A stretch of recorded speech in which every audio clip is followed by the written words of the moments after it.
Welcome to Moving On TV, the new TV channel for us, the positive, inspirational TV channel. My name is Lauren Hope. I am the founder and CEO of Moving On TV. No one is ordinary. We're all special, unique, wonderful human beings. We're all celebrities with our own talents and strengths and dreams. Moving On TV is here for all of us. We have a book show if you wrote a book. We're looking for talent, for Moving On talent. We want to stream you. We don't want you to compete. Artists shouldn't have to compete. It's disrespectful. And we're going to produce a new musical, and you could be in it. And we're going to serialize it for everyone. We're not going to have the news. We're going to have the happy news. Positive, inspirational, happy stories, which are actually the majority of the stories in the world that are happening all around us, except no one wants to give them to you. And of course, because we're run by solution-based people, life coaches, we want to give you the truth and to help you move on. So we want to know why these tragedies are happening all around us. Why are so many people being hit off their bicycles? What is the solution to all these problems in our world? How can we have a better world, a more peaceful world? We're looking for you. We're looking for all of you. Everyone has a unique story. We're looking for hosts, presenters, all age groups, particularly older people that are not being given any opportunities. Come and work on our media. Cameramen, editors, anyone who wants to work with us. And of course, sponsors. Organic makeup and organic products that are helping the environment and the human race. Come on board Moving On TV, the new positive channel, the channel that gives you hope. You're depressed. Come on board TV. See you soon. Bye.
my brain, it happens all the time. I close my eyes and a vision will appear. Wish that you were next to me, but you're no longer here. Wish we were together, not all alone. Wish we were together, not all alone. The anger you display, I really cannot take. Want to break the barriers that you and I would make. There'll always be a part of you down deep inside. In the corners of my heart, you're always on my mind. Wish we were together, not all alone. Wish we were together, not all alone. I try to follow all the cycles of the night. Up and down the feelings go, I know it is right. Reaching out to touch your love, but emptiness is here. Wish that you were here again. You'll always be there. You'll always be there.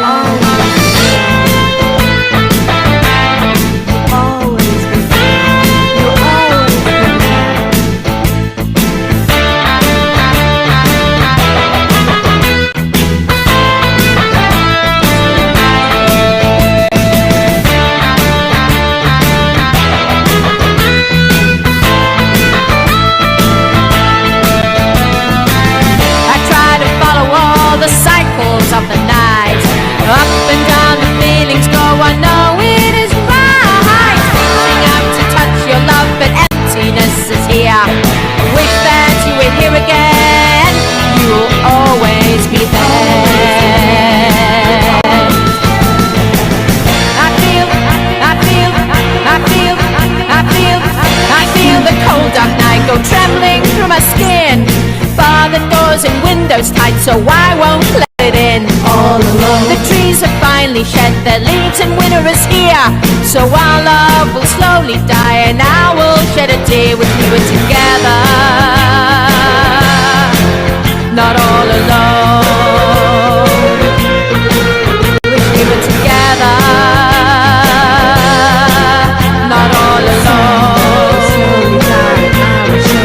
Wish we were together,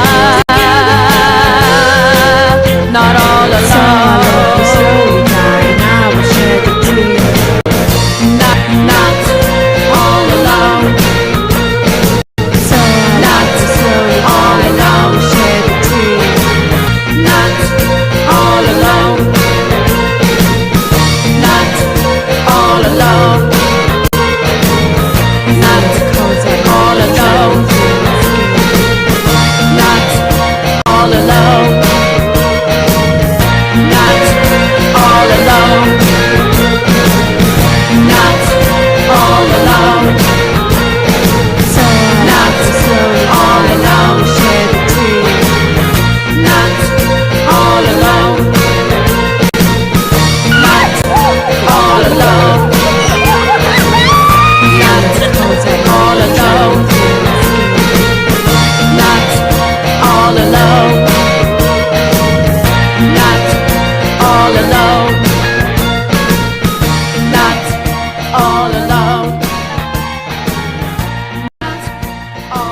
dancing with you in the evening, holding you in the morning. Haven't felt that way in such a long time. You look so pretty in the sunshine. I know that you're gone and you're not coming back. What am I gonna do? I wanna talk, but you're on a plane a million miles away.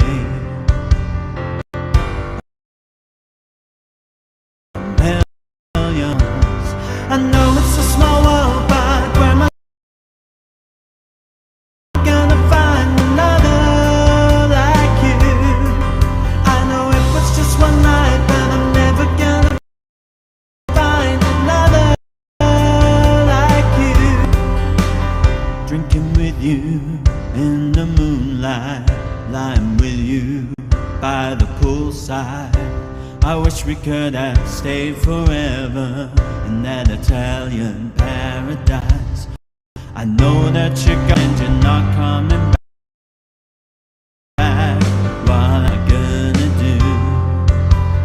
I wanna talk, but you're on a plane a million miles away.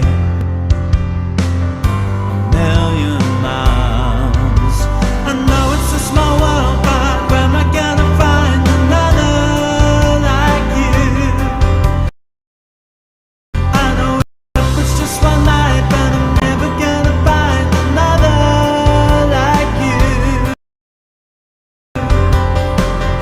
And I knew from the moment I saw you I'd be writing this song. Dreaming of leaving everything to follow you. I know it's a small world, but where am I gonna find another like you? I know it was just one night, but I'm never gonna find another like you. I know it's a small world, but where am I gonna find another like you? I know it was just one night, but I'm never gonna find another like you.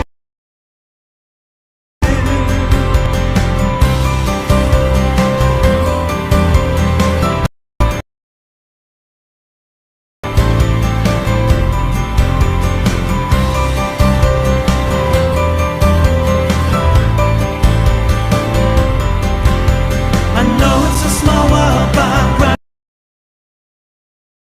am I gonna find another like you? I know it was just one night, but I'm never gonna find another like you. I know it's a small world, but where am I gonna find another like you? I know it was just one night, but I'm never gonna find another like you.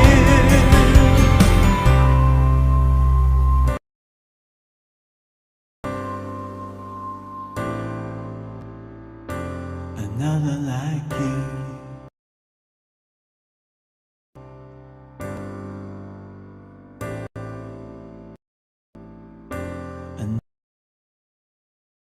Another like you.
is ever easy. It will take some time, you know.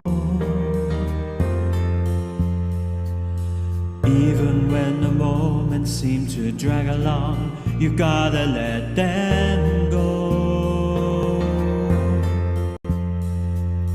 There's a feeling in your heart. It's telling you that love will come your way somehow.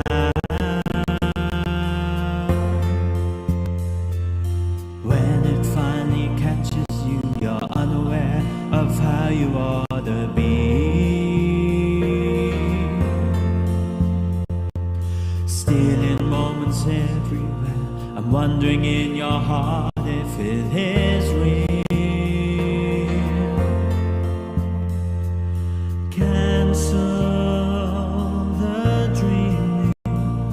This is now. This is now. Remember how they said that love would come your way somehow.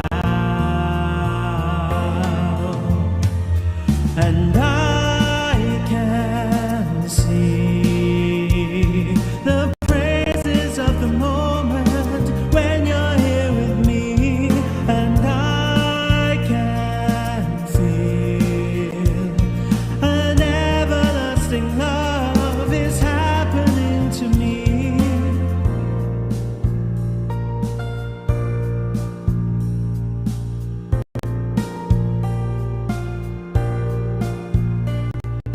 Watching every moment on the clock is how my lonely life would be. Time will pass so slowly, but the pace is faster now you're here with me. Cancel the dreaming. This is now. This is now. Remember how they said that love would come your way somehow.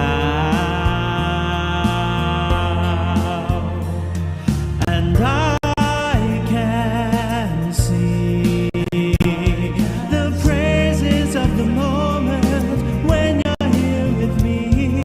And I can feel an everlasting love is happening to me. And I can see the praises of the moment when you're here with me.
Hey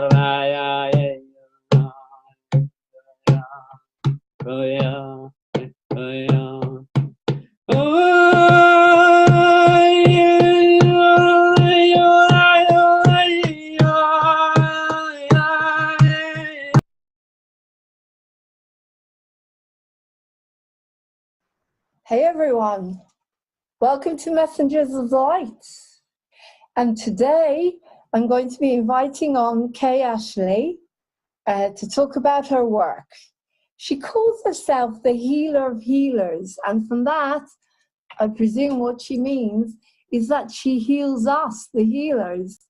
But I want to find out more. I want to find out about her work, her spiritual awakening, because Kay Ashley, who do you think you are? Welcome to Moving On TV. Ready?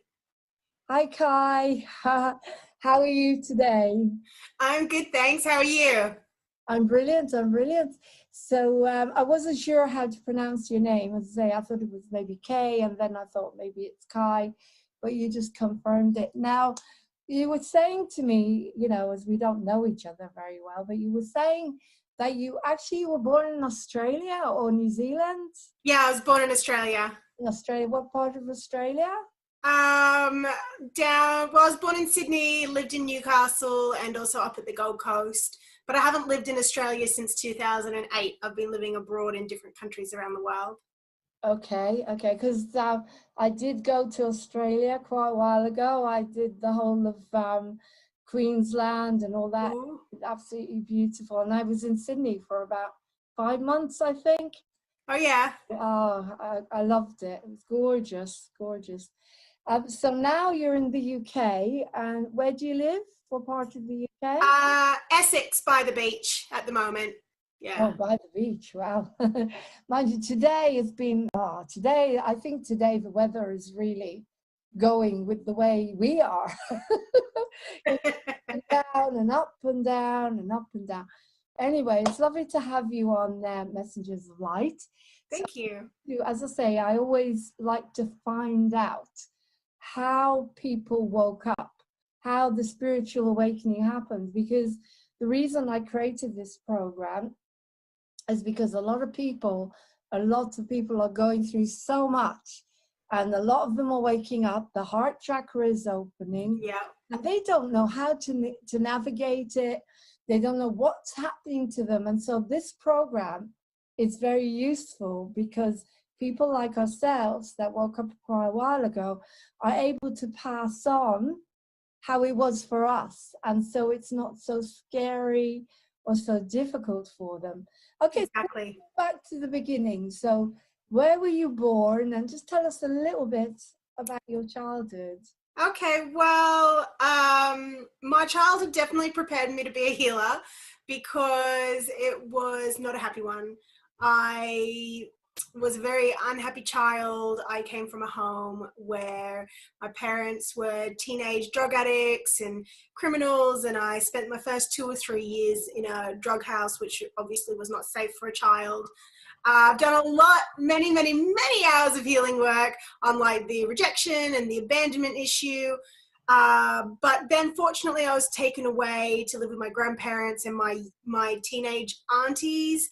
But that had its own set of problems because, you know, these are people who haven't had their awakening, and as well-intentioned and meaning as they are, they still had all their programs from the Victorian heritage where it's about being strict and do what I say and not as I do, and where children aren't even really respected as a person, really.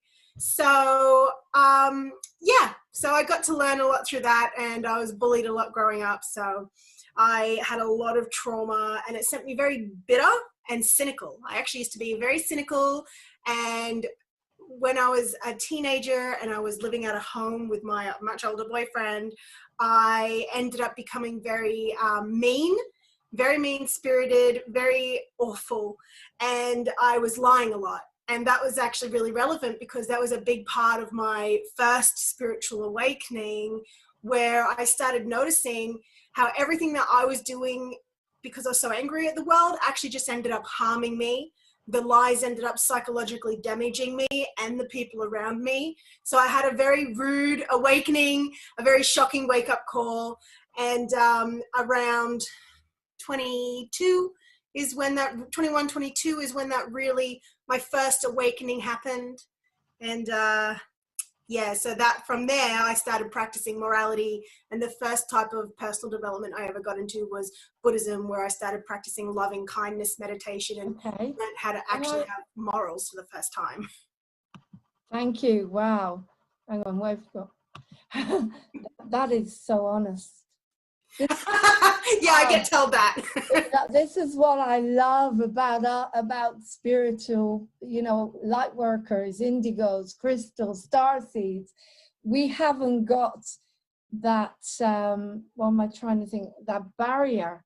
We come right out and we say it, and Yeah. it's beautiful. So thank you so much.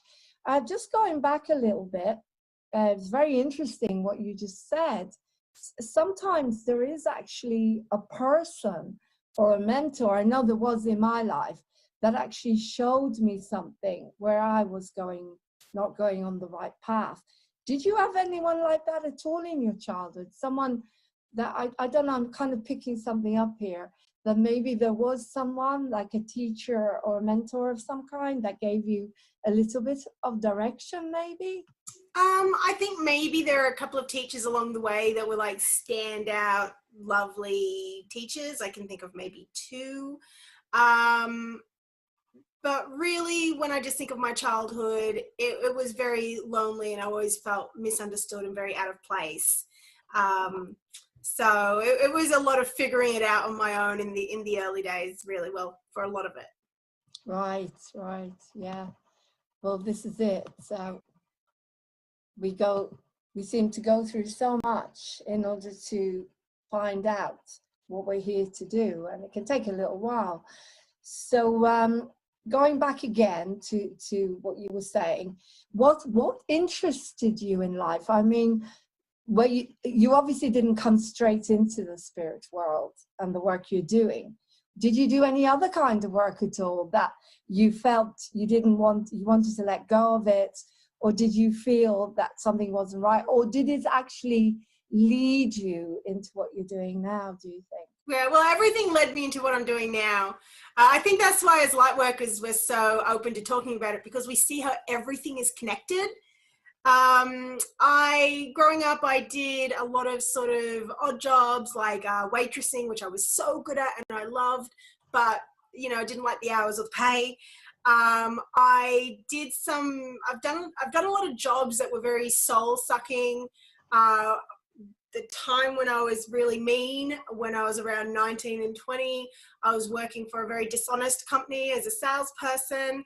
And that was part of the lies that shocked me awake when I saw that, oh my God, like my actions actually do matter and the person that I am do matter. And then after that, it was just like, you know, regular call center stuff and whatever. And then when I finally left Australia, I actually ran my own business as a high-end escort in San Francisco, which had its own sort of lessons and actually taught me about marketing, which is hilarious. And it was from there, during that time when I had a big nervous breakdown, and I had to go into healing. And so my spectacular nervous breakdown led me to get into healing, and it was after I left San Francisco that I first started working as a professional healer, and that was about back in 2012. Yeah, we like to call it a breakthrough, don't we? Yeah, a spiritual, a spiritual breakthrough. Yeah, it's not a nervous breakdown, it's a spiritual breakthrough. Okay, could you tell us a little bit about that? What did it feel like when you had your breakthrough, or first of all the breakdown itself, because that's interesting to hear, and then how it led to the breakthrough? Yeah, well, I was the type of person, you asked me earlier what my interests were, and my interest was to experience life. So I'm quite a lot more extreme than most people, whereas I started learning very young. When I had that first spiritual awakening, I started learning how to learn. Before that, I always thought I was stupid. And then I started learning how to learn from life. And that gave me a thirst for negative experience, positive, negative experience. But my life was very drama filled, very chaotic. My relationships were usually quite harmonious. Well, not in the early days. But anyway, my whole point for saying this is it all led me to this place where, as I was living my life out of alignment, where I was really pushing myself through these negative experiences and having like this, oh my God, like that just happened. Now I know this about life. You know, these other things just happened. Like I remember I got arrested and I almost went to actual prison and I didn't, and I got out of it. But while I was in the most awful experience, I was sitting there looking around going, now I understand this on a deeper level. And I almost felt relieved that I understood, because you can't understand it unless you go through it. And I've been through Can a you lot explain of that? things. Sorry, can you explain when you say I understood that on a deeper level? Again, when people are just waking up, what does that mean? I know what it means, but Yeah. how can you explain that? It meant that I had a cellular imprint in my body of the exact feelings of what it's like to be in that situation, of the fear you feel, of the powerlessness of, and the reason why it was so important to me was because it helps me understand others. And I've always had a big quest to understand life. And that's why I've thrown myself headlong into so many negative experiences, which I don't really do anymore, because I've sort of overcome that. I had so many intense experiences that now I've learned how to not do that, basically. But it used to be one thing after the other. That's really interesting. So that's leading me to something else there. I'm really glad you said that. Because, okay, you said you actually were going into these negative experiences. Now, how do you draw the line then between going into these experiences because you feel you want to feel them in order to overcome them, and self-sabotage, which is a big thing that you're actually working on? How do you actually draw that line? Because I find it difficult with people that are continuously, and you watch them around and around. I had a massive spiritual awakening in something called a therapeutic community. Oh yeah.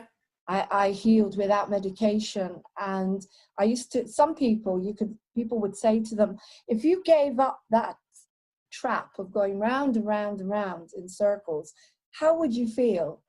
And do you see what I mean? That you can't understand self-sabotage until someone actually explains it to you. And I find a lot of people go through that. So coming back to the question I'm asking you here is, how did you stop that from being self-sabotage?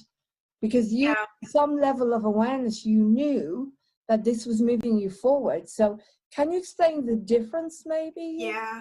Do you understand what I'm getting at? Well, even though it definitely had aspects of self-sabotage in it, what I was doing was, it definitely had self-sabotage in it, but really it was more about learning from life. Now, I wouldn't recommend it for everyone, and it's not a thing that you should feel like you should have to do. In fact, at all, because it's definitely a life path for someone that's here to learn hard and fast, and that means that you fall on your ass a lot. But for me, as I started trying to actually have goals that I really cared about, that's where the self-sabotage came in, because I had such low self-worth. I had so much fear that my sabotage was actually trying to protect me from all the worst things happening, which is what, how I work with sabotage. I actually find the reason that I'm sabotaging now, and I reason with it. Like, sabotage doesn't mean that we're broken. In fact, it's from a very intelligent part of us that made a decision, usually when we were kids, of how life is, and so how we're going to protect ourselves. And so it's about finding what that reason is and then changing your mind about it. Now, that might take energy work and definitely some reasoning, but yeah, it's really about looking at what you want and what is so scary about it, what could go wrong, what could mess up, and then you find the root cause, and then you can change your mind about it. Okay, that's a really good explanation, because the big question that I ask myself is why people keep putting all this stuff out on social media that is hurting them. Continually, they're putting out stuff, fear-based stuff that I know it's not true, and it doesn't do anything to me whatsoever. I know I'm watching a movie, and you know, Yeah, exactly.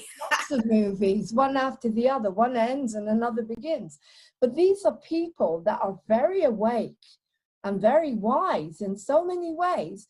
And if for some reason this is something, some kind of pattern you're saying that's coming from their childhood, can you explain a little bit? Are we talking about social justice warriors who get really upset at people and then try to tell them how to live their lives? Is that No, I'm talking about people that are just putting out whatever they see on. Some people are watching the media, and as I say, even enlightened beings that I know they're enlightened, because from some angles they're so enlightened, but they're putting out, like for example, someone put on yesterday, and it was like, what the hell are you talking about? Apparently, COVID has a whole year of incubation, and I thought, a child knows that that's impossible. Why are you putting it out there? And then they say to you, well, why won't you face this? And I said, well, why are you putting it out there? What is in this for you? It's like you're sabotaging your happiness all the time. Well, it's because they've entered into an agreement with occult forces, basically. The whole media is built upon, and now this might sound crazy to new people, but believe me, I've been studying this for decades, it's true. It's built upon occult forces because the people who own it are into dark magic, let's just say what it is, and they are controlling the masses by hypnotizing them through the media. Now, what also happens is they give these little crumbs of truth in Hollywood movies so that you say, oh no, that's in a movie, you're crazy for saying that. Okay, so they give all these little truths, they'll even tell you to your face, out of their mouth sometimes, but people, and Dr. Birx told everyone that they're putting down people dying from COVID even if they just have it in their system and they didn't die from it. But she says it right to people's faces, but because they're so indoctrinated into the lie, because it's harder to convince someone that they've been fooled, then it's easier to fool someone than it is to convince them that they've been fooled. Yeah. So this whole media machine is a really intelligent, multi-century operation from very organized people who want to control the masses, and people enter into these, I'm hearing like dark agreements with them, all these like things that they put out, things that like people just believe in so much. They believe in the media. They believe that they're a savior. They believe they're just reporting the facts. They don't understand that they actually make up the news to go along with a manipulative agenda to control opinion so that people give their freedoms away willingly. For anyone that wants to know, it's called the Hegelian dialectic. It's a 3-step process that they use to incite fear and then sell you the solution that will actually enslave you. And this is happening every day. I've never heard of that. The say that again? Hegelian, Hegelian. What does Hegelian mean? It's actually a name. Hegel, Hegel, is the person who invented it. And it's called the Hegelian dialectic. And it's actually hard to find out what it is when you do a first search on it because a lot of it's hidden. But if you look deeper and you look outside the mainstream media, there's a lot of information upon what the Hegelian dialectic really is. And it's everything from how 9/11 was perpetrated so that they could bring in the Patriot Act and therefore start dismantling the Constitution so that they could have more government and give more power to the state. And then they convinced people that it's all there, that they're doing good for the people, and then the people become their own private army, rejecting people and hating people and canceling people when they try to speak the truth because they think that they're on the right side. But because they're believing such intense lies, they're feeling all this feedback in their system telling that they're lying, and then they're projecting that pain that they're feeling on other people trying to tell the truth. Mm-hmm. It's like they're being hypnotized. But coming back to self-sabotage, because again, I find it a very interesting subject. Yeah. Because to me, I believe that you can't stop it until you're aware that you're doing it. Exactly, 100%. What are the steps that people need to take? I mean, I was in this community for nearly 2 years, so it took me about a year to understand It wasn't on a conscious level. Mm. A huge awakening, realizing that my childhood wasn't my fault.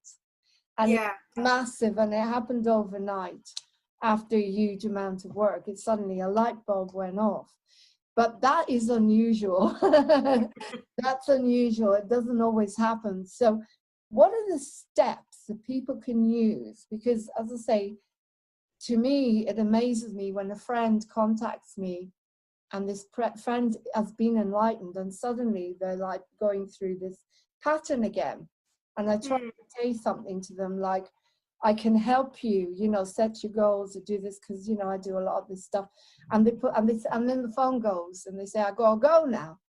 Yeah. Go now, because, and I said, you do that every single time, but they won't face it. So can you explain how you work with people? What are the steps? And how did you get to it? How did you form whatever it is you use, the program? How did you get to it, to understanding how to get people out of self-sabotage?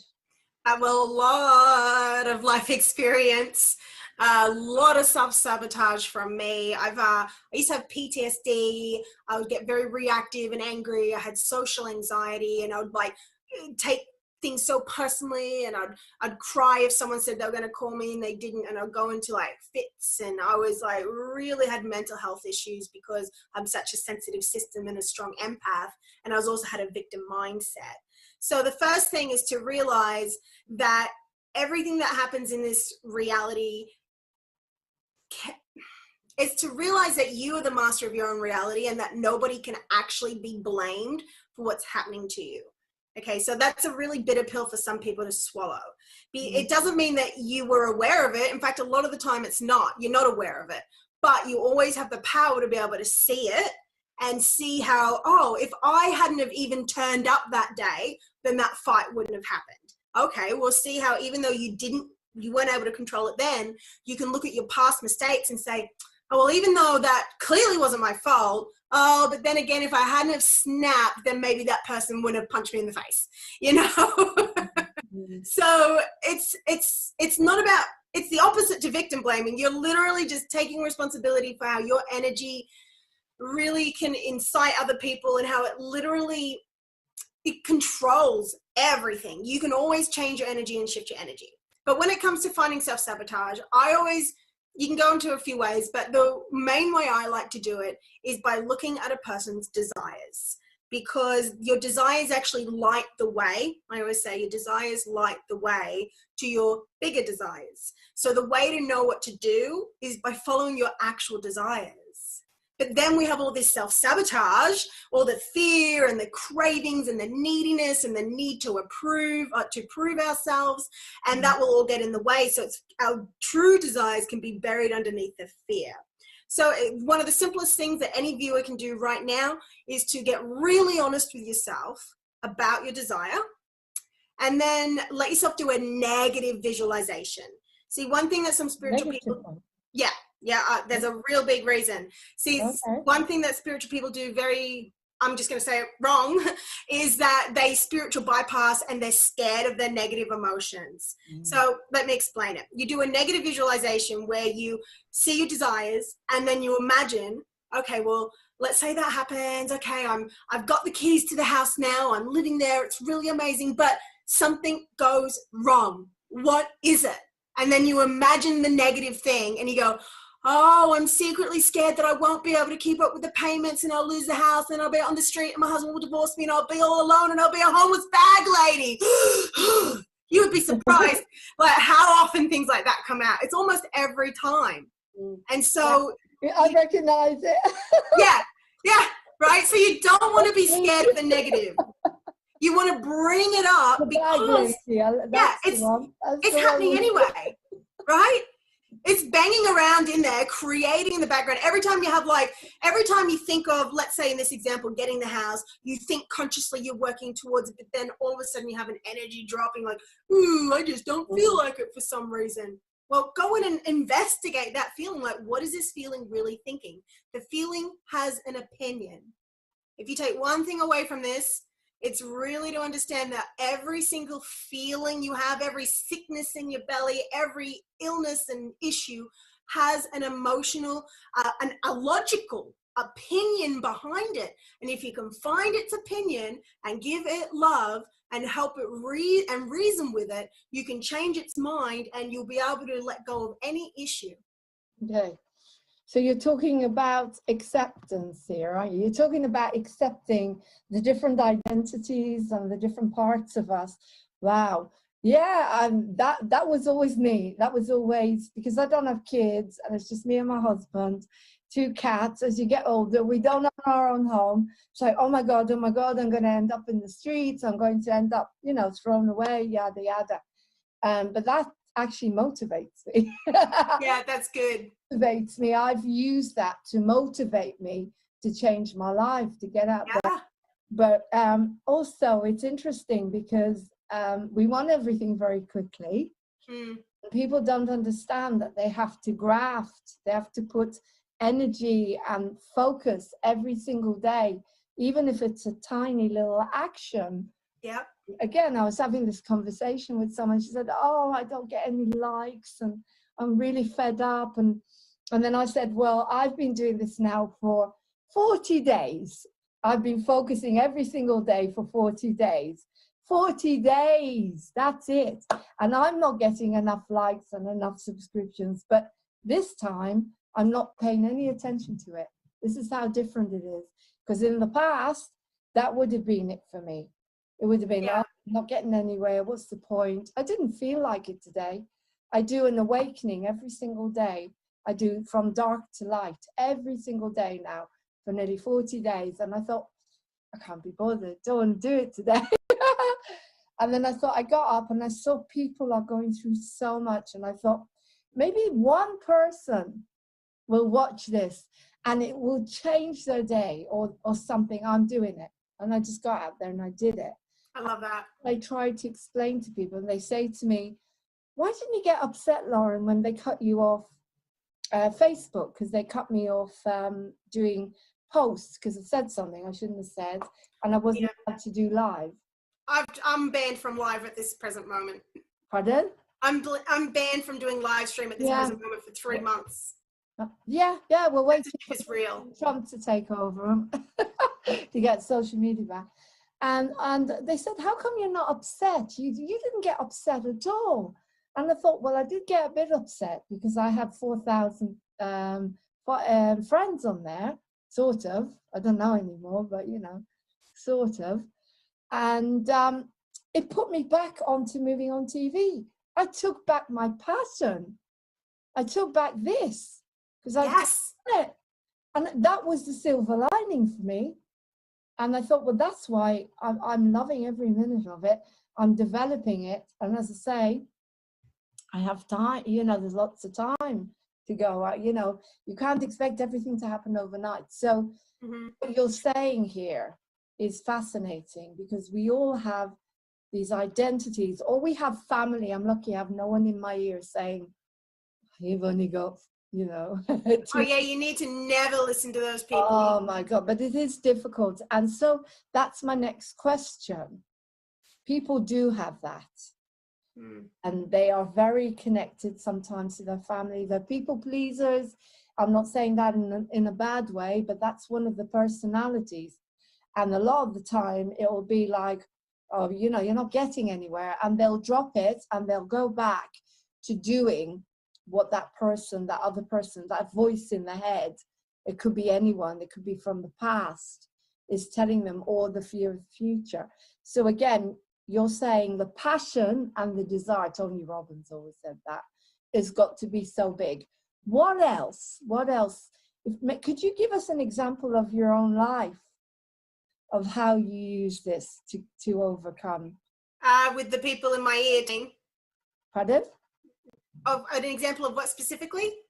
Yeah, something in your own life where you have people in your ear. That's an interesting. Okay, well, I'm really good at this, so I'm the right person to ask. First of all, for our lovely people pleaser viewers, I just would like to give you a real heartfelt message that ultimately you're not helping anyone by people pleasing.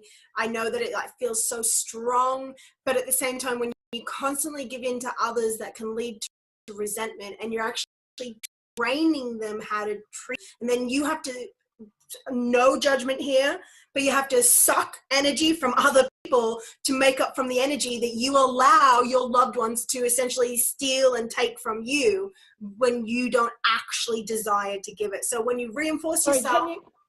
sorry, when you say suck energy, can you explain that? Because that sounds like, you know, a bit, people wouldn't like that. They'd feel like you're needy, wouldn't they? Yeah, absolutely. People To please suck energy from someone. Yeah, well, we're constantly always swapping energy. That's what people do. We're electromagnetic beings. We're actually a soul and an aura. Sorry, did you say swap energy? Constantly swapping energy. Swap. Sorry, I thought I heard suck. I did say suck earlier. Right, okay. Yeah. So when you say that, it gives people would think more, you know, I don't want that person around me. They're like a vampire of some kind. Well, yeah, it's very easy to turn into a vampire when you're not looking after your own needs and you're constantly looking to other people to fulfill your needs. It doesn't make you a bad person. It's just something that humans do, but most people sort of do that. You know, it's very easy to do, to take energy from others. And it's even like things like demanding their attention when they don't want to give it, and so you get upset. Like, that's a definition of a codependent relationship.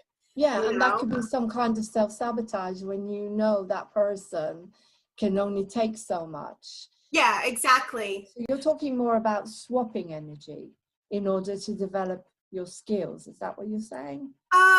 No, I just mean like how people naturally interact. Like, we naturally, literally, even us talking here, we're swapping energy through our electromagnetic fields. Yeah. But anyway, okay, so an example from my life is, and this is really going to help, and I really let you know you have permission to do this, is when somebody's talking to you that you love to bits, but they drain your energy, I hereby give you permission, and everyone watching, to nod your head politely and go to a different place. Okay, it is actually better for everyone involved if you're not going into this power dynamic where you're secretly thinking, ugh, inside, and they're talking at you, because that's when they're also getting energy from you, and you're giving them their energy by going, ugh, like this, and you're wilting. Whereas if you, one way not to be drained by other people as empaths, because I don't get drained by people anymore, is you watch your posture. Watch your posture. Are you going, oh, like this as you're feeling them? Are you judging what they're saying? Or are you sympathizing too much with what they're saying? And so if you really keep your posture straight, like comfortably straight, and you maintain your energy field, it's like a feeling. You just feeling. It's a feeling. And you like have this straight feeling. And while you're listening to them, you're nodding politely and you're listening somewhere else. You're thinking about something else that's actually good for you. Then that's going to benefit everyone in the future. I also like to shut conversations down. I'm a very big fan of being like, I'm not available to talk about this. Like, no, I'm shutting this conversation down. Like, I say it to husband all the time. I said it to him yesterday, and he walked back in the room to talk to me about this same thing I was not interested in. I'm like, and I said it in a very joking tone, and I'm like, sorry, I've already shut this conversation down. You can come back later when you have something that I'm interested in hearing about. And he just laughed and walked out the room, because that's our relationship. I've trained him, like you train people how to treat you. So I've trained him essentially just from him when he first met me, that he knew that I'm the type of person who doesn't talk about things that I don't want to talk about, and I don't give energy to people who I don't want to. So, and you can always redefine relationships too with people. You may have to sit down and use nonviolent communication. There's 4 steps you can use for nonviolent communication to change the dynamics of a relationship. So they're my little tips for that. Wow. Okay. So again, going back a bit further, how did you happen to bring this all together? How did you learn it? Where did this all come from? You didn't just wake up one day and think, I figured it all out. No, I mean, I've always been quite claircognizant, so I do sort of just know some things. But just experience, just learning through life. Every time I'd have one of those negative experiences I talked about at the start, I'd always look at what I could learn from it. Like, okay, well, when I did this, what was the reaction? And then I'd go and try again in another social situation, and I'd fail spectacularly. And I would be like, okay, so now let's alter it a little bit. And I just saw life as one big experiment. But where I really first started learning, I mean, it's all through my life. It's been gradual, real gradual, but then there's been big things along the way. Like when I had the nervous breakdown in San Francisco and I got into energy healing, specifically this really spiritual type of EFT. And through my teacher, Sonia Sophia, I went to some of her retreats, which were like intense, like 5 to 7 hours of tapping a day for days in a row. Like just loads and loads and loads of energy. I mean, a lot. And it was just spiritual experiences one after the other. And I just kept going with it. And I had a knack for it. Like the first person I gave a session to outside, like during my first ever retreat with my EFT workshop, the first class swap I did, like on the second weekend, the person who I led it through, he just looked at me when I was finished and he's like, wow, that was absolutely life-changing. And that was before I even knew what I was doing, but I always had a knack for knowing how to heal people. And I think that's because I've had so much trauma, so much pain, such a victim mentality that I've overcome now, because I never blame others for what's happening to me, except my husband sometimes. Yeah, that's usually a joke and I stop myself. But yeah, just learning from life and then going into like doing thousands of hours of energy work. Okay, so again, going backwards to the breakdown that you had, usually the minute you have any kind of breakdown, did you go and see any doctors? No. Any medication? No. How did you manage not to have to go through that route? I've always had as I said, I'm an extreme person. I've had extreme strong beliefs against allopathic medicine for me personally. I was always a very shaky belief, but it was probably about a decade before the nervous breakdown. A decade before that, I had chronic fatigue, and it was like a real problem. Even just sitting there and breathing took too much energy out of me. And I know why it happened. It was because a lot of the things that happened beforehand, it's a long story, too long for here. But so I know why it happened. But when I went to the doctors, they did all these tests, and yes, all my things were out of whack. But the thing is, doctors don't understand that they're just symptoms. Doctors think that symptoms have to be taken away, but symptoms are actually your body healing itself. So when they repress symptoms, they repress your body's ability to heal, and they send the sickness deeper into your body. So anyway, I went and had all these tests done.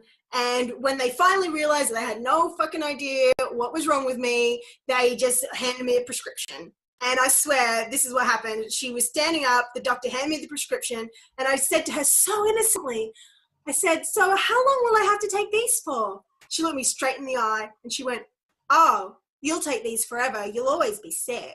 And I think she said, you'll always have this, were her exact words. And I swear I heard a cracking sound, like thin glass or ice, and it went crack. And that was the last of my faith in the allopathic medicine system gone. So I threw that prescription in the bin. And even though I didn't know anything about healing, I just knew that wasn't my life. And I went home and healed myself within 8 months. Okay, wow. That's amazing. You know, Yeah. and similar. Yeah. Diagnosed, I was a student of A Course in Miracles already. Oh, yeah. Yeah, I was very lucky. Again, everything happened perfectly. And the psychiatrist said to me, will you take medication? I said, no, I won't touch it. I don't want to get physically sick as well. Why would I? Exactly. But I didn't know what to do. I was in a really bad place. A lot of PTSD as well. And I believe in that. I don't believe in all the other conditions that are out there. It's just shock. We're all shocked. Yeah, it's really just all forms of PTSD.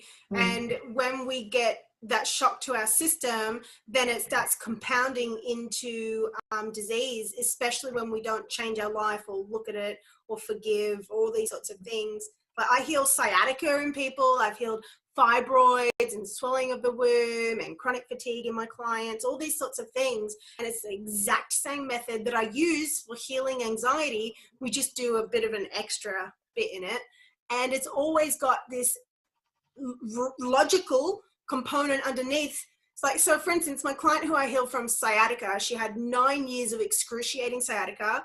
The doctors said she would only be able to fix it by having an invasive operation, but they were wrong. She didn't do any of that. She came to work with me instead. And it turned out that her sciatica started because of, she was people pleasing her husband, who they're not together now. And she was doing some sort of housework that she felt very underappreciated of and thought he should be there to help her. It was some heavy lifting. And so she hurt herself on that. And then from there, she didn't know any of this. We found this out during the session. And then from there, her body, her spirit, her being made the decision that she couldn't be trusted to make her decisions because she stayed in that relationship for years longer than she knew she should have. And so the sciatica was developed to stop her from making decisions that would greatly affect her life. And as we started healing those aspects of her and helping her trust herself more and doing the energy work on the sciatica, it just healed. It's amazing. This is it. The body has such an incredible intelligence. Yeah.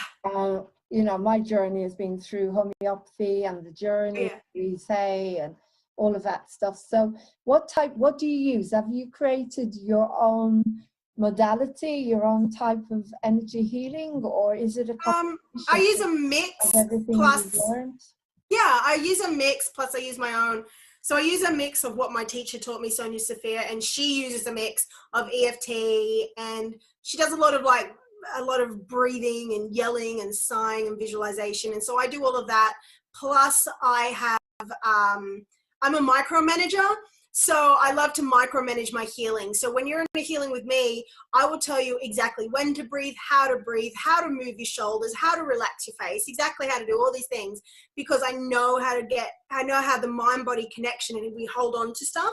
So when you just relax and open the cells of your body, all the negativity can just pass right through. It's like that simple, but it takes a lot to be able to get you there. So I've also developed this technique that I call the emotional alchemy breath. And it's the number one thing that I use to dissolve physical disease. And it's just, it's too much to explain, but it's combined with a breath and a type of visualization. I can't really explain it. You have to experience it, but it dissolves trauma. It dissolves physical issues. Fantastic. And I believe in it 100%. I believe exactly what you're saying. Everything's connected, not only the mind and the body, but the body itself is connected. If something goes out of alignment, it affects everything else. And I find it very difficult to understand why people don't understand what they feel very separate and alone. Sorry? I find it difficult. It's common sense to me. When I first learned about chemotherapy, we had a big cancer strain. Oh, wow. Actually, when I watched my mother, I kept thinking, this is not right. There's something not right here, and it's beautiful. It heals everything. You cut yourself, it heals. What are they doing? And that's where my awakening started a lot around medicine, and I knew there was something wrong. And then I put everything together. I thought it's all the same. Yeah, it is. We are in World War III without even knowing it. You know, we're yes. Yeah. Yes, it's the people, it's the small group of people who literally own the world against everyone else, and all these people don't know they're in a war, and they're actually defending these tyrants that are trying. It's a mess. But people are waking up. The more we do our inner work, the more we speak the truth, the more awake we become, and the less we can be controlled. Yes, and I think I found you. I think it was on Jack Edward Kidd. I think that's how we connected. Okay. He is an action-orientated person, because, again, that's something I keep trying to get out to light workers. You can't just sit there and meditate all day, and you've got to go out there and you've got to do the work. You've got to sign the petitions. We change our consciousness, but you don't just lie there and expect something else to fix it. It's not going And for some people, that'll look like going to town council meetings. And there was a town council meeting somewhere in the world in the last year that they were going to take away religious exemptions for vaccines, therefore making vaccines mandatory. And a small group of people got thousands of people together, and they all came down to the town hall during the meeting, and they had to throw it out. Oh, wow. This is it, people power. I Yeah. believe 100% in people power, and I believe that we're winning. And that's why, you know, when you believe, you know you're winning, but we have to. It's like, what choice have we got? Yeah.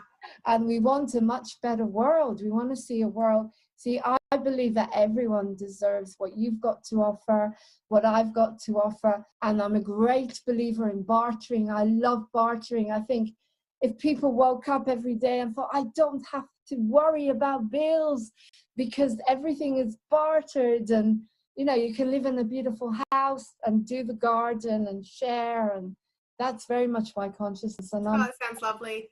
oh, wouldn't it be great if the world, I think it is going to go that way because so much is changing.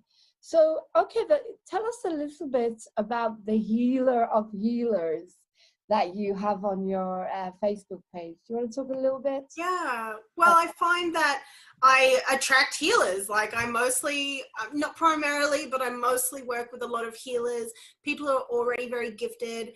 And I've noticed that pretty much exclusively all of my clients and my followers, they have this heartbeat of need to impact the world positively. We all have this vision that we can make the world a better place.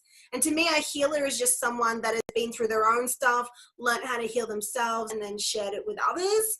That's all I really believe a healer is. But yeah, for me, I'm here to be a big spiritual teacher. I'm here to actually help people understand not to be scared of the negative, to embrace the negative sides of themselves so they can bring it into the light, and just to put it most simply, change their mind about it so that they can find what feels safe.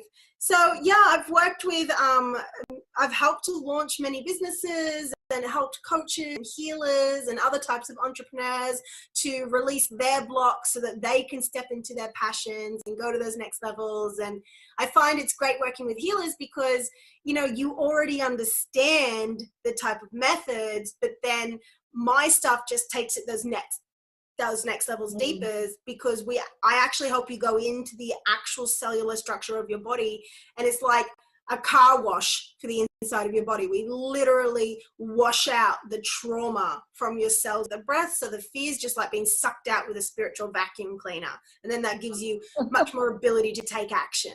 Wow. So it sounds amazing. I mean, I did an interview with Brad Yates last week. Oh yeah. Tapping. And this is another thing that I wanted to ask you is, why do spiritual people, not know how to earn enough money? And I'm not really talking about the feeling of we're not good enough or we're too spiritual. There seems to be something else that holds us. I know it's held me back for years and years and years. For me, I love my work so much that if someone said to me, will you do it? I just do it, you know, Yeah. love it. And hopefully the money will follow at some point. But a lot of people like that, spiritual people are like that. They're not on that. They came to this planet with this huge passion, huge creativity, like indigos. I'm an indigo, you're probably an indigo. They knew that they're different. They had this huge creativity. I mean, I could write musicals standing on my head. I've always been able to sing everything, run theatre. But when it comes to being that focused, marketing, doing the accounts, oh my God. You know, it's like, it's a different world. It's completely right-sided.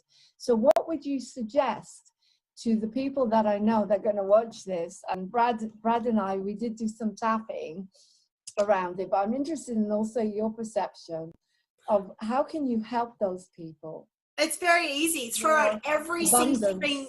Have more abundance. Throw out every single thing that you've been taught about marketing. Forget about it. Let it go.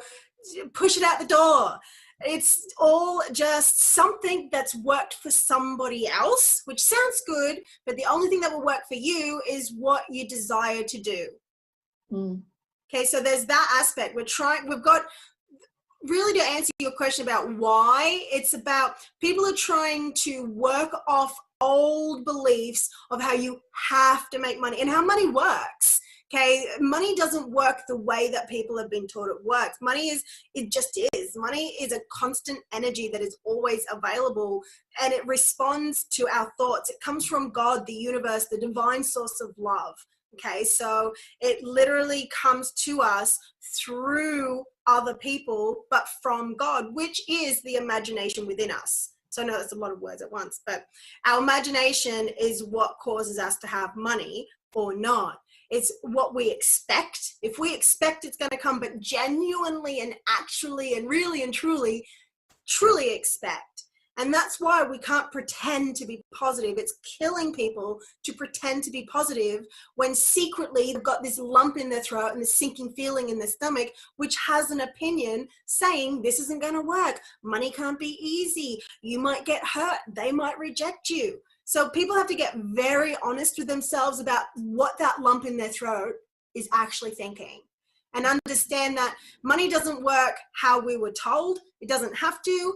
It can work in a whole new way, which is where you expect it, you align with it, which means that you think, if I already had the money, who would I be? What life would I be living? What action would I be taking? And then you take that action not to get the money, but because that's who you are. And so as we start living into who we truly are, which, yes, it will bring in the money, because likely we'll have to do with service or creating amazing products and things like that. But you have to learn how to compartmentalize. You do what you do because you can't not do it. And then you also expect money, and you also find the reasons that you don't expect it. You heal it through energy work and just talking to it, and you change your mind about it. And then when it comes to back to the start, you have to, I mean, I'm not even being glib, throw everything you think you know away about marketing. You only want to think this one question: what feels right? Not what would sell, or not what will work, or not what will feel right for other people, but what would actually light you up to do. And so you have to give yourself permission to stop thinking that you have to know everything straight away, and start asking questions. Start imagining the end result of what you desire, and get really honest with yourself about what that is. And then from there, when you set your mind like the GPS, which is what it is, and you ask questions, then ideas can pop into your head, and then you just do the next thing now. It's like, what is the thing that you feel aligned to do now? You want to write? You know you're a writer? Then write every day. Okay, now being aligned, it doesn't mean that you do what you feel like doing. In fact, you often don't feel like doing what you're aligned to do, because alignment isn't what you feel like doing.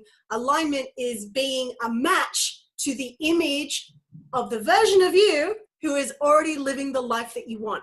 So you have to match the version of you who's already living the life that you want.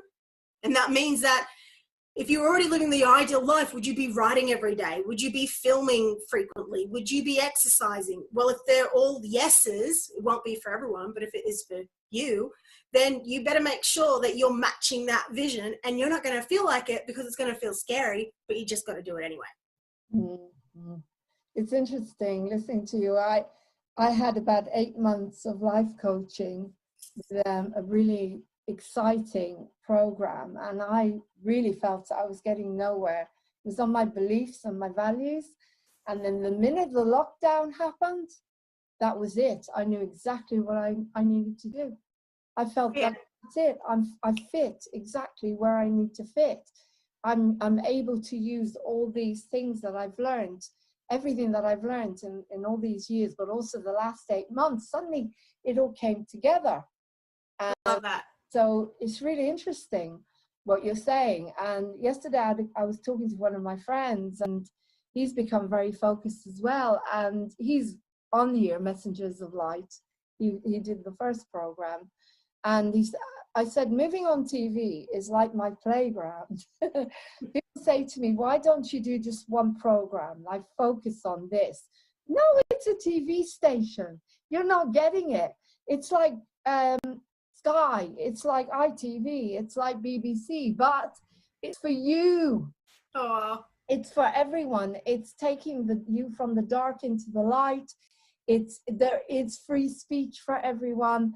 And there's everything. There's comedy, there's entertainment, there's everything that I am. Like I wake up one day and I think, today I want to do a program about food, you know? yeah, and so you do that. And I do it. And that's it. And now people say, oh, I get it. It's a TV station. Yeah. And so I focus on that. And I'm also writing a musical. So I've got two things that I'm focusing on at the moment that I put all my energy into. And I'm just doing it because, as you say, you love it. Get up. And because you know that you're putting your 1,000,000%, if every single person put 1,000,000% into building this new consciousness like we are, then you're going to get a beautiful new world.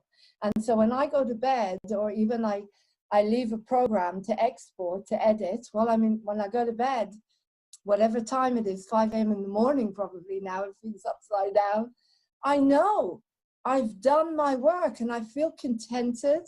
I may not have earned anything, but it doesn't seem, at the moment I'm safe financially, because I did get a grant for the musical I'm writing, only because we're in lockdown.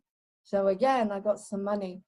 But it's like I go to bed and I know I've done it. And it says to me, like when my father was alive, the first thing he would say is, are you earning anything? And then I would drop. Mm-hmm. He went, since he moved on, that's gone completely. And the freedom of knowing that I can do exactly, my husband is amazing, he supports me completely with this. Even though he's like, it sounds like your husband, sometimes I go, bah, bah, and we laugh. Yeah, because he's not completely, he's a Libran, and everything's got to be like that. And I'm a Leo. Oh, yeah. What sign are you? My sun sign's Aquarius. You're Aquarius, right? Yeah. But again, it's quite balanced, you know. My Mars is in Libra, though. Pardon? My Mars is in Libra. Right. Libra is beautiful. I think Libra are very good for Leos. I know that. Excuse me. But anyway, so how do people get in touch with you? And how long are your sessions? And where do you promote yourself? The best place is either Facebook, on my Facebook profile, or you can come through my page. My name's Kai Ashley, Kaiashley. But what I'd really love to invite you to do is to join my email community, which at the moment my website is vibrantsuccess.club, like Vibrant Success Club. And if you join my email community, then you'll get a lot of my, my good transformational offerings, and you'll get insights and inspirations, really great things. So join my email list, and then you can email me through there, or you can find me on Instagram, or of course YouTube. So definitely subscribe to my YouTube channel and try my YouTube videos. As for my private sessions, they are epic journeys. They're so amazing. They're always, always, always incredible. And they take around 90 minutes, sometimes a little less, sometimes quite a bit more, because I don't charge by time. I always go to the deepest places to get you the biggest transformation. I do work with clients on a long-term basis. So I'm only working with people who've had their, as I call it, their fuck this moment, where they're so ready for change that they want to change their entire life. This is why I'm really good at working with people with illness and disease and stuff, or like real big anxiety, because these people have a big motivation to change things. But at the same time, the common thread is that I generally work with people that are either spiritual entrepreneurs or ambitious career women, people that really want to move forward and create big things, but they have things holding them back. And so I'm here to help you get your goals and create wonderful, heart-guided, soul-guided, God-guided, beautiful, universal-guided things, and then we remove all the blocks in the way. So I do also have a discounted intro session at the time being of filming. Yeah, I was going to ask you about people that have lost so much. How does that work? That have lost? people that have lost so much. So can you work with people that, you know, in this lockdown and the way things are at the moment? Do you? Well, I have you- tons of free content. I have so much free content that any person that is determined can go through hours of it and have a very good result, manifest money, maybe even like manifest relationships or opportunities. I also have some low-end digital programs which are really helpful, some that are like really quite inexpensive. But yeah, I also have a lot of free content, low-end content for people that just are willing to do the work and are ready. I've made it all available so that there's loads there so that people can do it. It's all on my YouTube channel and on my course platform, the Vibrant Success Club. Great, I can't wait. And just one more question before I let you go. It is connected again to the way we're living at the moment, and which is total uncertainty. And I was just thinking about that we are meant to go through this. We are meant to feel uncertainty. One of the things we don't get to feel in life is helplessness and uncertainty. We go straight into fear and anger, I think. So this is giving people really an opportunity. But surely, are you getting people that can't actually make plans at the moment? I mean, how can you make plans at the moment, Kai? Well, you just decide that the economy in the world doesn't affect you, and then you go ahead and you make the plans and you take action. Right, okay. It gets to be that simple, but then we complicate it with all these thoughts and all these doubts. But no, just disconnect from what's happening in the world and make your plans, and know that when you actually improve your own life, then you'll be able to improve other people's. So don't worry about what's happening in the world. Just go ahead and make your plans and do it. Go for it. Just keep doing it, in spite of the fact that we could be having a complete overhaul of the financial system. It's still, you can still help people to understand how they can fit within that. Well, I mean, I don't see any sign that the financial system is going to be torn down in the next few days or years. You know, I would say just continue what feels right for you. Look for your desires, go after them. Like, money isn't the problem. Like, it's not like we have to tear money down, because money is just a form of barter as well. It's just exchanging one form of value for another. But it really is about not worrying what everyone else is doing and just doing what you're doing, because you are your own personal economy.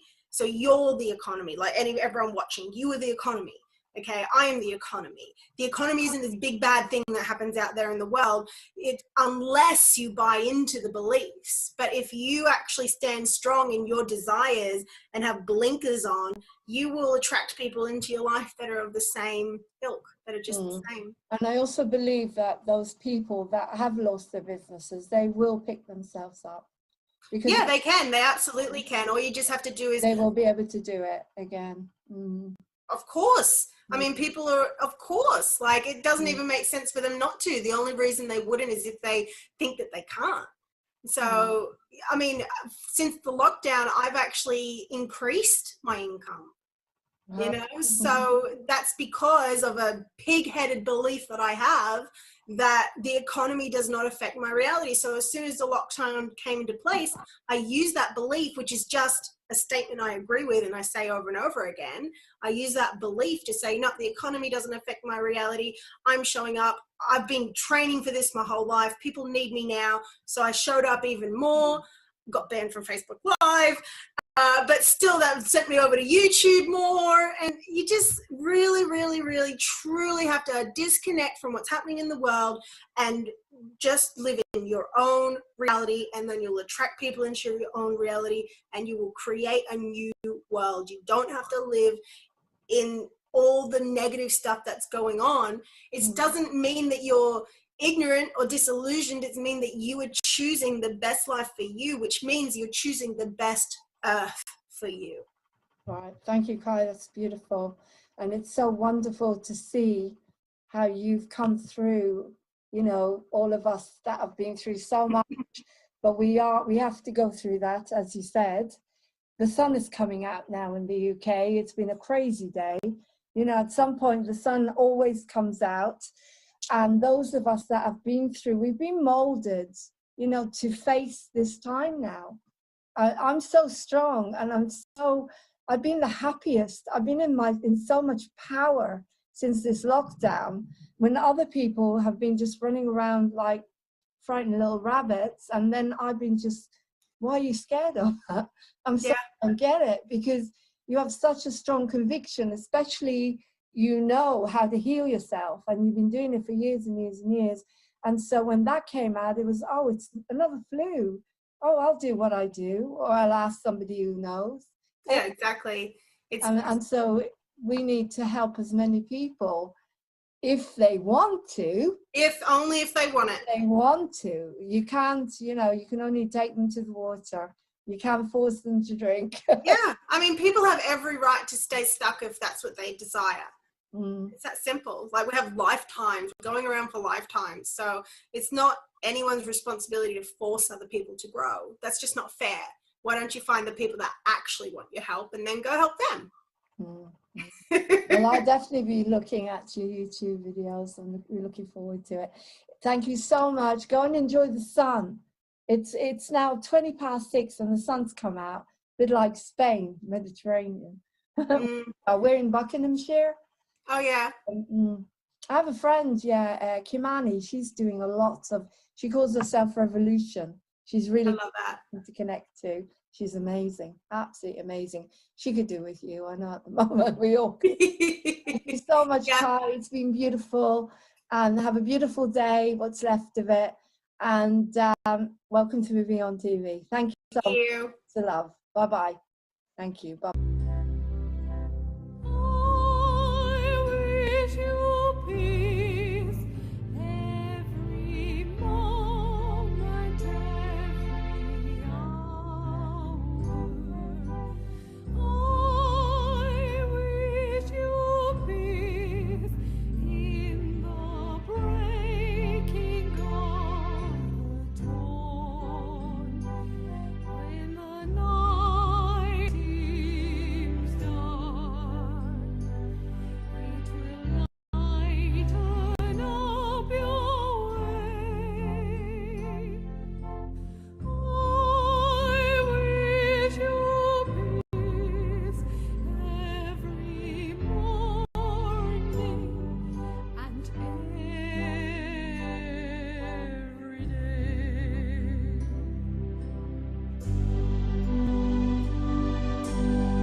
Welcome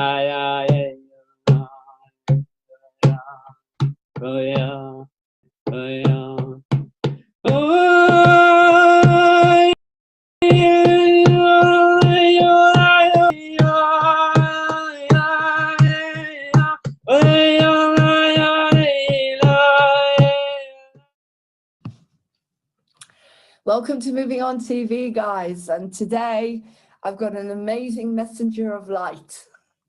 And one of these people that are here to literally change humanity. Now, the name of this person I'm going to be interviewing, David Elam's, came to me years ago through another friend. I understood he was involved in some kind of yoga and mixing yoga and light work together. But I never realized that he was actually in the process of creating a whole new internet, a light internet, an internet for everyone, an internet without restrictions, without any way of demeaning you or controlling you, your own internet, your light internet. And I'm so excited today to be interviewing David about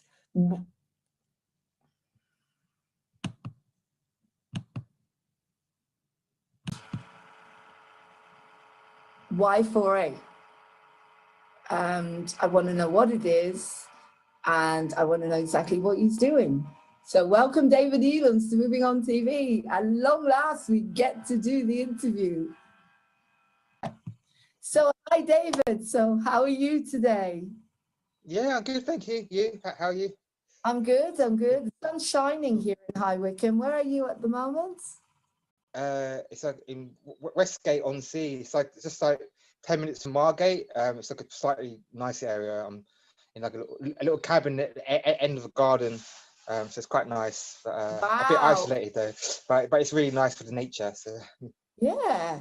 Wow. So that's where you live. You have your own little cabin near the sea. Wow. Well, yeah. go there. That sounds amazing. When the weather, do you know, the weather seems to be really, really beautiful at the moment. I get the feeling Yeah. we're being looked after in lockdown again. Do you know what I Yeah. mean? Last time we had lockdown, we had a lot of Yeah. sunshine. Yeah. It's like that's why like I kind of lockdown. The only thing bothering me with lockdown is the gyms closing. That's why I'm following it quite closely. I'm thinking the gyms are going to reopen again because I think there's a lot of because like I just really that's what I need the most kind of thing. But everything else that we notice because I'm on my own anyway. I live in a cabin on my own. Yeah. For a lot that doesn't make much difference. Like I'm not really seeing anyone anyway. All my closest friends and family are 2 hours away. So I'm not on my own anyway. So anything I notice is the gyms closing. Everything else is the same as normal for me. Honestly, David, I think that us star seeds and light workers, we've been given a job to be on our own. Us that have got really big jobs to do, like yours, it sounds massive to me. So let's go back a little bit, because this program, I want to find out, how did you discover that you were a messenger of light? So shall we start from the beginning? Where were you born? Yeah, I've got quite a big story to share, so I try and summarize and squeeze it in. So I was born in 1980 in Luton. So when I came in, so I'm on a indigo.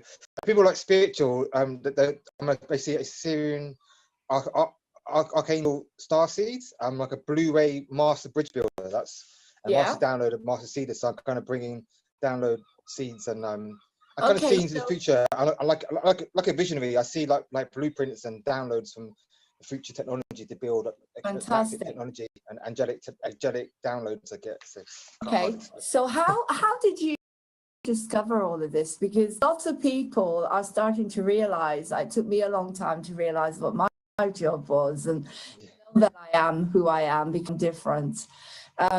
So how did you actually discover this? Because how old were you when you were diagnosed with autism? Well, when I was younger, I was diagnosed with dyspraxia, which is like is that overlap between dyslexia, dyspraxia, or the autistic spectrum. and dyspraxis, like the clumsy child syndrome.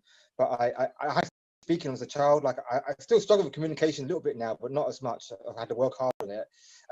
I couldn't talk because I had a speech impediment and I mumbled, and I was very introverted and shut down. And I had a speech therapist. They kept it from me though, because I went to normal public school. My mum and dad didn't tell me, but it's not their fault because there wasn't no acceptance then. Nobody understood what dyspraxia, what autism was then. So I got a really hard childhood, to be honest with you. I bullied a lot at school, and I just didn't fit in. You know how we all cast, and I was just bullied for being different. And then when I went to university at 18, I had a dyslexia test to try to get extra time in the exam and use a computer, because I find it easier to type than to write, because I have problems holding the pen, and it hurts my hand. And then they said, oh, you've got dyslexia, yes, but you've also got dyspraxia. I was like, what's dyspraxia? So I looked it up and I was like, oh, explain. And dyspraxia is very similar to autism. And then when I was 28, I got diagnosed with autism officially, or Asperger's it was. I think it was, that was quite a bit later on. So I kind of like a hybrid. I kind of got all three, and OCD, ADHD, but they're all just labels. I say ADHD is attention dialed into higher dimensions, and OCD, not obsessively, observing conscious details. That's what I define OCD and ADHD as, because I find autism is more of a gift. I used to say it's a curse, but I find it's a gift. And autism's here to teach people how to get out of their box rather than be put into a box. And here to teach unconditional love and warn people about dangers of toxins and vaccines and things. Because I'm not sure people realise that vaccines don't cause autism, but autism is more of a spiritual gift to just old souls or angelic souls incarnated. But because we're super sensitive, we react more to the toxins in vaccines. So then we have the symptoms come from the vaccine. Doesn't actually cause autism. It just makes more of a reaction to it. So it looks like it causes autism, but it just triggers the autism. It's more of a warning. So, and that's why I'm sensitive to the chlorine. I can't swim in chlorine and bleach and cleaning chemicals. It burns my eyes and nose, and I'm so sensitive. Same with 5G, 4G. That I'm just like, I can't be around any kind of radiation. I'm like, we all are. We've all got. I've got all my crystals here protecting me. Guys, people don't understand, do they? Oh my God, I smell everything. I've just got this new water filter and I can't drink it. It's awful. The chemicals are so strong. Anyway, coming back to David, that's absolutely fascinating. So I agree. What you said is incredible, that you may vaccinate another child, maybe not now because the vaccinations have become much more aggressive. Let's not go into it. I don't want to go into that's vibration. But when you had them, and if you were very, very sensitive, as you said, you've come from somewhere else, you're a light being, then you're going to not be able to deal with it. It's going to affect you in some way. However, you have done something amazing. You've been able to take this, and one can. I mean, I'd say most people with autism and all these different conditions, they can't seem to negotiate and do what you're doing. And this is why I'm having you on here. Well, I have everyone on here, but I couldn't wait to interview you. Because anyway, you created something amazing. How did you realize that you were here to do something special? How can you take yourself from that child with autism and all these different conditions that was being bullied and treated as not as an equal and looked on and everything else, to a level of where you suddenly woke up one day and thought, hang on a second, I'm here to do something different, to do something special, because that helps other people and other kids that are being diagnosed to understand that they have got a job for humanity. Explain a little to me. Do you understand the question? It's basically I'll give a very brief background. So then hard time in school. So I was a social recluse, so I just focused more on my academic career. Then I got A levels, and then went to university, and that's when I started coming out of my shell. Before then, I was very introverted and shut down because I couldn't talk. And when I did talk, I stuttered, and I got more attacked, more for that. I mean, not being able to speak properly. But in university, the bullying stopped, and then I came out of my shell. because and I was around good teachers and made some good friends, and I found I was really gifted with computers, and I got a first class honours degree in business computing degree. Then my career took off, and I worked for the big names: Nokia, Microsoft, HSBC, KPMG. I was like a top contractor in London, and that's my background. I was like 20 years experience building websites, and I'm a .NET architect, like senior engineer. It's my background trade.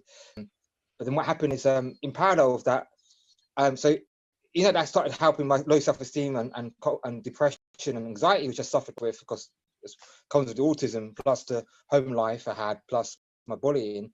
It's like I got quite a lot of damage done to me, a lot of trauma basically, and I took a lot. I'm still healing from all of it. I'm getting there, but it's been a lot to unravel. And then one day I still struggled with all this, and then I tried everything that worked, and I was drugged up and was given antidepressants, anti-anxiety tablets, sleeping tablets. All this just numbs you down and doesn't really heal you. It covers up the symptoms rather than addressing the root causes. And the root cause is ground, and come into your body and anchor yourself into the planet. And that's what I discovered yoga. One day I went to the gym and I did the yoga class. I was the only man in the gym. I was like a toy by all these older women. They loved me, and I was only like 20. How old was I? 25, 26, I think. And I was only, and I used to go to the gym and just work out and do like weights and stuff. I just still do use the gym. One day I just thought, Simon goes, try yoga. I was like, and because of autism, I don't care about what society thinks. I was like, a man doing autism, man doing yoga. I'm already an outcast anyway, so I don't care. I don't care what society thinks of me. That is one of the blessings of being an outcast. You just don't conform to society. You become a rebel, and you just don't like follow the dudes. Sorry, David, can I just stop you there quickly? This is amazing. So yoga, did you take any medication at all? Did you have? Yeah, that's before that. Yeah, I said I was going to doctors, and all they gave me was antidepressants and anti-anxiety tablets and sleeping tablets, and it just made me worse. And I was like, that plus drinking alcohol, got so depressed. I was smoking a bit of weed, so I was a mess. You can imagine. I was just like, I had this cocktail of like pharmacy. I was like a living organic pharmacy, and I was just like, I was just like, and I was like, no wonder I was a basket case, and it made me even more unstable, and I was just a complete wreck. And all I've done is just keep changing my medication, which didn't work. It made me worse. And then one day I found yoga, and I phased it out. I phased out all. And did you phase out all the medication after that? Yeah, medication, stop drinking, stop smoking, and I just turned my life around, and that was the turning point when I swapped all that shit with that rubbish with yoga, meditation, and mindfulness. And this book, I've got it here. I'm actually reading again now. This Eckhart Tolle, The Power of Now. If you can see that, it's the best book. I recommend that people with autism, if you're listening, read this book. This book and yoga, meditation, and mindfulness in nature, and a good healthy diet, preferably vegan, is what you need because you're sensitive. So don't eat meat and don't have caffeine, don't drink alcohol because it's not good. You got autism and you're sensitive. It's not good for anyone. Like autism is the same as everyone else. It's just like on a stereo, the sensitivity dial's just toned up a bit more. That's all it is. Everything's just toned up a bit more. But all these things that help, like I just said, help everyone. But autism, it's even more important that you look after yourself and you have a really healthy, holistic lifestyle. That's basically it. And yoga is the most, of all those things, yoga and for the yoga in this book are the two most important things, I would say. Power of Now and yoga is what I would say, and nature. It's all important. But, David, okay, let's just take a breath because it's stunning. This is stunning information. Now, all I can identify with is I was diagnosed with BPD, which has got a bit of everything in it, but it's a complex needs. And so with BPD, they medicate everything. I never took medication for anything. And well done. The answer is you've got to bring everything that's got to come into balance, and you've got to know why you're here. You've got to release some stuff. I released trauma from the past, and that helped me. But with you, it was purely yoga, grounding yourself, and the power of now, that changing your diet. So you're obviously very enlightened, you know, to be able to do that. You're a teacher. You've come here to teach a lot of people that have been affected really, really badly. I know a lot of like, what is it? Nearly every single child has been diagnosed with ADD or ADHD or something, or expected, because they're so, as more and more sensitives have come to the planet. But let's move on from there. So that is absolutely fascinating. So how old were you when you felt that you were going to create something in order to help other people? And did you teach yourself? I mean, some of people can't seem to communicate like you.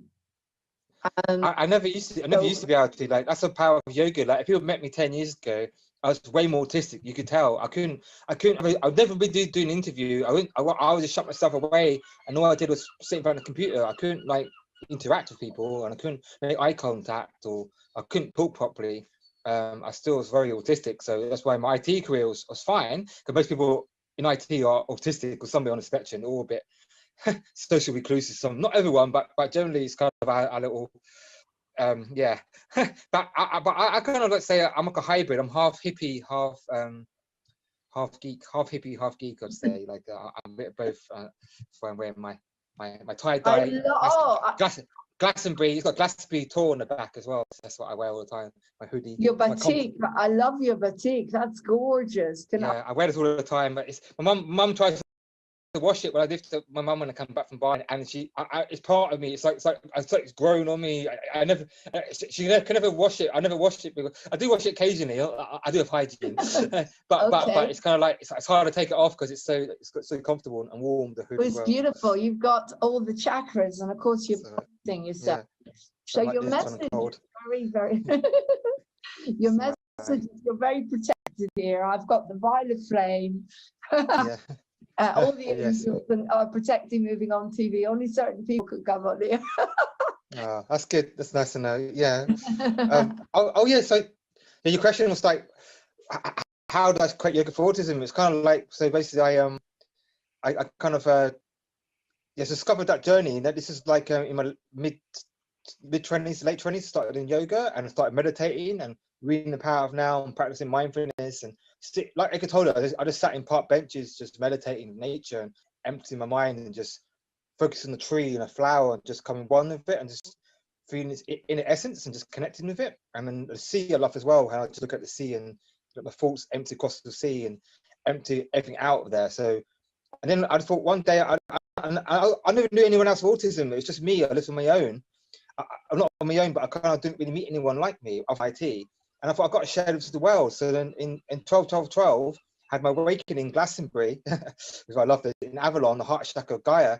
And then I created Yoga for Autism in January 2013, just after my awakening, to share what I discovered. And then be honest, it's kind of David, very hard journey since then. Sorry, David. When you say you're awakening, everybody has an awakening, like a spiritual. I know when mine was exactly.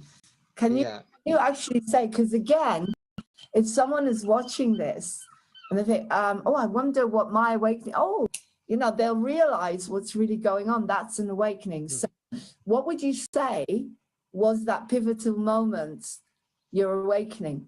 It happened like 2 stages probably. Like the first stage was when I discovered probably yoga, meditation, and mindfulness, and that was back in like 2009, 2010 probably. So when I was like 29, 30, and then the second stage, the big one was, I said 12 in Glastonbury, which is like Avalon, the heart chakra of Gaia. I went to because I started going to these ceremonies like yoga classes and meditation classes, and I got invited to do ceremonies. I started hooking into doing spiritual tribe in London, because back then I was in the southwest in Plymouth and Cornwall and Devon. I kind of went to university down in Plymouth, so I only came back to London in 2012, like July 2012.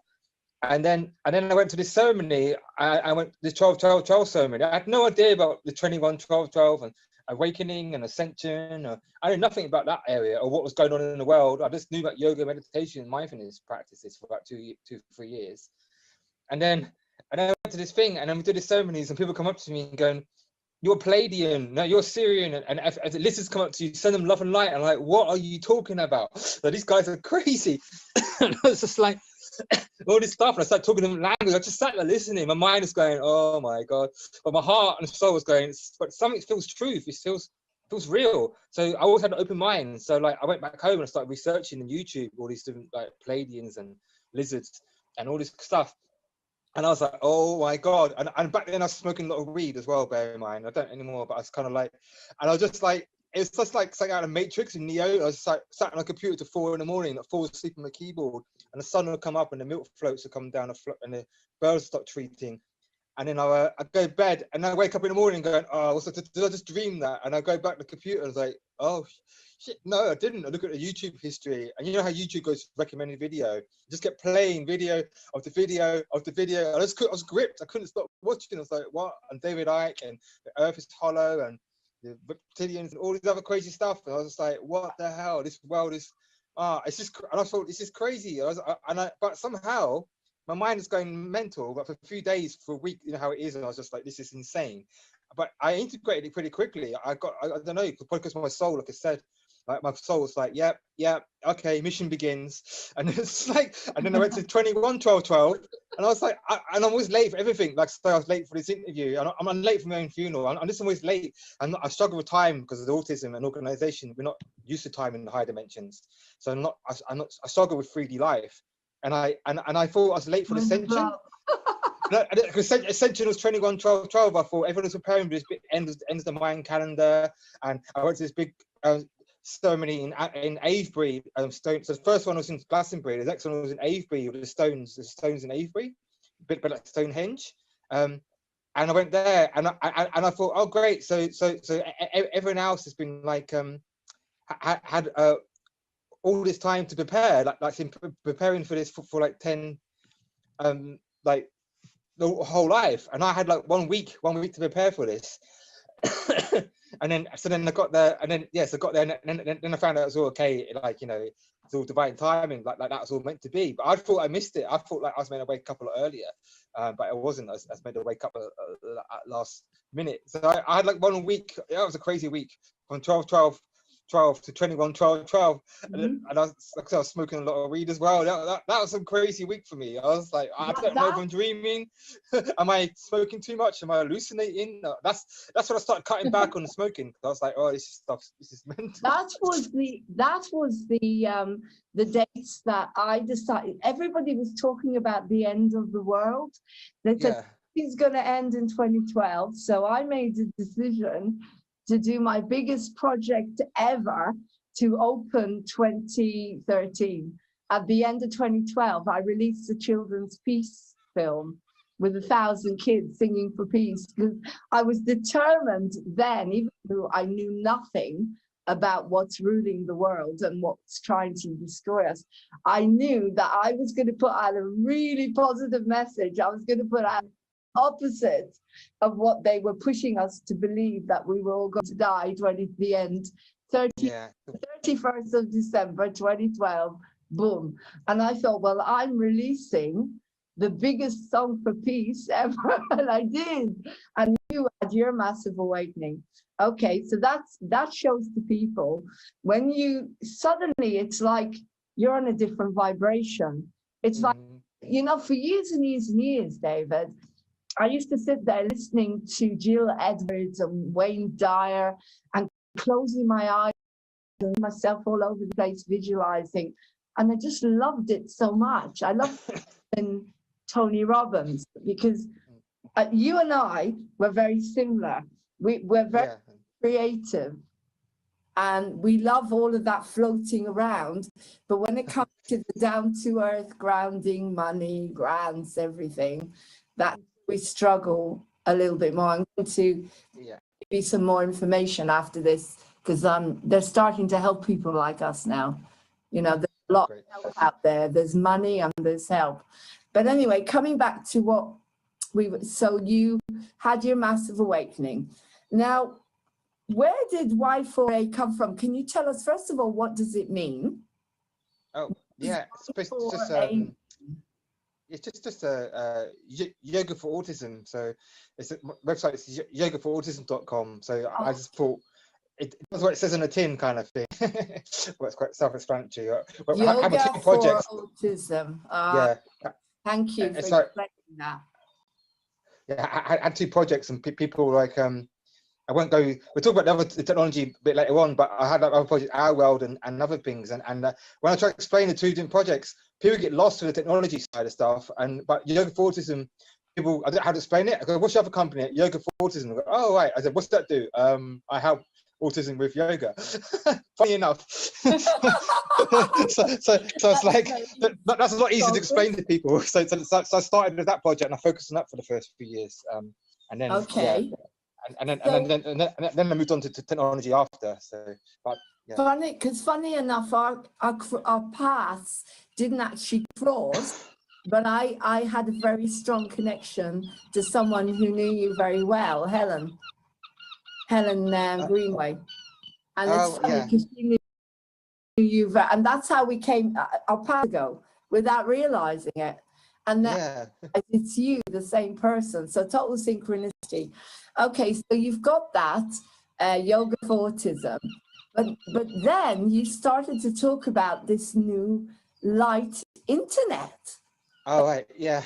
So yeah, that. Which is, what is that, and how is that going to be beneficial for the human race? And how does that connect all the dots? Yeah, I tried to give a quick summary, and then I'll talk about how it all kind of connects, because all my projects are all interconnected, all got the same master plan. I'm basically unity consciousness. I express unity consciousness within the technical sphere. My projects, so and that's where we come from. Because we come from like the oneness kind of, from the high angelic realms. When we came here, we used to be in pure unity consciousness. Why I struggled with being a body and being separate.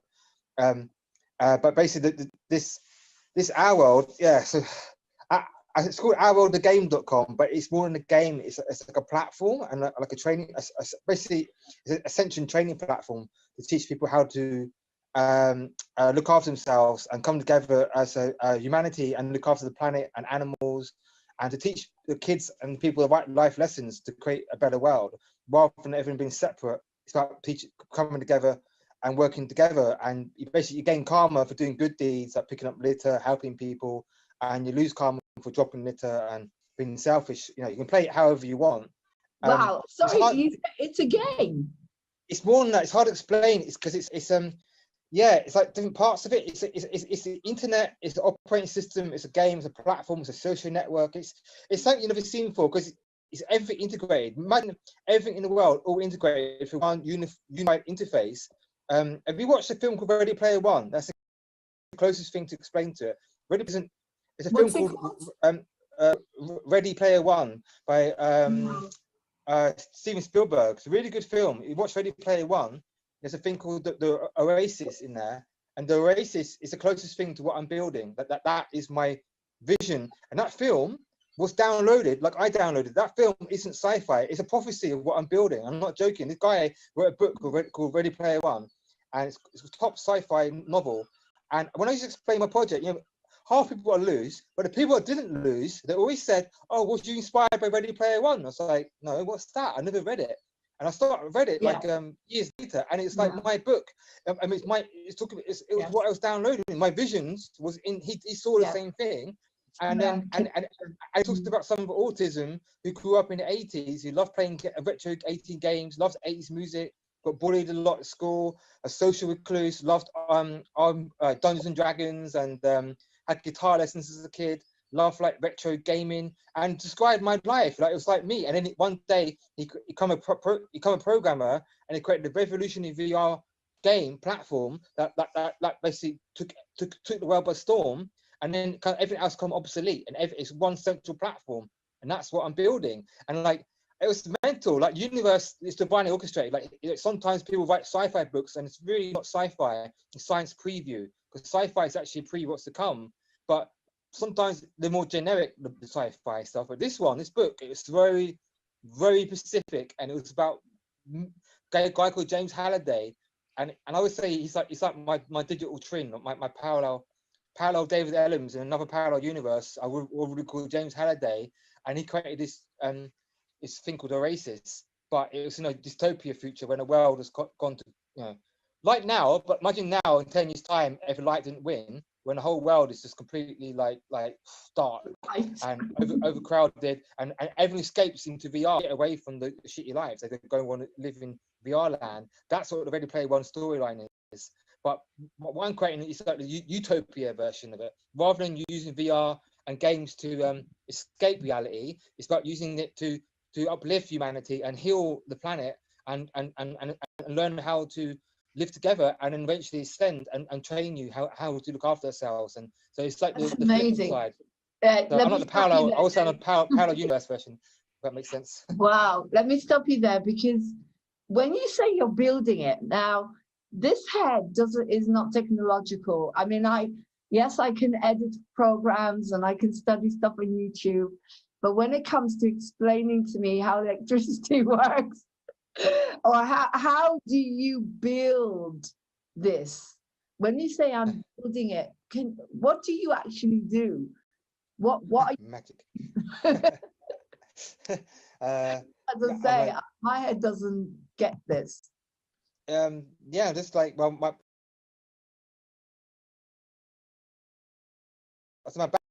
background is a .NET. That's like a programming language and technology, which is like it's like a web development, but it's used for everything: websites, apps, games. It's very popular now. It's in like a lot of businesses use it. Like probably Java and .NET are two of the most popular languages. So, and it's a thing called a game engine called Unity, and that's very popular as well. And the clues in the title, Unity. That's why I knew when I said that was what I'm going to build my game in, because Unity. My game's all about creating unity, and a game engine is called Unity. So I was like, yeah, that's the one I'm going to use. That was divinely planned. So and the programming language it uses is the one I'm 20 years experience in. So the back end code for Unity is C#, and that's what I'm an expert in. Okay, so that's all planned. That's planned. Are you using light language? Sorry, are you using light language in there? Yeah. Thanks. Good question. I never talk about that part. I forget about that bit. Yeah, it's imbued with angelic light codes as well, and the Ascended Masters are working with me with alchemy energy. So when you're playing the game, it actually upgrades your DNA and upgrades your consciousness. It actually, and I call it anti-brainwashing technology. All the damage that's been done rewiring our brain and DNA, this game reverses it. It's an antidote. It's the antidote to all the brainwashing. Basically, it rewrites your consciousness and DNA. It's not only educating you on a 3D level. It's working more. It's multidimensional. Multidimensional programming and multidimensional energy that comes through it. It's mental. I'm just a channel. It's not coming from me. I'm just an angel incarnated, and I'm just following orders. I'm just following like you, all of us. I'm just building what they tell me to build. Like, build this.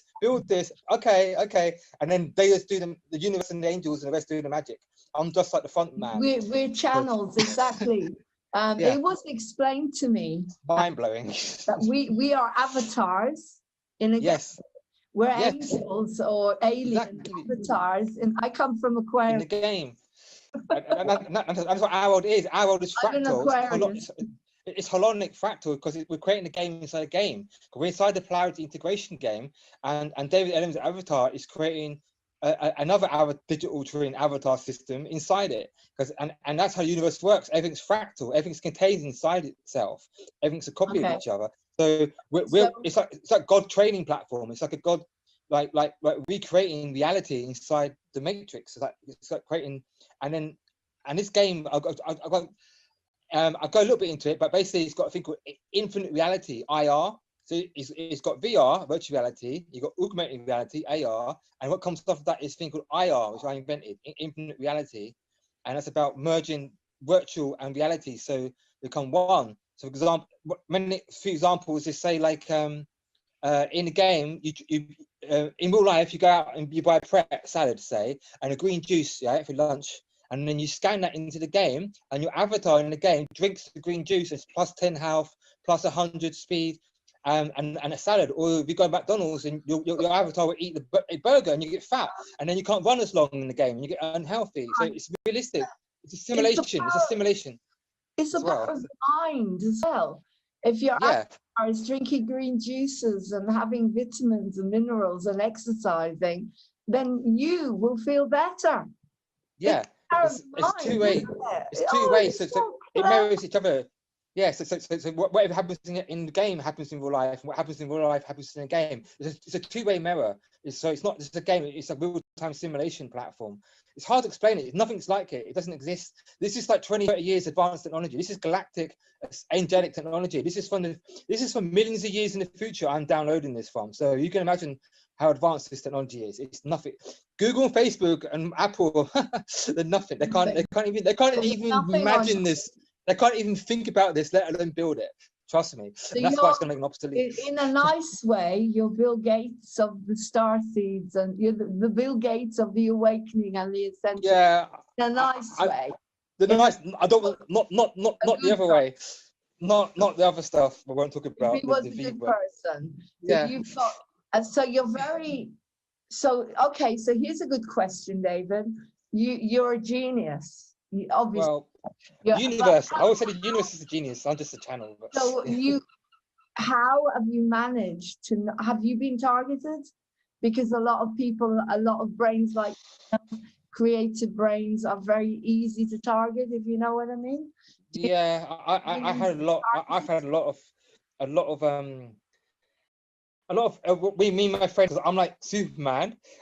So I'm like archetype of Superman, and my friend Chris, he's like Iron Man, and there's a few other superheroes for the Avengers and Justice League that we're building, and we've been very, very interfered with, to say, and hexes, curses, psychic attack. Yeah, there's been all sorts of crazy stuff. Phone calls, saying weird. My computer's been hacked, and I've been. Oh God, my computer crashes all the time. Every type of way that can be interfered, I've been interfered with, and my relationships, my parent, mind control. Yeah, I won't get too far into it, but that's what makes it stronger and stronger, and that's why I keep feeling I'm behind schedule, because I've been trying to get funding and build this since 2013 or 2011. I started, and I still haven't got funding or team. So this is another shout again. If anyone wants to help, donate. I've got a GoFundMe page, and also I'm about to launch a Kickstarter campaign. I've been told, guided to do that, and looking for C# and Unity developers. If anyone's out there who wants to help build this, it'd be great, because I've struggled to find funding, and in 8 years I still haven't got any help or support for this. So that's because I know it's interference. But the way I see it, David, is everything is about keeping people. The government now, everything they're doing, particularly, the lottery and funding like that, they want to keep people calm. Now a game already will focus the mind. Think about it. You have to think like them, don't you? They're looking for people that can come up with things that are going to help people focus their minds. But this is such a positive game compared to all the violent games and video games, exactly. all that stuff that doesn't, okay, it does focus the mind, but it takes people not in the direction you are. I mean, what you're talking about here is it's a whole education system of mindfulness, nutrition. It's going to help so many people whose heads are not able to stay calm and focused. Now, not only that, but you pulled yourself out of everything, depression, alcoholism. You're being honest here. And I think one of the things the lottery are doing now, which I'll talk to you about another time, is they're providing people to fill in the forms. So you can actually get someone for a whole day now, believe it or not. The lottery will pay them. They give you someone, and you sell for, and they help you. They actually do the grant. So, some of the linings of this awakening, of this lockdown, is that people are they have no choice but to give money to people that are going to help human beings to be able to negotiate whatever is happening, whatever might be happening, whatever may happen. So you've got a better chance now of money from these people than you had before. Yeah, because I've basically I've done everything. I've done investors, I've done crowdfunding, I've done grants, I've done book lottery, I've done comic relief, I've done it all. Denied for yoga for autism and our world. I've been trying to get funding, and it's been, I'm honest, it's days I want to give up, you know, but my heart will never let me. My mind is like, why did I give up my £500 a day job I used to make? I used to make 10 grand a month, and now I live in poverty. Like No, you I'm never living give up. benefits, Never but give my up. heart and soul will never let me quit. So like, I won't tell you the whole thing, but I got targeted. My yoga for autism company, they tried to take it from me. So I took my clients, I took my business, and so I had to shelf that. Like, it's still going, but I had to then focus on the technology because the money is in technology. So I started building the game. But unfortunately, yoga for autism I hadn't had time to carry on with. But that's going to be rebooted. That's Wife Faith Reborn that you're asking about before. Just to quickly, the big thing I really wanted to say was I'm about to launch this thing called the Justice League Academy and Your Second Chance. And that's basically a training course for like everyone. Originally it was for autistic people like myself, but it's for everyone now, for kids on the streets, homeless, unemployed, people in prison, autistic people, and everyone. And now basically So this what's both, that called, David? Your Second Chance? yeah, it's going to be Your Second Chance.icu, and that's like what you ICU, and the Justice League Academy. The Justice League Academy is more for kids and adults who are into comic books and like me who like superheroes. But some people, Your Second Chance might resonate more. So I've got two Okay. flavors of the same thing, and That's that's about interesting. like, Sorry, can I? So that I can stop you there because that can help a lot of people. So yes, especially now with the your lockdown. That's what I was second thinking. chance, yeah. Yeah. So say you've got a dream, like you've got a big dream, they can go to Your Second Chance and they can get what? Mentoring, money? How does it work? Uh, yeah, eventually, but to start off with, because just starting out, the main thing of it was to teach them how to program and teach them like people interested in how to make apps and games. I can give them all free training, and it's open to everyone. No previous skills experience required. It's free, and then they giving jobs to help build our world, to build this amazing technology. Because it's a win-win-win then. So I can give them free training and jobs. And most of the training courses, the barrier entry is so high. You need previous skills, experience. You need money, and you work. And when you get in, you work on dummy application that no one ever sees. You work all this time and you throw it away. What better way is to build real life? I trust people. I want to have them believe in themselves again. So I want them to work on real life applications and build apps and games that are going to make the world a better place, and build our world, and build all these apps, mindfulness apps, that all plug into it. So it can build stuff that's going to really, from day one, you can start earning money and start writing code to start helping people, and as well as the programs also got mixing with mindfulness, meditation, yoga, healthy nutrition. So it teaches them how a whole holistic, balanced lifestyle. Because just programming is not healthy. You need to balance it with the yoga, meditation, and going to prove that people are more productive and more efficient at learning and working when you mix the programming with yoga, meditation, and mindfulness. So that's my whole So thing. how far have you got, David? How far have you got now with, you've got a website? Yeah, How well far have actually, you got? at the minute for the training, you go on ourworldthegame.com or nextgensoftware.co.uk. The details are on there, and it's a PDF you can download of those websites. And there's one for adults and one for junior, and juniors for kids like in schools and stuff. And especially now, all the schools are closing. It's perfect timing. The universe again planned this. Do you know what? I downloaded all this in 2013. All what I told you, I've had all this in my head since 2013, but I didn't have time to make it all. But it wasn't for then, it's for now. I realized 7 years was to prepare. 7 years I've been preparing, building, developing, and doing my inner work. And now 2020 is when I unleash it on the world. 2020 is when the world needs it. Because I'm ahead of my time. I'm a man of tomorrow, man of steel. Superman is. I'm from the future. So I was ahead of my time. So I had to wait patiently for 7 years for the world to catch up. And now the world is going to be crying out for what I'm offering. Because the slogan for our world is together we can create a better world. So they want to be part of that. The yoga for autism, people always need that. And the training, Your Second Chance. Yeah. And the final thing is the Global Healing Network. So I can heal. I've got technology that can heal people for distance healing. You know, got remote healing. I got a thing. I think you gain karma for healing people. So this whole COVID craziness, you don't need to go get a vaccine or go to hospital. You just go on a website and you can get free healing, and people can heal you. That's another one of my things I had in my head from 2013. But it's all for Fantastic. now. So this And now is look at the all- world. And like now is the time to bring it into the world. So hopefully someone out there's listening. Help me, help you. Thank you. Yes. Well, the whole Please. point is we're all working together, David. And TV is here for everyone. I'm here to bring you all together. I'm the media for the light workers. That's how I see it. I'm the media for light workers and for Starseed, for all of us, in order, because you need a media. You need some, Yeah. because there's no one's going to put you on anywhere else because they don't want to know. They don't want to know that you could go out there and tell all these people with autism that you don't need medication. They don't want that. And they don't Yeah. either, that I can go out there and say you don't need medication for anything.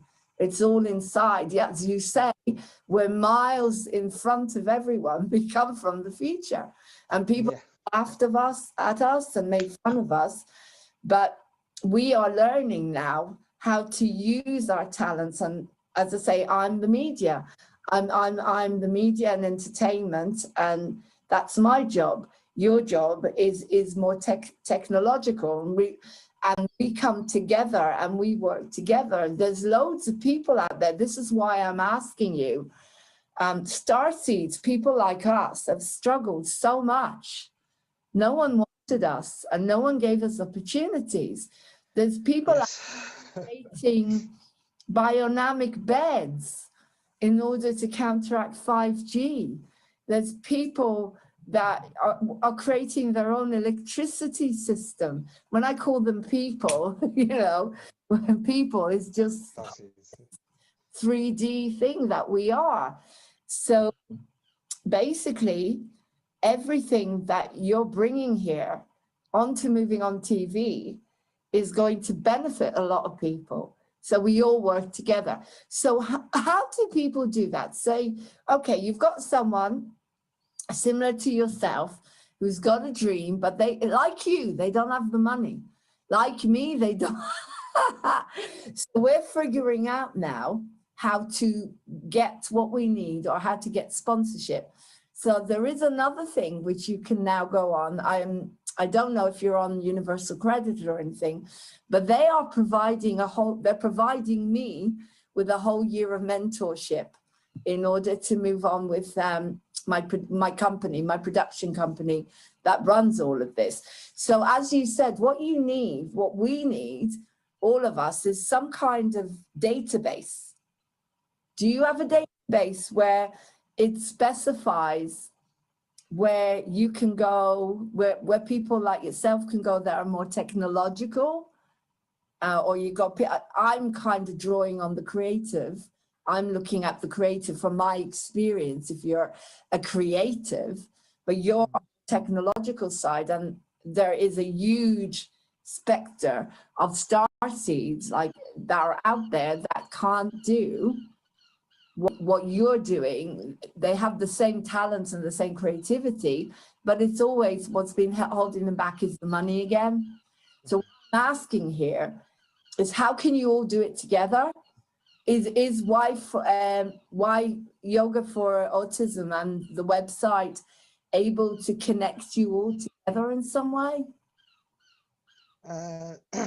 Yeah, the best way is I have to give you some links after this. Basically, this thing called the Our World Tribe. I got a Telegram group, and also a thing on thing called Discord, like a Discord game server.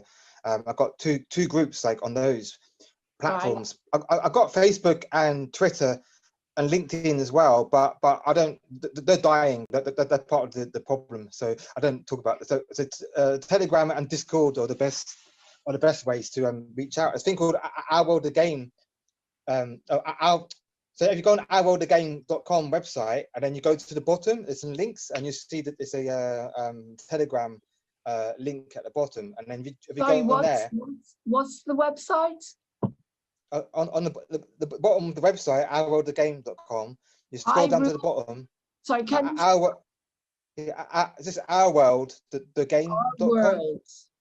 Yeah. The game. That's yours. Yeah, .com. That's probably the best way. rworldthegame.com. Okay. Anything, so people can go on there and connect to you, is that right?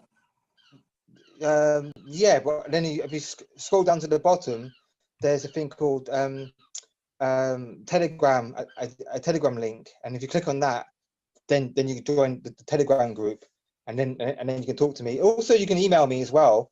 I'll give you my email address, so david@nextgensoftware.co.uk. That's another Okay, way. you give that to me and I'll put Yeah. it A link. Yeah, put in a link. I think I'll give you the links after. Yeah, I'll give you the links after. So I think I'll give you a link for Telegram, and my email is probably the best way. There's two ways. Okay.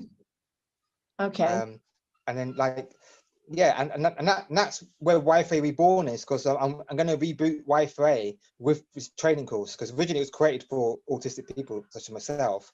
So I'm going to create this training course is how I'm going to reboot it, because that's the thing. I've got thousands of people like on a database of autistic people I've built up over the 7 years doing. I went to autistic shows and teaching and doing public talking in shows and in schools and in colleges, care homes, and advertising in autistic magazines and yoga magazines, and yoga show I went to. And there's videos on the website of me doing my public talkings. People can check out my videos.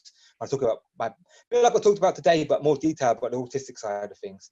A presentation I give, and that's why I've got loads and loads of email addresses and people signed up. I've got yoga teachers and I've got clients.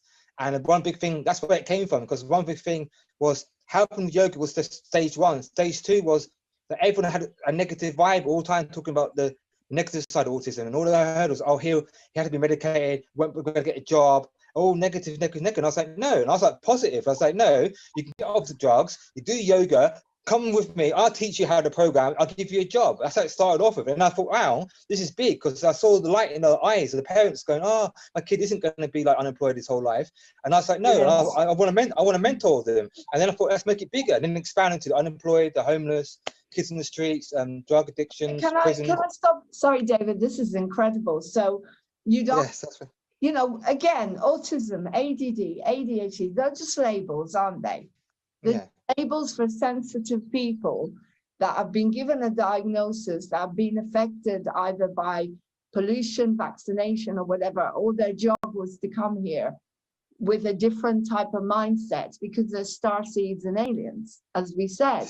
So does that mean that if someone comes to and wants to work with you or get some support and understand, and you know, from you what you're doing, or as I say, work with you, do they have to have a label, or could they be struggling with addictions or anything? I just make it open, like my focus is to help all disadvantaged people, but I want to help everyone, and this is why the universe has done this now. Why it's like my time to shine finally, because I've been really gone for, like you said, you know, gone for a really dark struggle 40 years basically on this planet. It's been I've had very small breathers basically of where things have been like not ridiculously challenging. It's just been like climbing not a mountain, climbing a vertical wall of spikes and being, I don't know, shot at the same time. But basically now, like, it's time to bring it into the world, because this is like my Superman journey, basically my Superman hero journey, and this is where I now finally can. Now is the perfect timing. There's the lockdowns and people at home, unemployed, going up, kids going to be homeschooled. This is exactly the perfect time when people are going to want to join these training courses and not only just like get money and help build something. It's also help build a better world, and help build our world together, because it's massive. This project is the most ambitious project the world's ever seen. When you watch the film Ready Player One, you'll see it's way bigger than people. Oh, is it new Facebook? Is it? No, it's bigger than everything you've seen. It's bigger than all the current big tech combined. And imagine all that combined in something that's for the light of the world. That's how powerful it is. It's the antidote to big tech. It's like the nemesis. And that's why, like you said, I've been hindered a lot, let's say, and challenged a lot, and also why I've been delayed, because it wasn't safe yet. It wasn't time. Because if I didn't burn out in 2013, it would have been too early, and I would have been I don't know, probably be in danger. Yeah, I think I need to drink. Okay, so David, we're gonna, you're right. We're gonna you're getting your water. We're going to end the first part there. Okay. Is there anything you want to say before we close the first part? And then the next interview, part 2, will be more about the training. And even if people want to contact you and ask you questions, we'll put your email, and maybe they can ask you things they may want to ask about their own development or how to get more training. So we'll talk about the training more on the next interview, and we'll talk about also going out and getting support, how to do that, and what it is you need, etc., etc. So is there anything else you want to say before we close this first part of the interview? Yeah, that sounds great. And I just want to say, everyone out there listening, don't worry.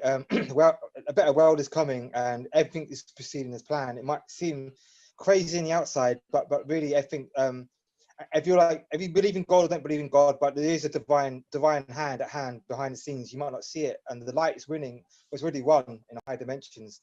And these projects are now coming through. I'm just one part of a massive network, like Lauren and all of us, of light workers. And I got a massive amount of people building this new technology with me. And now we're bringing the training course in. And just want to end just by saying the whole point I created this thing is that I believe in all of you. I believe in you, and I believe in you all deserve a second chance. And I want to help you all find your gift for the world. Everyone's got a gift, and I just wanted to empower you to be the best person you can be. And together we can create a better world. So don't give up hope. And we're going to do it. We're winning. And I just got to stick together. That's it. We've all got a similar dream. We're all here for humanity. That's what gets us up in the morning. We believe in you, every single one of you. And if you can see what David has got past in order to do what he's doing, there is no excuse for anybody to not be able to get out there, grab their life, grab their dreams, and live their dreams, regardless of the 3D issues that we've all been given. I know people are struggling with all sorts of, but guess what? The government know that they created this, and they have to give you support. So we're going to find out in the next program what support is there for people like David and people like myself and anybody else who's watching this, because the whole point of doing this is in order to show you that you too can go out and create your dream. So I'm going to end that there. Please subscribe, share, and like, and join Moving On TV. And at some point, I think I'll get David on, because he's so brilliant at speaking. We'll get you onto a live stream where you can bring your friends on, and we can bring people on. You can talk to them, ask questions on the chat, and hopefully we're going to, grow beautiful new world together. So take care, everyone. Love you lots. And I will put David's email down below. But contact me, movingontv1@gmail.com, if you want to come on here as well. Express your dream, and we'll do it together. Love you lots, guys. Love you all.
Welcome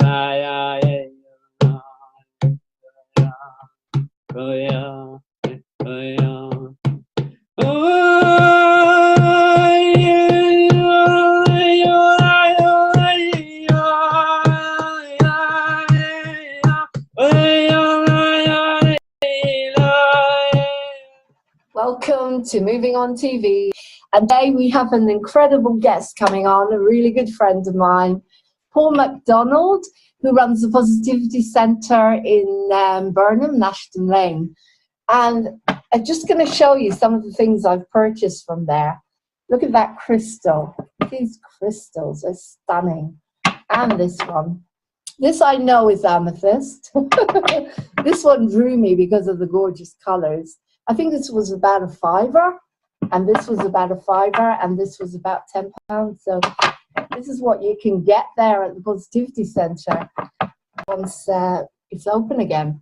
Also, you can buy my book, Simply Amazing, Chapter 8, Casey Armstrong. They sell that. They sell How to Stay Sane in a Crazy World cards, which are channeled by me. And they sell this beautiful, beautiful pendant. If you can see, made by Megan Luna. They sell beautiful things there, and I've purchased loads of stuff from there. But today we're going to talk to Paul, the man himself. I call him Mr. Medicine Man because when I go for a session with Paul MacDonald, he does the shamanism, he does music, he does rhythms, he does. I use the bed, the sound and light bed, and all together get this incredible experience, enlightening experience where I detach from life completely. When I come out of there, I'm a different person. And sometimes he uses rhythms and drums and sage sticks, as I say, Mr. Medicine Man. And as I said today, apart from that, he's a very talented musician and songwriter, an all-rounder, as well as an alien for another planet. So a fantastic healer. He does, I'd say, telepathic healing as well. So, you know, close your eyes and the healing appears and you feel different. All sorts of talents and skills and experiences that we feel probably are what refer to being an architect of life, which is what I'm going to ask from him.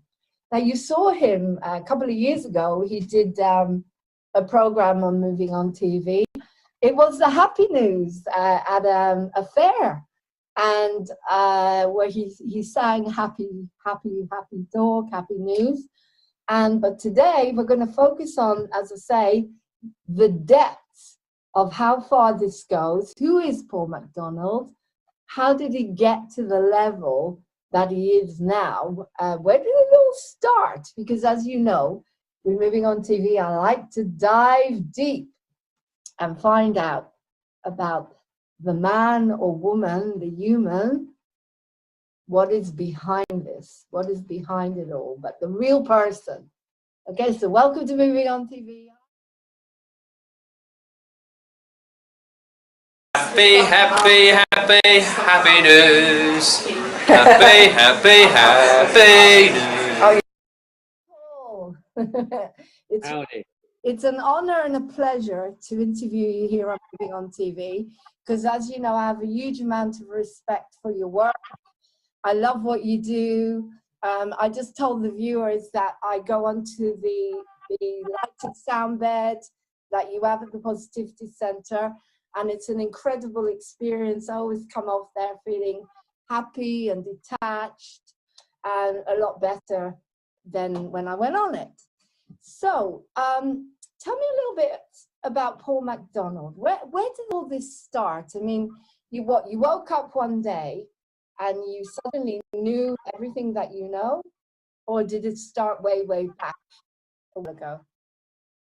I suppose I've always been a bit, I suppose very like up in my head a lot, to be quite honest. Always been very intrigued and questioning everything. maybe sometimes it's a little bit too much, but then as they say, your gift is your curse is your gift. Sort of works for you in both ways, doesn't it? Which is life, I suppose. It is a balance. It's like that can't always be one or the other.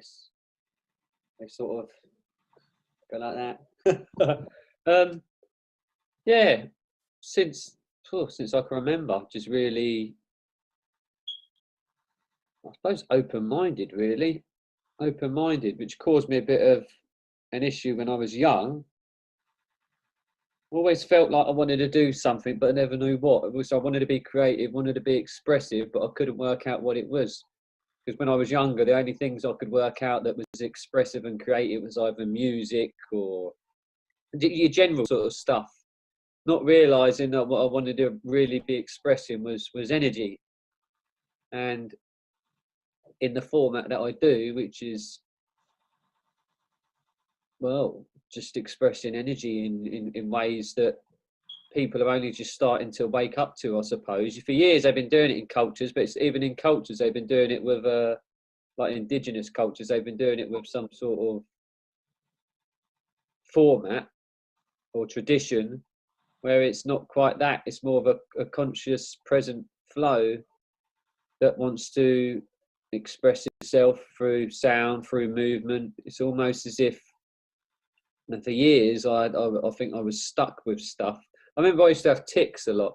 I'd make sort of like noises, or I'd twitch my neck, or You mean a bit like kind of like Tourette's kind of? yeah, but it was almost sort of a tic. Like I'd have to do something like a certain movement of my neck all the time, and I remember thinking it was like if I don't do it, it's it was a bit of an OCD, it's a bad luck thing, but more of a feeling. And now I look back on it, I've come to realise it was actually like energy that was stuck and stagnant. And someone said to me recently, and I've only just thought about it, like how light, I don't like the word light language, but I suppose it's like expressing energy is in form of like sound and movement. It's like NLP, because you're, for example, like last night I was feeling like I need to express a certain sounds, and I think it was a lot of like it's a lot of like tongue twisty sounds, and I just go with it. And it's a tone, which is a vibration, which is basically what everything is anyway, isn't it? Vibration. So I just go along with it. It can seem weird or it can seem odd, but it's just the tone.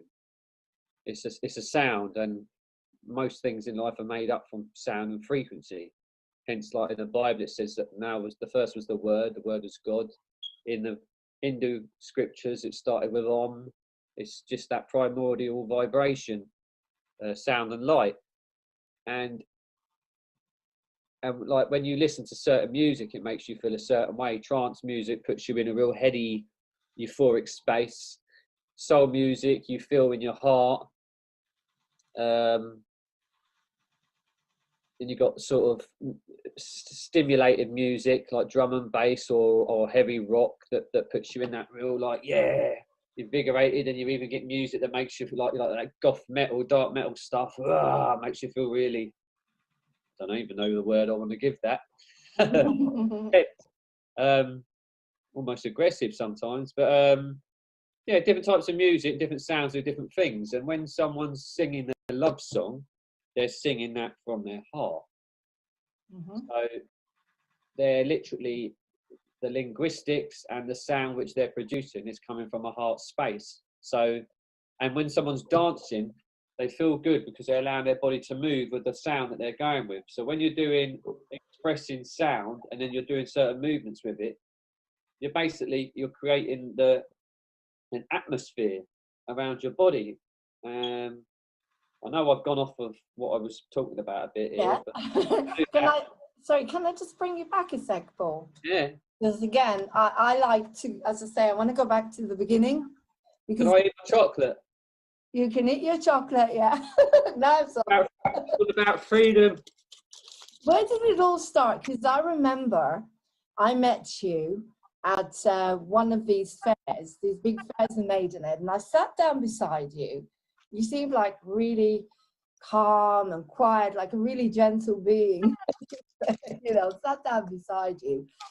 But you were totally focused. You started talking to me, explaining to me what you wanted to do, the conscious camps, and I think at the art center.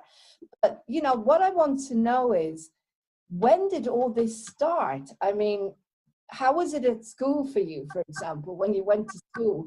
As you say, you're different, you're creative, how did you manage to settle as a child into the school system with all your energy or ambitions? Or did that start later on when you were older? I had a funny childhood. I wasn't brought up funny, but I was a bit funny myself because I had weight issues, and that put me into like give me a lot of anxiety because I weren't happy with myself, and I suppose really that's why I do what I do now. You know, I never really, for years, I don't think I enjoyed myself because it was all about how I look, superficial sort of 3D world stuff, and I guess really that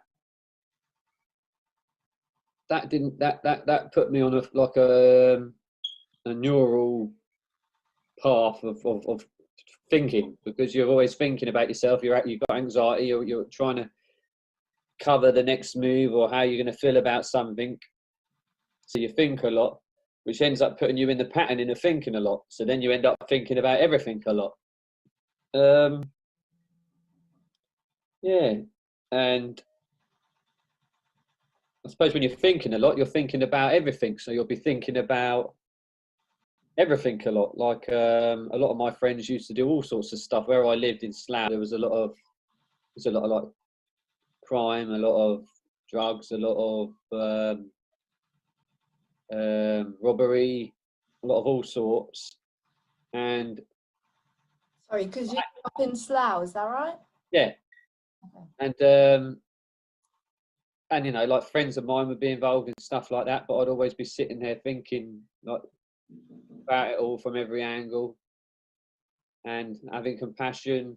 I could never do stuff like that, you know, obviously hang around with people because they're your friends when you're younger, and then certain friends would be doing certain things, and it's that where you're thinking, where I would think a lot, it would stop me acting a certain way because I'd be thinking about consequences, thinking about how the person would feel, thinking about everything. And again, it's like a curse and a gift at the same time, because it's sort of intuitive as well. You don't do stuff because you're thinking, oh, that ain't right, that ain't going to be right, it's going to turn out like that. Like really thinking about everything from every angle. Sort of think yourself out of doing things. And sometimes, but it ends up, I also used to think myself out of doing stuff that maybe I wanted to do. So, was there anything you liked about school? um, Or that you I liked school. I liked being with my friends. But I didn't like. I've never liked doing structured stuff. I've never liked being part of a structured society. And my mum's very much, I suppose, you've met my mum, opinionated. She made me into the man I am today. Yeah, systematic stuff I've never really gone along with well. My mum didn't. I think she got kicked out of school early because she didn't like going with set routines. It's when you look into stuff and you think like, well, what's the point of that? Not everything about it, but just certain things that you can't resonate with. And I suppose that's the beginning of change. If you're here as a person who wants to bring in some sort of change always gets what's the word? No one seems to like change, or no one's comfortable with change because they're comfortable with what they're doing. So either people think you're weird for what you're trying to talk about or bring in. And I suppose that's another thing with me as a youngster. I liked certain things. I liked certain way of dressing, but I never would. I'd never like do things that I wanted to do because I'd be worried about how people I know would think, or if they would take the mickey. Or I was thinking about it only last night actually, about how much post-traumatic stress is just a whole lifetime of a lot of people.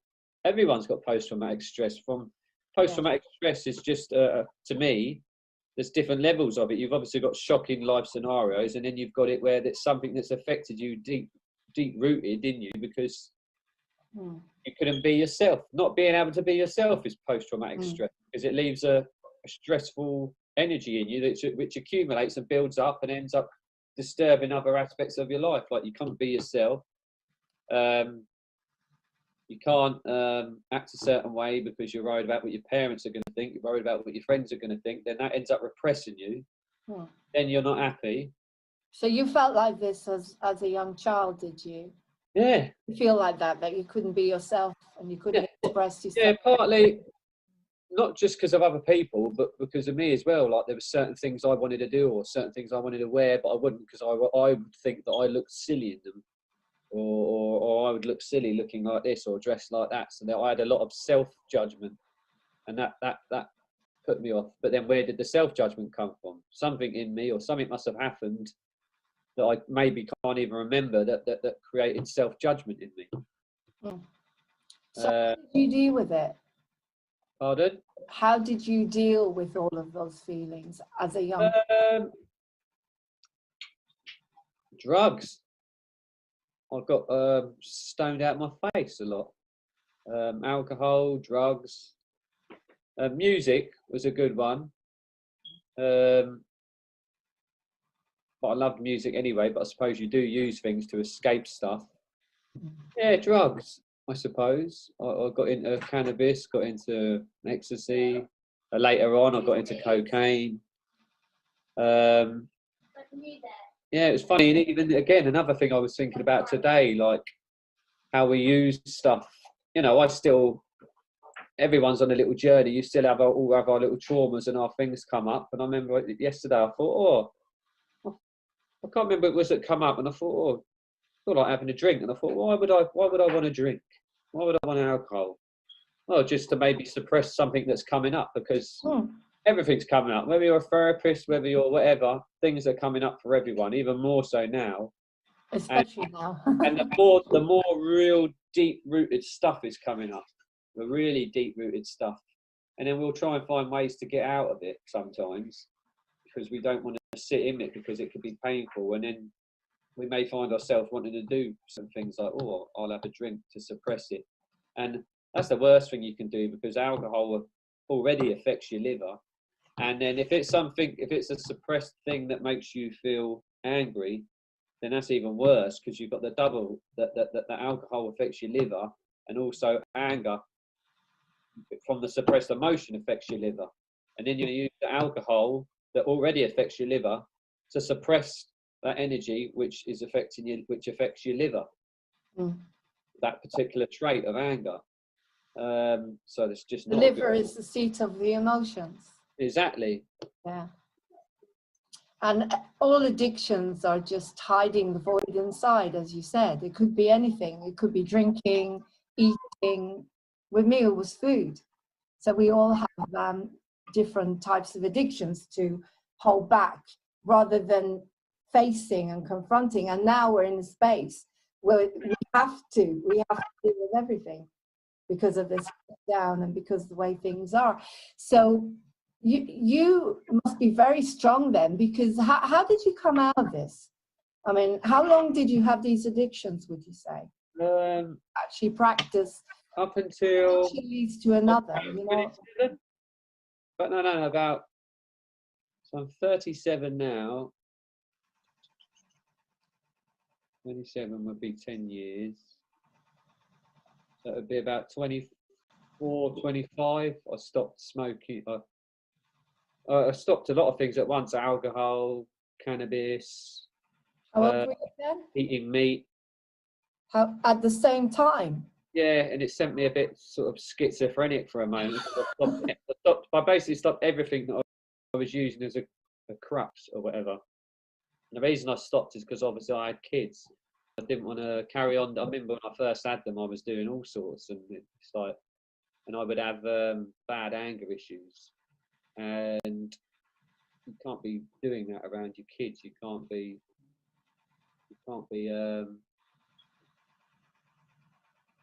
acting like that around them.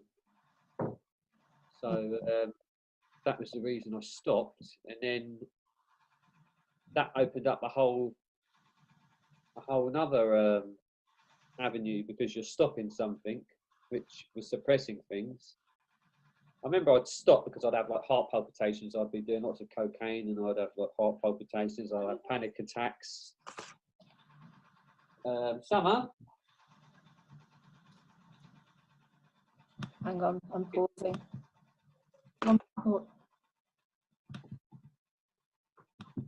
Okay, right, we're back.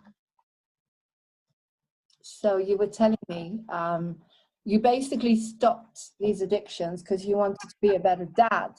Yeah. Because in a way, you know, Tony Robbins talks about addictions and pain, and he says when the pain is too strong, or when you have something more important than the pain, you can conquer that pain. But it takes that mindset. It takes that something that is more important to you than the addictions. But it's a very brave thing to do, to be able to just stop. I mean, you know. Hard. Cold turkey. Everything comes up that you were suppressing.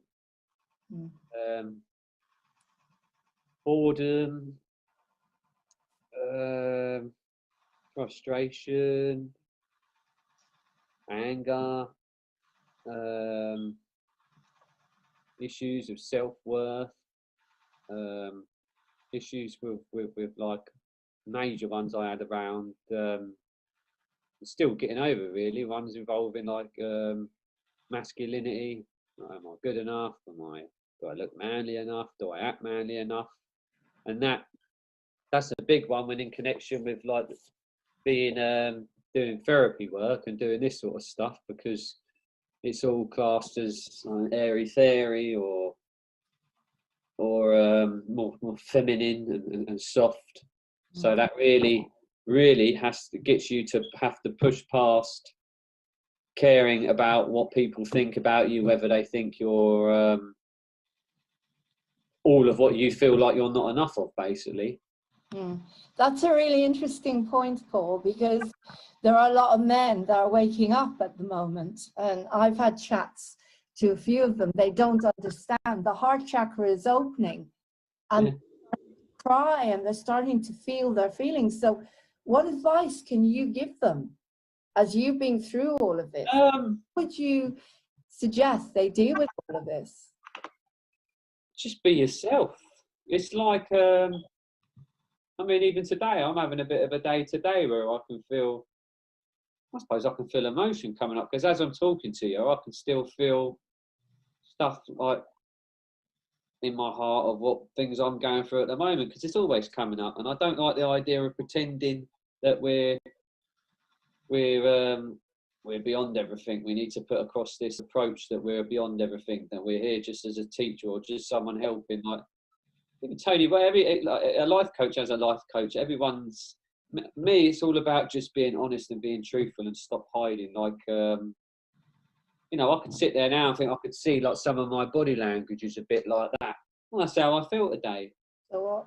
So what's the point of me putting on like an act of like, hey, that's not being truthful. I want people to be truthful. I want people, if they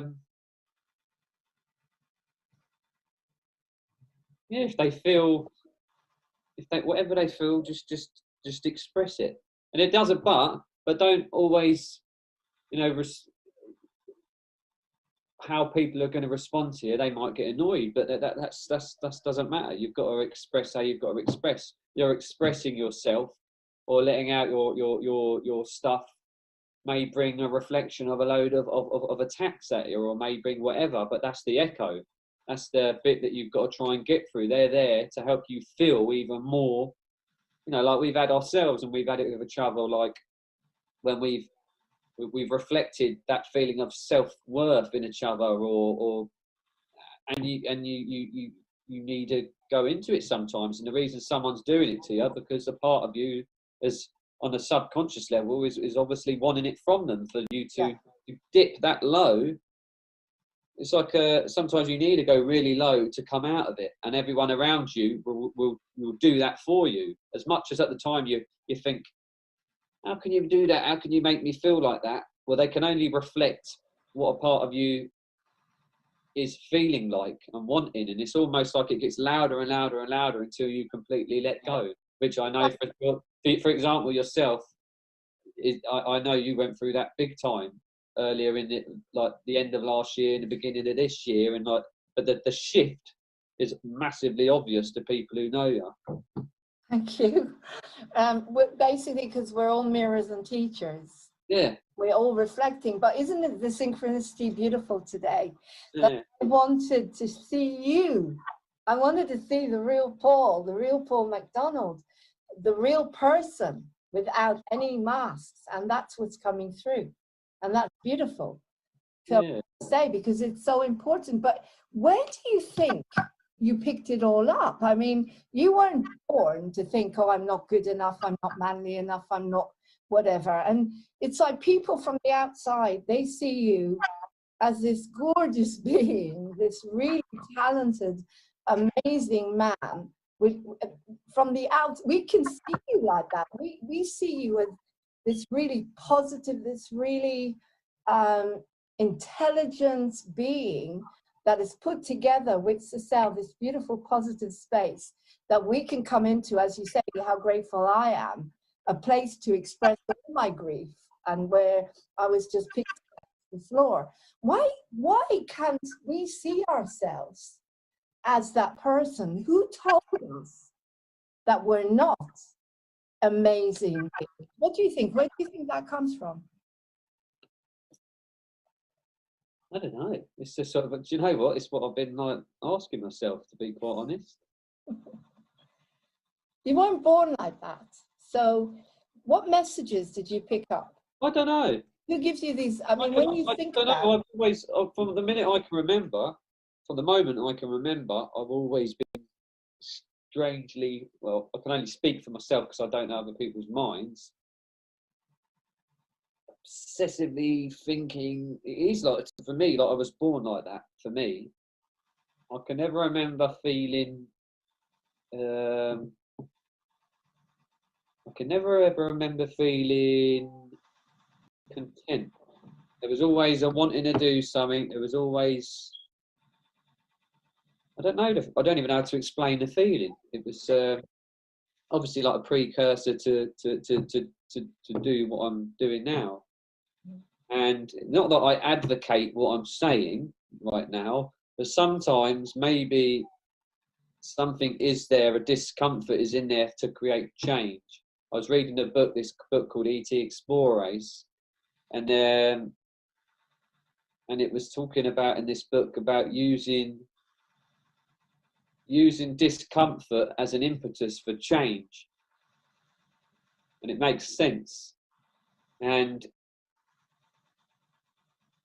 if, for example, there's various people I know who have had discomforts in their life, or they've had issues inside of them, and because of that, it's made them go into doing and learning and going and getting into all sorts. I mean, one bloke is into many different things, real highly intellectual things. He does all sorts. I won't say what, but he does all sorts, where he's helping a lot of people, where he's all sorts to do with helping people, to do with an expert and a sport, to all sorts of stuff. And he's done that. He's learned all them things because he's had to find something to help him maybe mask or put aside or repress certain things he does. But if you were to look at it on a bigger picture, outside of himself, everything that he's done, how that's helped other people, and it's almost like his discomforts have helped him do stuff that's helped other people. But if he didn't have them discomforts there, he maybe have just stuck with being happy sitting there in a garden, you know, doing nothing. So it's almost, if you look at things on a broader, or whatever the word, a wider, broader scale, I can't think of the word I'm trying to use.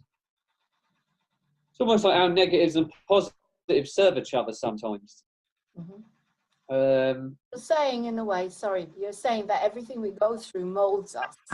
Yeah. Makes us into that person that we need to be now in the awakening. In the I mean, for me, for example, I've tried loads of different modalities of healing, and then some of them will work, some won't, and then I always think we are going to the allotments to steal summer with. Hang on a second. I can carry on. So I can't remember where I was at. Well, we were saying that everything molds us. Everything you've been through, all the difficult experience that we go through, it molds us into the person we are, because we're coming into a new consciousness, and only certain people will be able to go with us. And I think you've got to go through certain things in life to wake up. It's like, or without that, I don't think you can, you know, unless you were born awake. Well, I sit there and think that I wanted a centre that can help people, but I want to help people in many different ways, and I don't think there's one set way for one person. And I never like routine, because I don't think routine helps an individual. And I think people either need to go in themselves and really work on themselves using their own intuitive nature, which goes on to the stuff I do, or there needs to be many different ways. I don't believe you should just have one way of following things, but some people might like to. So I've been watching people for years. I watch stuff online. I watch how other therapists do things. I try and look at things, and I try and look at, well, it works for that, but then I look purposely for flaws in things, because I want to question how things work, and if there's the positive of it, but I want to look for the negatives, because there always is going to be opposites of stuff. And some people could say, oh, you shouldn't do that, but I think it's served me. So my thinking, analytical mind, which cursed me a lot when I was younger, has served me for what I'm doing now, because it's made me look at every aspect of something. Like, does it work? Where doesn't it work? How doesn't it work? What's the negative knock-on effect? So I'm trying to work out, like, the best forms of healing, how it works, where it could go wrong. But so it's helped me decipher and find a broad range of different healing techniques and different methods and different stuff. So if one thing don't work, another approach works. I totally agree with that. Yeah. And the centre that we've got, which is a holistic healing centre, I want it to come from an angle. Like, I want to have the different people there doing different things. Some people come in, for example, we get people what I call yogis, yoginis. A lot of the yoga women, they'll come in, or we'll have shamanic people. We'll have the goddess women who come in and they like to do things that are very feminine or orchestrated. Or you'll have people who do Reiki, or life coaches, or people into food health, people into corporate life coaching. So you'll have so many different types, and sometimes you have to learn to almost mimic them all to be able to talk on their level. Otherwise, it's no good when you've got someone who's coming from a corporate background and I start talking about the airy fairy angelic side of things. Because healers, you've got so many different types of healing. You've got your clinical NLP type of healer. You've got your new age angel energy healer. You've got the shamanic healer who relies on Mother Earth and Mother Nature. They're all, you know, if you look into it all, it's all exactly the same thing. It's just being issued or being formulated or orchestrated in a particular way to suit a particular mindset. You've got very earthy people. You've got very mind-orientated people. As we were talking with Mick yesterday, some people you have to approach from a mental, logical point of view. Some people you have to approach from a purely energetic point of view, or some people from a very heart space. So there's so many different ways of attacking inner demons. Some people are very restricted. So you've got a nice, a light approach of soothing music and just safety. Other people, they want details. They want to know how to understand something logically, whereas some people like just feeling through intuition. I But suppose it's people, sorry to stop you there. Yeah. Because some people need tough love, as we know. But some people, tough love actually works really well. We're all different, and as you say, but it's really interesting that with this new awakening, people are coming together regardless of their healing modalities. Yeah. Exactly what you're saying, but people seem to be connecting this huge light that has come onto the planet. This new consciousness is people with different modalities, different healing types. They're all coming together. It's kind of like dark against light. Do you understand what I mean? They're not, because it's like we have this one focus that we want to take away something that isn't good for us. So we've all come together, and a lot of our issues, like even between us, issues have gone. Because people are connecting. Do you know what I'm talking about? Yeah. In such a big way. We know we have to do that in order to save our planet and humanity. We've let go of a lot of the issues. I suppose we've let go of a lot of issues inside ourselves. You know, like stuff that, I don't know. Let's use us as a friendship, for example. Certain things which I may trigger you, or you may trigger me. We're having to let go of them because they were things to do with self-worth, or am I good enough, or someone, you know, whatever, needing attention and all that, and we sort of help each other get over it until it's gone. They're slowly fading away, thankfully. Not, you know, there's obviously still stuff there. We've got a long way to go of deep conditioning and traumas, as in whatever our disharmonics in us still bring up. But, sorry, so we're talking about your work at the Positivity Center, but I just want to go back again a little bit, because as I say, this is what fascinates me, is when was your first spiritual experience? Can you actually recall that? Can you go back and recall when you would say the shift happened? Because we all have a shift. It's funny you say that. I remember as a kid, I'd watched. Right, I need to readdress it. When I started getting into, I remember I had a stage where I got into Hinduism, and that was after I stopped the drugs and things. Or was it? I can't remember now. But anyway, there was a point where I got into Hinduism, and that got me into Krishna, and I was coming at spirituality from a religious point of view. And I remember I had these amazing meditations on Krishna. They were like, I remember having feelings of expansion and feeling like I was everything and nothing at the same time. Literally felt like I was universes. I could feel I was the size of universes. Sorry, can I just ask, sorry, Paul, was this before you gave up? No, this was when you were younger. No, because I was doing I was mixing both at the same time, so it wasn't. Okay. I thought it was, but it wasn't. And that was when I was about. Well, Shannon, my daughter's 17 and I'm 38, so she was about 3 years old. What, about 23 maybe? 22, 23, 24, around that age. And I had that, I remember I was in my bedroom and I remember having one real strong Kundalini awakening, and it was just before I had a driving lesson.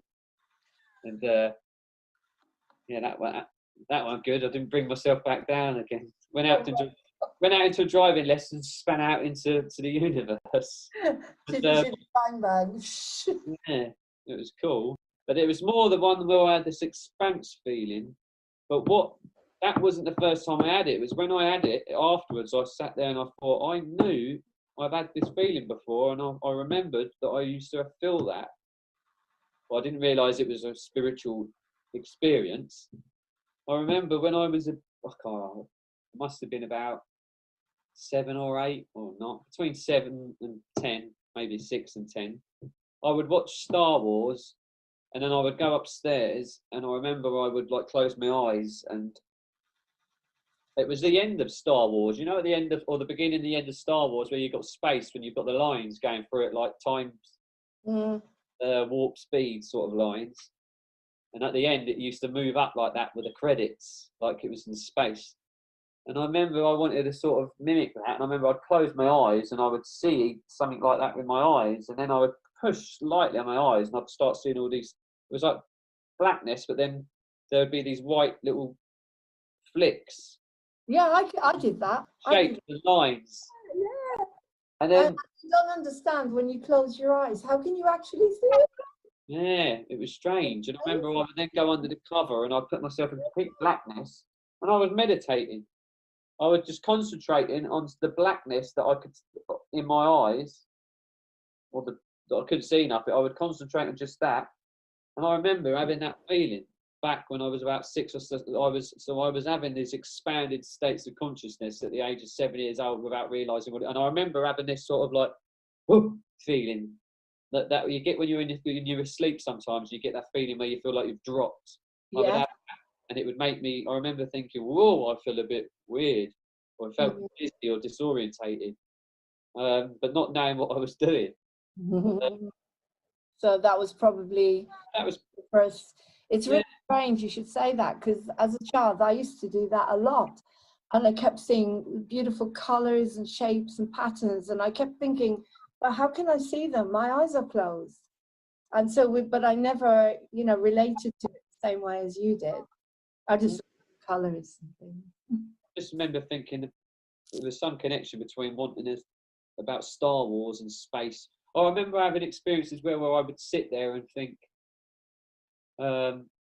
what's, like we've got God's created everything, and then I would think, well, who created God? And I'd really and I'd really feel into it. And I remember it was like, whoa, I'd freak out, I'd have a bit of a panic attack because it was so strange. And I remember thinking, well, like what created life? Well, what was before life? And then I'd have that sort of really lucid feeling where it's almost like I questioned myself out of this matrix of what I don't use matrix in the terms of like the system. I mean matrix in the terms of the life illusion.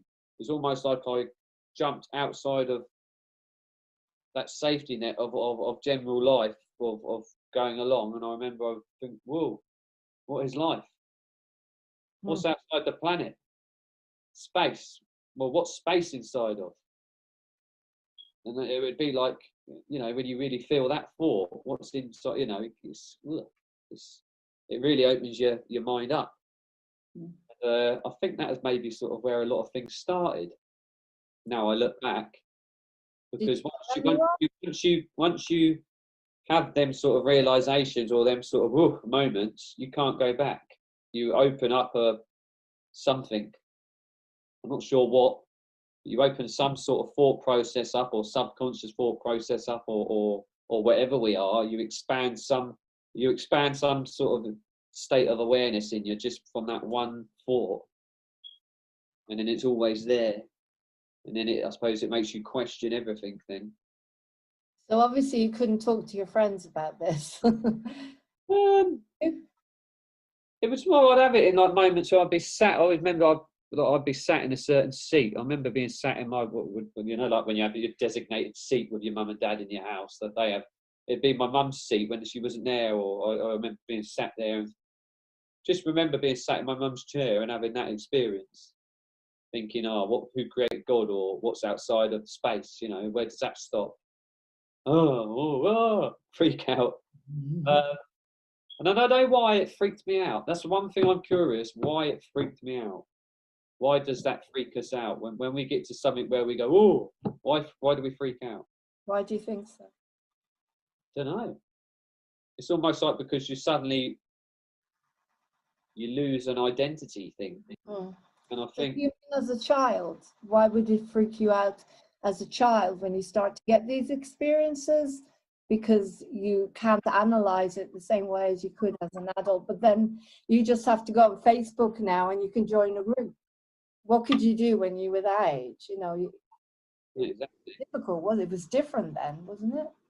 Just left with it in my own head. It's not something. Yeah. It wasn't at that age. I didn't like sort of go out and really talk about it.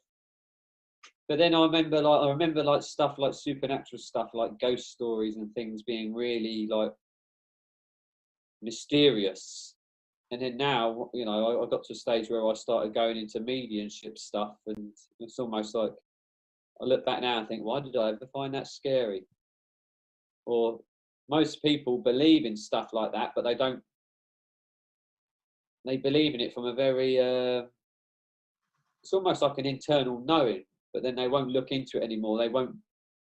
How would you explain it? Everyone believes in ghosts, or most people believe in ghosts, but they're more from a mysterious humour, or I can't explain it. They believe into it until it really gets into it, and then they'll go, "Oh no, it's rubbish." But everyone has an inkling. It's a bit like when people get close to death's doorstep, and then they'll believe in God. Then, as if there's a slight bit of belief in people, even if they don't believe in stuff. There's some dormant bit in them that does know that there's more. Okay, so what do you believe happens when you die? What do I believe happens when you die? Yeah.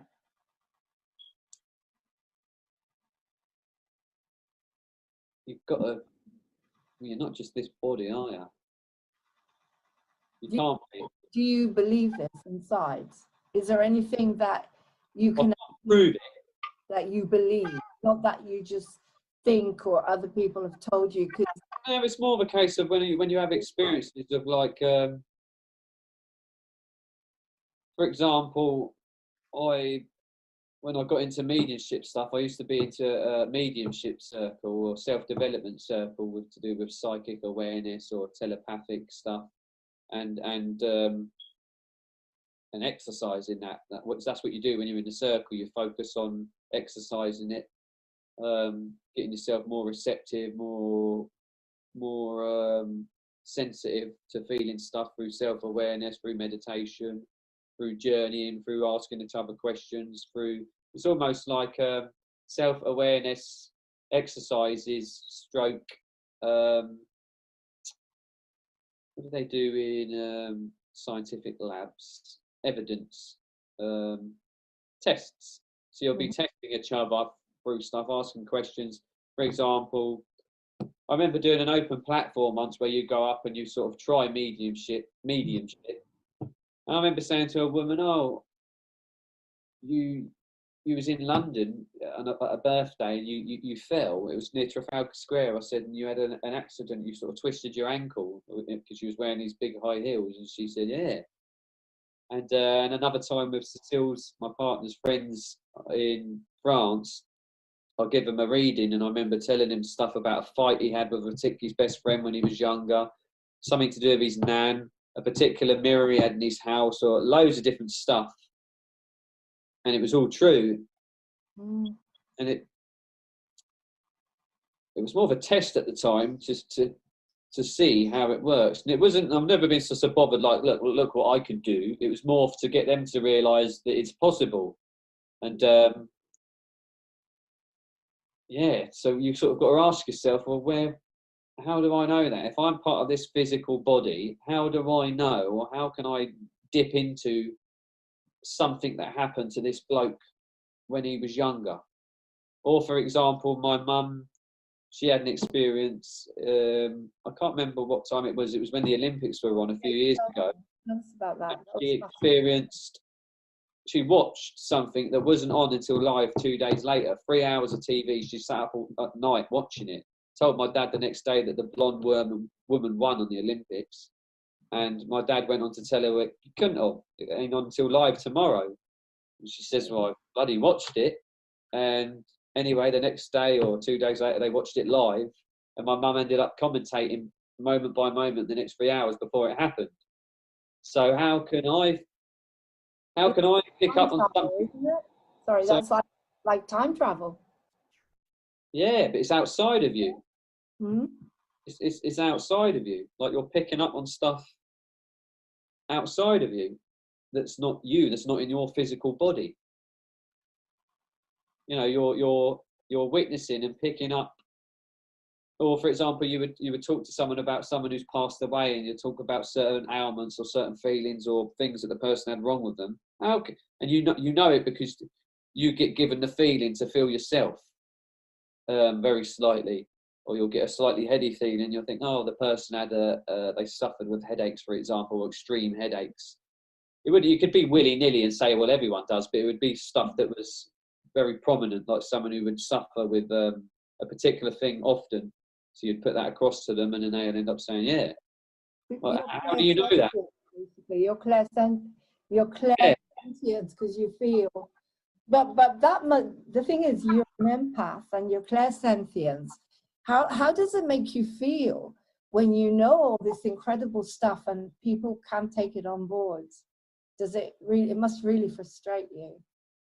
I suppose that's been part of the thing, really. Part of the I don't like using the word problem, but I suppose in the past that's been part of the problem, and even to a degree now, it can be like that. For example, I remember having one morning where I felt absolutely rubbish. I felt terrible, and I remember saying to my partner, I want to get. I mean, luckily she knows what I'm about and what I do, so she sort of rides along with it. I remember saying to her one morning, "Oh, get away from me!" And I just said to her, she was sat opposite me, and I said, I just want to push you and push you and push you away. I mean, that's a negative experience in a way, perceived negative. And I remember saying to her, I want to push you and I want to just keep pushing you away, like pushing. And then like half hour later, my brother phones up and says that his girlfriend's just give birth. So what happens when you're giving birth? The mum really just wants to push that baby out. Or had it where I felt terrible, really terrible, and then I was told that my mum and dad said their dog had died. It's just, I mean, people could say, oh, well, they could say that for anything, but I've had it where I remember a particular day saying, oh, I felt really trapped, really trapped inside myself. It was a suffocating feeling, and someone went on, I don't have a TV, so I don't watch the news, and I don't want to. A friend of mine told me, oh, well, a load of Chinese people were in a lorry. They stuck in a lorry, suffocated. So it's almost like the more you connect yourself or become aware of your connection with everything, the more you feel everything. But then consciousness is a broad thing. Like I said, if I picked up from stuff in the past, my mum's picked up from stuff in the future, then that goes to show that future at some level already exists because she's experienced it before it happened. And that goes to say, well, if stuff in the future has already happened, and my mum's picked up on it through a visual element and watched it visually, who's to say you can't pick up and experience the sensation and feelings of things before they happen? So sometimes you experience stuff that have got nothing to do with your direct life, yet you're experiencing it, but then you'll sit there and you may associate that feeling with something that's going on in your life. Because we're all connected. Yeah. Basically connected. And I mean, I've had experiences like that. I knew my mum had died. It was very strange. I just did an audition for Britain's Got Talent, I think, and for some I sang You'll Never Walk Alone, which was my mum's favourite song. And then I walked out of there and I just knew my mum died. I knew. Yeah. And my husband called me and said, Mum just died. It's like, I know what you mean. You pick stuff up, you feel a bit, because you're an empath and because we're all so connected. So it's very interesting what you said about people do get that. You know, we can't control the emotions that we get. So if you feel when you're around Cecile or if anybody is around someone, I don't want to be here. I don't want them here. I want to push them away. Something's coming up. They're mirroring. They're showing you something as well about yourself that you can't deal with. Maybe they're trying to wake something up inside you. Yeah. So sometimes how do you use that for people? As I say, a lot of people who are waking up are going to start feeling triggered all over the place. I mean, look at it. Look at what the news is throwing at them. There's confusion. There's everything's coming up at the same time. So what would be your advice to people, newly awakened people that are getting triggered all over the place? Because you and I know how that feels. I know how I deal with it. How do you deal with it? Going back to what I started talking about earlier, I suppose, using modalities. But me, I'm all about like using your own. Like your body knows how you need to deal with something. Your body's got its own sort of conscious intelligence. It knows how to get you out of something, but you've got to ask it. It's almost like it's a lesson for you, and it's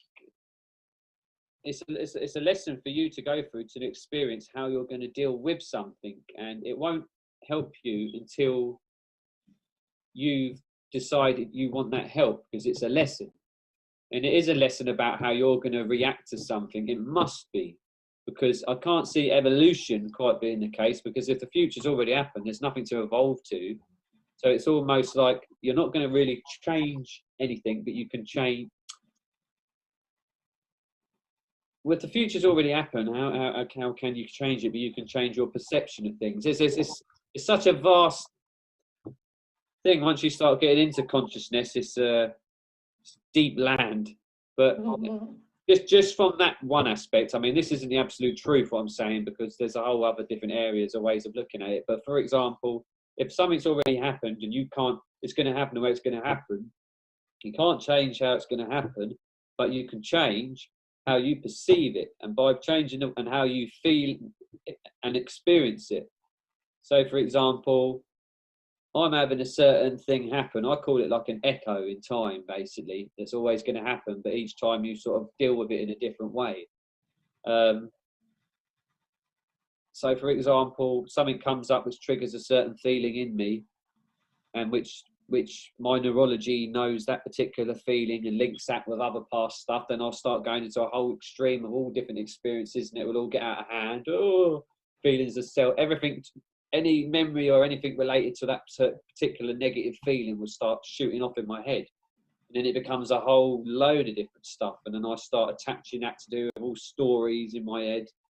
But that's when you start going into your head, into thought patterns. So the best way is to get out of that is to go into a moment. And the best way to go into the moment for me is it's almost like an internal NLP in the basis of like neuro-linguistic programming, which is you stop that neural pathway before it like goes crazy. And the best way to do that, is that where your music comes in? For me, yeah, because music, when I do music, I'm so in the music, I'm not thinking anymore. It's just purely about feeling. And then I can also, if I've got a negative feeling, I channel that into the music. And then by channeling it into the music, I sort of not only stop that particular feeling, I use it to feed. It's almost like energy is energy, and I'll use that emotion to feed whatever music I'm creating. And I always have it in my head that whatever I'm creating is positive. So even if I'm having a negative feeling, it's going to be used to create a positive outcome. Yeah. So is that the answer, Paul, to find your talents and your creativity? I think so. Be able to deal with these blocks and a lot of the blocks or these emotional things. Yeah, Up. I'm butting in, isn't I? It almost comes like full circle. It's like the very things that give you your issues are the very thing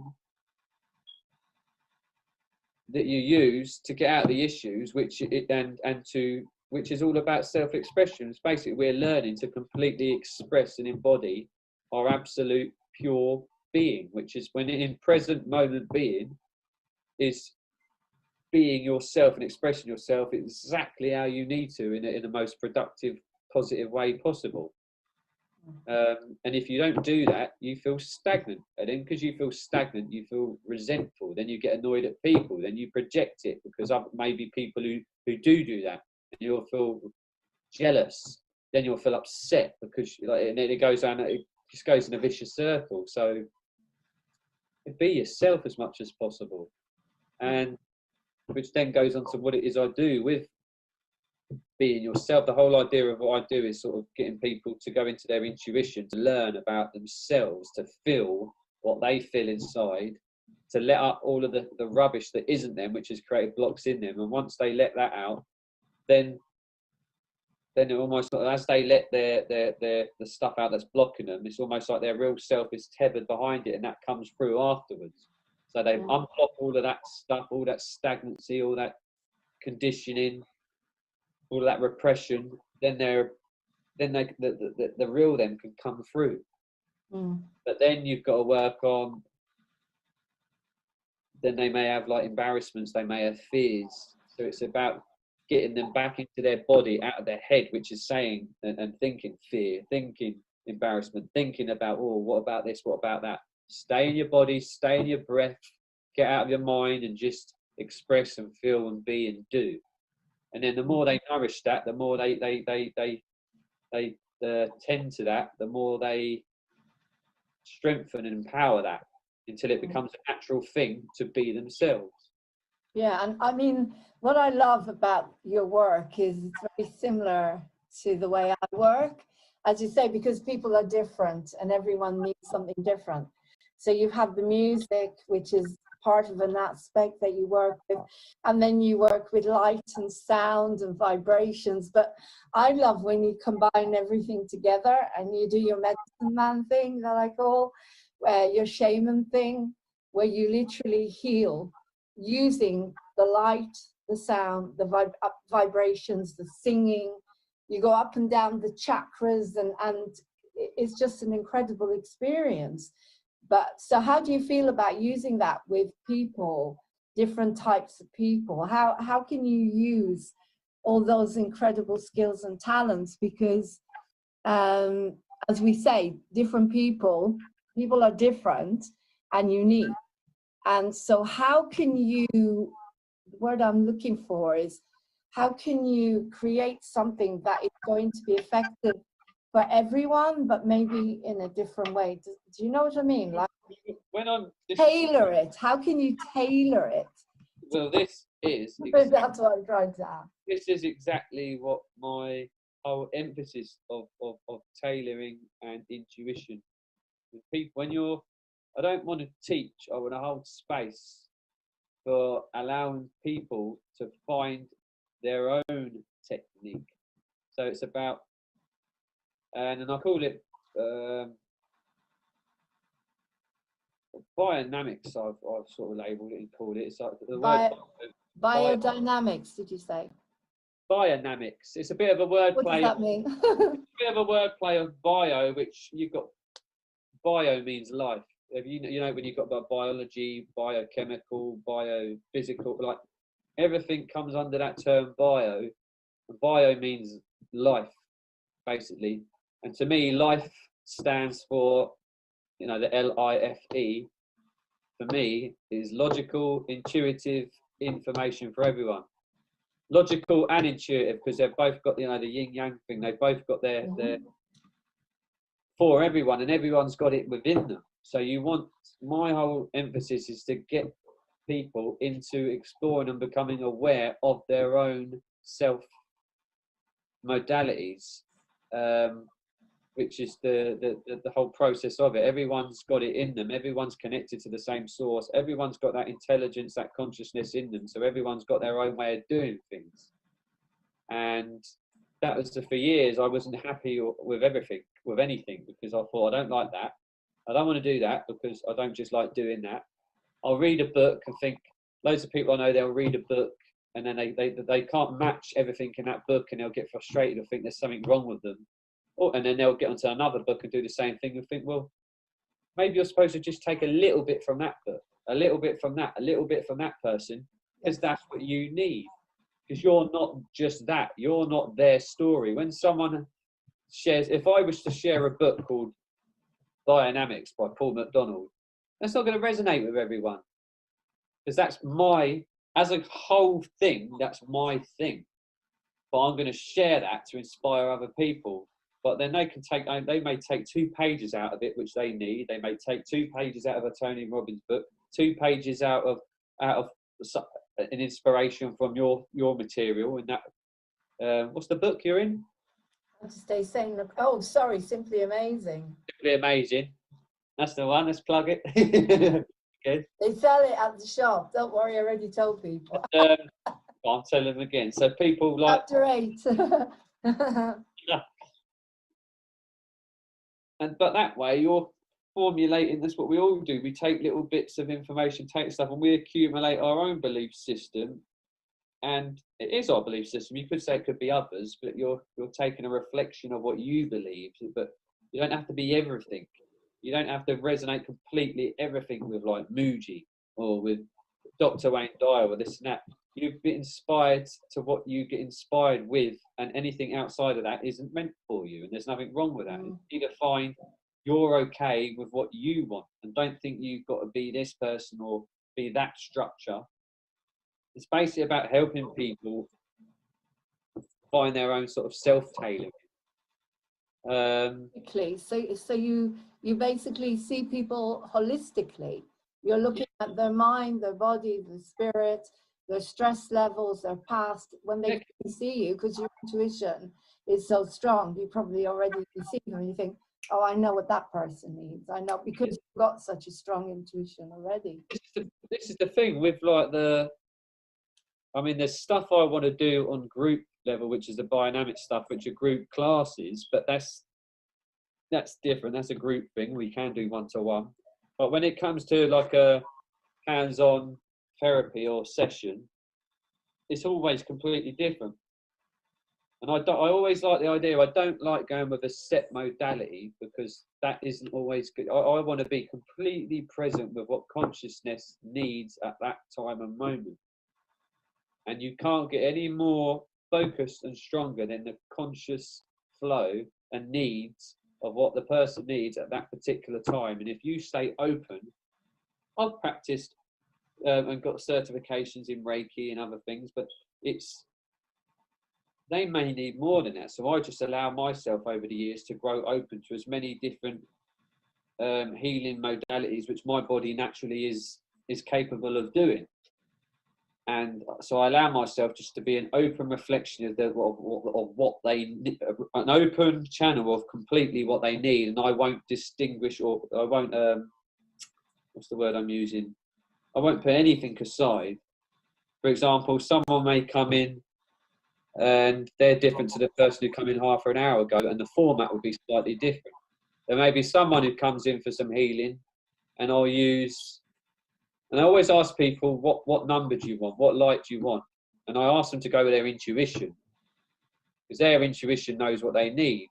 This is the bed. Yeah, this is all of it. You've got 3 different sectors. You've got the light, the lucid light. You've got the vibroacoustic therapy bed, and you've got the music that I do and the healing that I do. They're all separate things, but people can have them all together. It's a waterbed.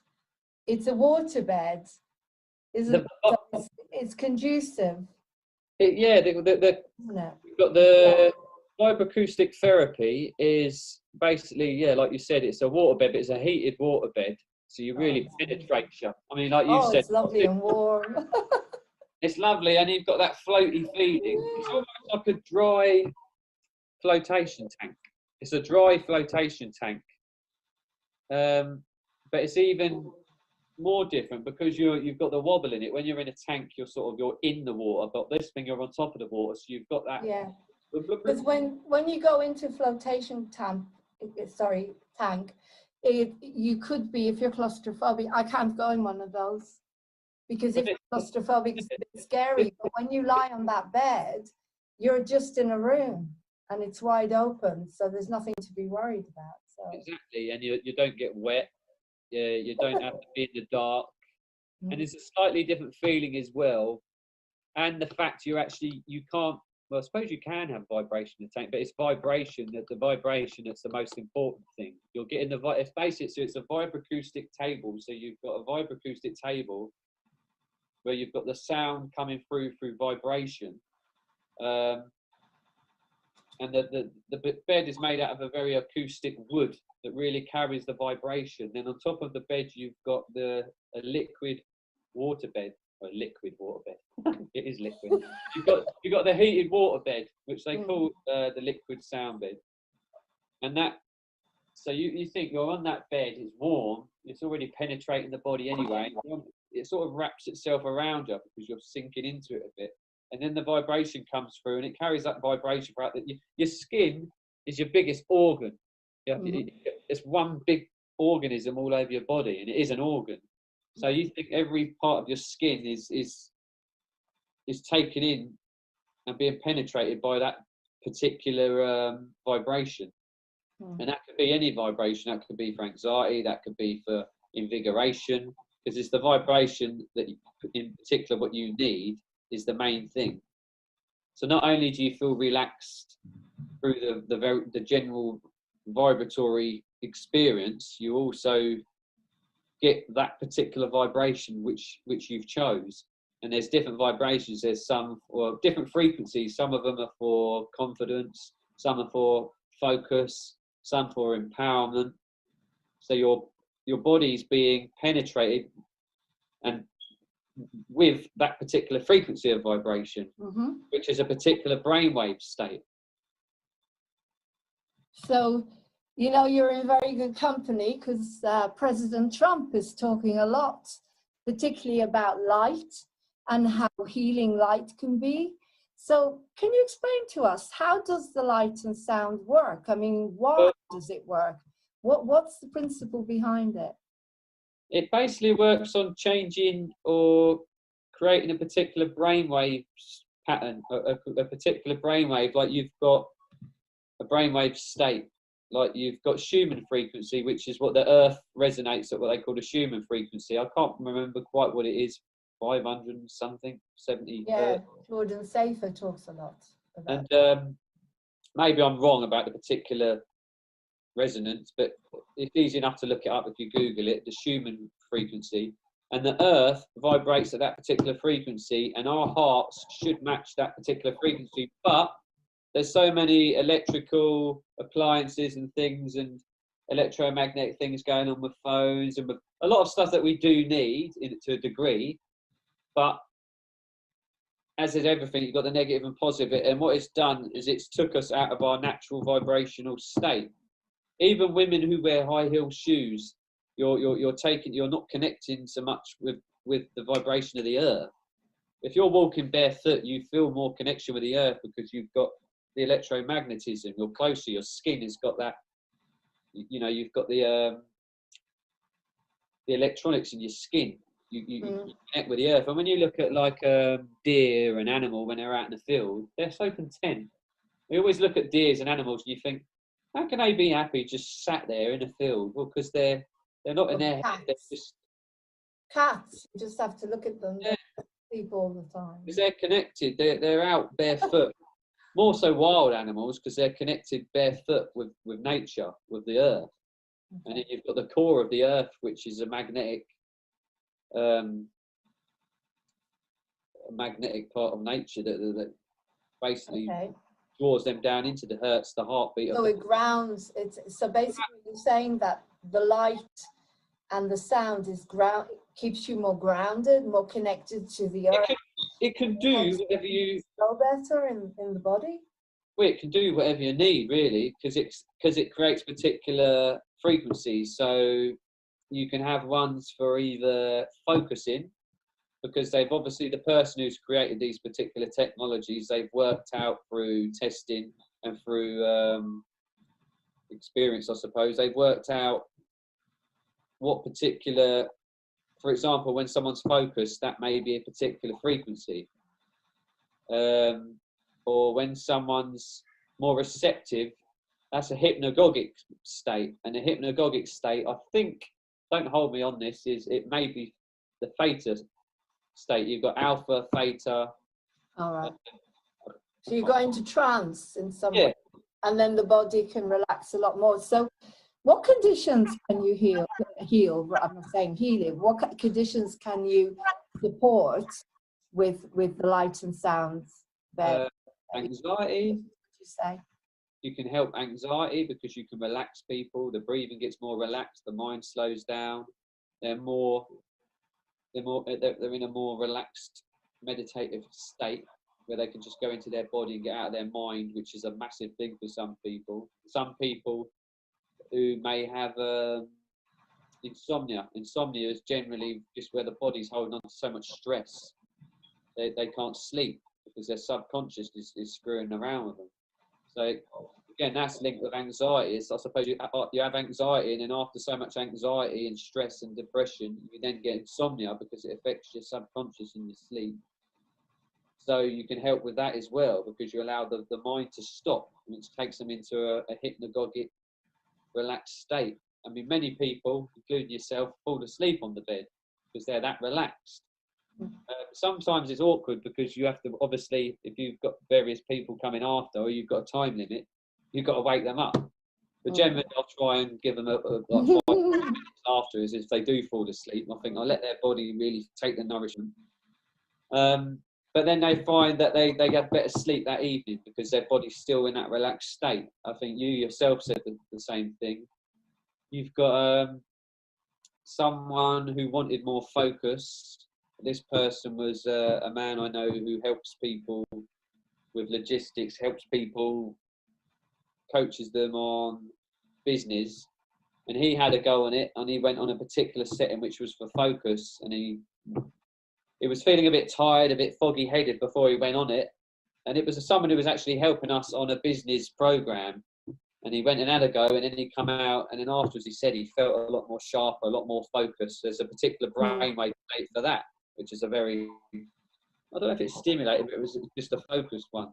Then you've got other ones which are good for affirmations, and it was a lady we know. She works for a brand which they sell stuff. They want to sell the brand, so they need to really talk the brand to people, but they need to have a lot of confidence for it. I think she worked, I can't remember what company it was for. It was either something like Arborn or Tropic or the one with that cactus. I can't remember the name of it. Anyway, that doesn't matter. And she wanted to become a manager, and she said, I want to just have more confidence. And she said, I said, is there anything you would like me to say to you? Because it's one for affirmations, which for affirmations is basically you're more receptive. Your brain state is more receptive for you for believing something and for creating a certain thought pattern in your head. Hence why it says it's good for affirmations on this particular program. So I asked her, is there anything you want me as you're on the bed, your subconscious is going to be more receptive so I can plant seeds.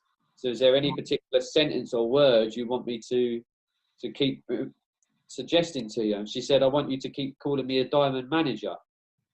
I think I went a little bit further than that. I sort of really hyped it up and you're in trance, basically. Sorry, Paul, you're going into trance. Yeah. Of course, the subconscious is going to be to taking on new ideas. It's the subconscious, which is the overruling thing a lot of the time. Of seeding and rewiring and changing and planting positive stuff in their subconscious, which it did. And I kept saying, you're a diamond manager, see yourself doing this, see yourself feeling this way. I really went into it with her while she was on the light. And I also had the music for this particular one. There's the music I do as well. And the music was a very uplifting, epic type music.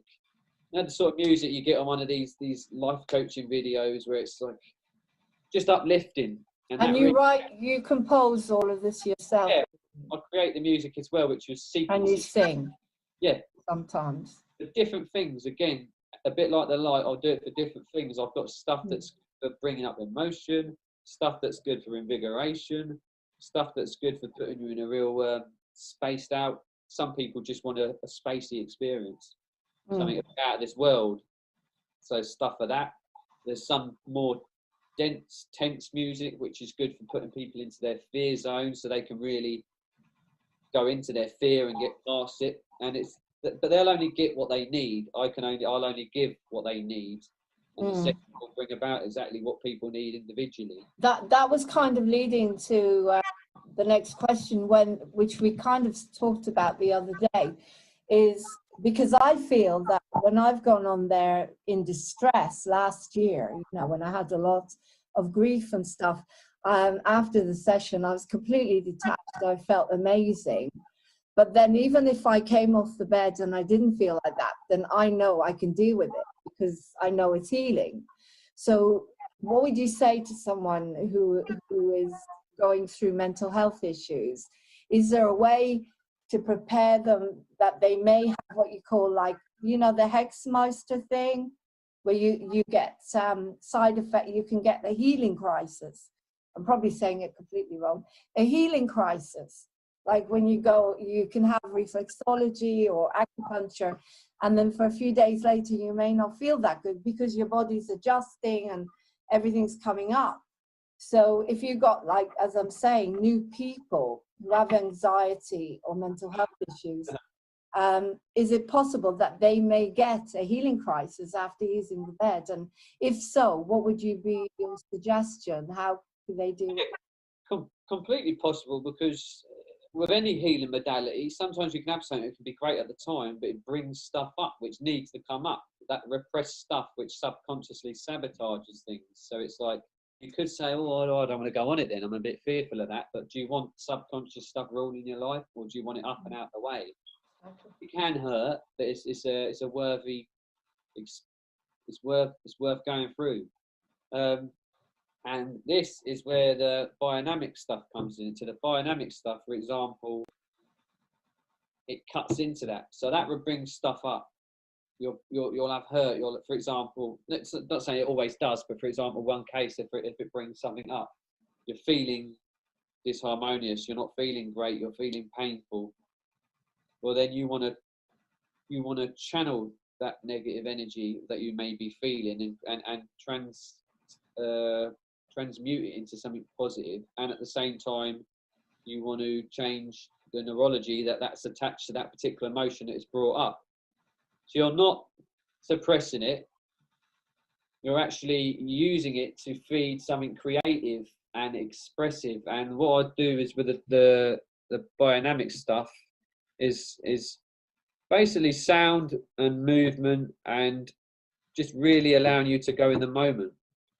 For example, you're not feeling great, so you go into your breath, and then you just ask your body to respond and do whatever it needs to do.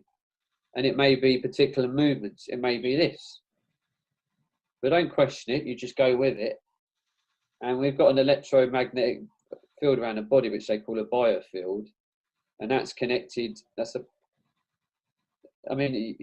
different. You've got about 7 of these different fields, and they're all different electromagnetic fields, and they're related to do with different chakras in the body. And if it's something that's come up where you've got issues to do with communication, that would be your throat, for example. So that would be to do either you don't communicate enough, or no one listens to you, or you talk too much but people won't listen. Anything to do with communication issues.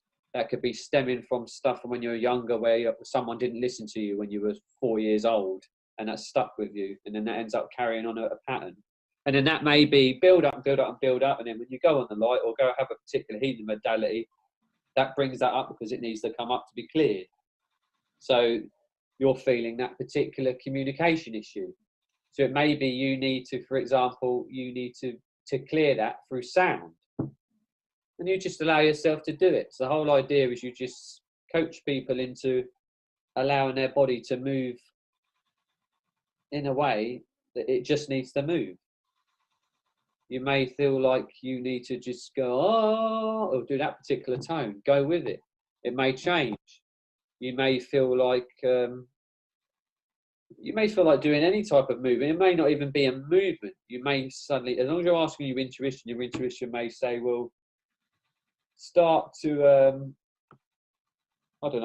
draw circles on a piece of paper. Just go and do it. Don't question it. Just go and do it. And don't question it. Just go and do it. And then by doing it, you're getting your it's almost like NLP. You're getting your brain out of what the negative thought pattern. But you're not suppressing the emotion, you're actually, it's almost like you're letting it out through the activity, because this is the idea of it, but you're changing the neurological process that attaches to it, because you're focusing it and releasing at the same time. So it's two pluses, two positives. And for example, with I can't remember where I was going with that now. We were talking about how people could deal with anything that happens after they come off the bed. But I mean, what I love about your work is you really do know what you're talking about. You really research everything. You understand it, and you can really, really explain it. And it's so important, you know. Funny you say that. Some people, like, sometimes it's people get lost in the science of it all. It's almost like some people may understand the way I put it, but other people may get lost. I think the way you put it today is actually quite down to earth. Yeah, and it's almost, it's quite simple, I suppose. I'm just trying to give it the full explanation of it, but it's just go with an intuitive feeling. All the time, if you feel like you want more energy, ask your body to give you what you need for that, and allow your body to respond in whatever way it wants to. But this is where people get stuck, because it may be that they want to sit, their body may want to respond in coming out of real high-pitched noises, but I don't want to do that. What are people going to think of me? Again, we're coming back to what are people going to think? And we do need to let go of that. That is one of the biggest things we need to let go of, because in order to heal, I remember a couple of weeks ago when this lockdown started, and I decided to sit with myself, and I was meditating. And the first voice that came up was someone in my family, my sister. And it was, oh, why are you doing that? You know, go and get a job, do this, you know, whatever. And I thought, okay, I get it now. It's someone put this into me and kept going on and on and on at me. And I thought, well, no, I'm not interested. I'm just going to put that aside. I have a right to feel my feelings. I have a right to let this come up. This is my life, not their life. And I think that's what you've got to do now. You've got to let it all come up. You just got to do it. And this is why the centre is, the whole idea is it's out in the middle of the countryside. We're not in a high street anywhere. We're out in the middle of nowhere. So we've got nature all around us. And in the hall, it really echoes. So you get that good biofeedback. So if you let out something, you get to feel the echo that makes it even stronger. So you really feel what you've let out, and that seems to add to it.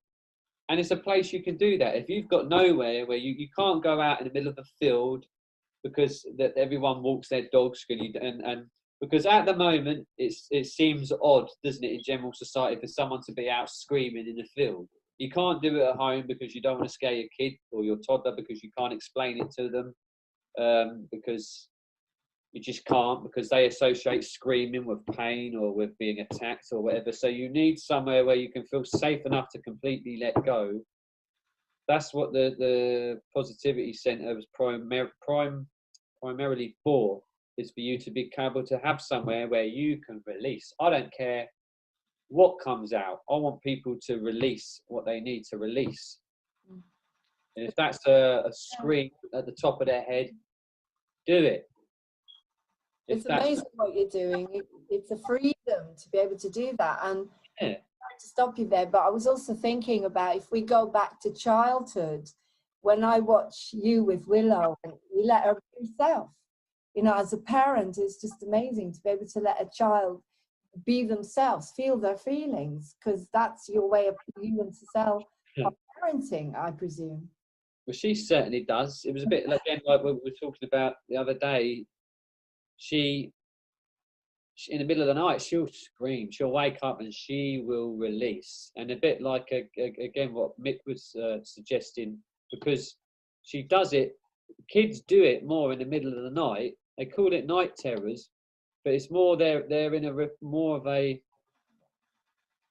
you're in a more of a relaxed state. So all that subconscious stuff, all that collective consciousness stuff that we all pick up on, you're filtering it out. And at night, she's in such a relaxed state, it comes up. I think that's what happens. And she releases. I mean, you can't even, the sound is so raw, and she projects it. She purposely,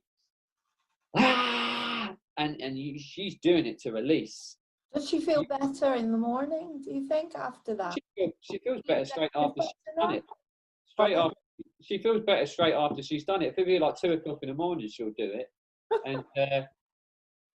And sometimes you're like, at the beginning, we panic and think, oh God, something's going on, or she's not well, or, you know, you could even think, oh, she's possessed, because it's that like strong.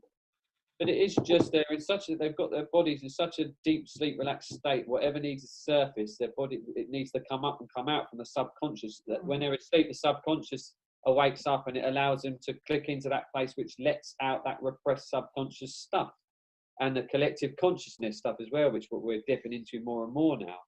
So it's not just her stuff; she's filtering out what she's picking up on from the the collective consciousness.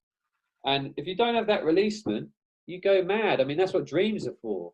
If you don't dream, dreams are there to basically play out fears, play out stuff. That's why you get the dreams where you're running, and because you're feeling that inside. So the dream almost gives you some sort of releasement by doing that in the dream. Because we may be stuck in our life, we can't do it. So, but when she does have these episodes afterwards, she has a little cry, because it's a lot of energy, I think, that she's releasing. It's scary for her. It's not comfortable, but she lets it out. And there's no point me stopping that. Why do I want to block that? Or why do I want to tell her, don't do that? Because I'm the creator. I'm then going to create a repressed problem, and then she will repress her emotions. Yeah. Well, why not do it? Let it come out. If it's when you sit there, and when you like, I went out in the field recently, and I let out a lot. It was a very windy day, and I thought, I'm just, because we got a private field on the land we're on, so I can do that. And I go right to the end, and I'm only facing the trees, so no one can hear, and the sound's directed at the trees. The trees soak it all up, and they do what's best with it, because they're nature.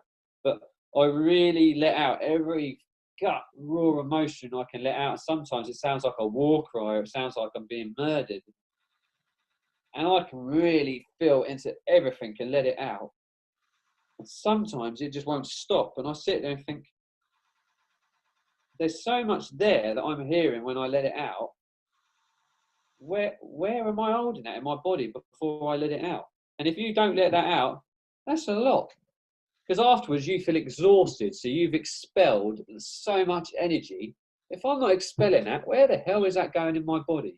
So every single person that can't go out and expel that energy that they take in, they get irritated at work all day, their boss will annoy them, they'll feel annoyed because they're not happy with what they're doing, because they're repressed, they're not happy with this, and they hold it all in. That's gonna end up manifesting as a heart problem, or this problem or that problem, because it's energy, and we're made up of energy. We're energy beings. Our cells are just energy. Atoms that we are made up of are just energy. And if you hold all that energy in, and that's not coming out, and you don't have any way of letting it out, I mean, what is that going to do? What effect is that going to have on the body? Exactly. What effect is that going to have in the atmosphere in the house? An atmosphere, that the words say, oh, atoms, sphere, circle, radiance. If you're in your house and you're feeling that much energy inside you, you're going to some degree, your electromagnetic field of your body is going to resonate that energy, and then people in the house are going to pick up on it, and then they'll reflect it back. And then you won't like what they're reflecting back at you, for you to feel, to notice it. And unless you notice it, you're just going to keep getting it reflected at you, and then you're going to affect everyone around you. They're going to affect you, and it's just going to become a mess, because everyone's repressing stuff because they're too scared of what people will think. It needs to be released. We need to express ourselves. It's all about letting go and letting out. It's either releasing what you've got in you, which is stagnant energy, repressed stuff, emotions that need to come out, and also releasing and expressing your natural gifts. Both of them, if you don't release them or you don't express it, you're screwed. You're screwing yourself. You literally are. This is what you're bringing together at the Positivity Centre. Yeah, we're basically a Go space there, where do it in people, a safe way. a space where people can release years worth of stagnant rubbish which they've stored up in their, you know, liver, their everywhere. You can release it, to learn about it, to learn about how the different chakras, how the different energy points, how the different organs, how everything's interconnected, and how repressed stuff affects the body. So they're learning, they can come to release, and they can also come and learn how to be themselves and express themselves. And you know what, Paul, also what I love about this is you're a multi-dimensional human being, or you're a multi-dimensional being like I am. You can't be stuck in just one thing or another. When you're called to do your music, you do your music. When you're called to do the healing, you do the healing. And the same, everyone needs to tap into themselves and find out what it is that puts them together. You know, you don't have to be stuck in one thing or another. And I really do. I feel that that's the beauty of it, is you've brought it all to one space in the Positivity Centre. People can even go there once the lockdown is over, and they can have the best ever old chocolates and, you know, things like that, and buy these I was showing before the crystals that you sell, and all the beautiful things, of course, simply amazing. There we go again, chapter 8, and the cards, and you know, it's also a really good place to meet people. I've made some extraordinary friends through your This is the thing, yeah. You've got like-minded people that support you in doing it, and we've got the library as well, which is, I can't remember the name of the lovely fella. You might know him, the bald bloke who goes to Janine's Mind Body Spirit fairs. Oh, Doug Buckingham? No, another chap, Does it sound? Nigel, a tall chap. Anyway, there's a lovely chap who donated loads of books to us, all different holistic health, alternative health, natural alternatives, I won't say alternative, integrative stuff, because they should all be integrated together. Mm-hmm. Even aspects of mainstream, they need to be acknowledged that they do work, but you need to be holistic. And the library is basically all of that. And there's so many different things to different like types of people, shamanic minded people, life coaches. There's so much for people that they can come and look at.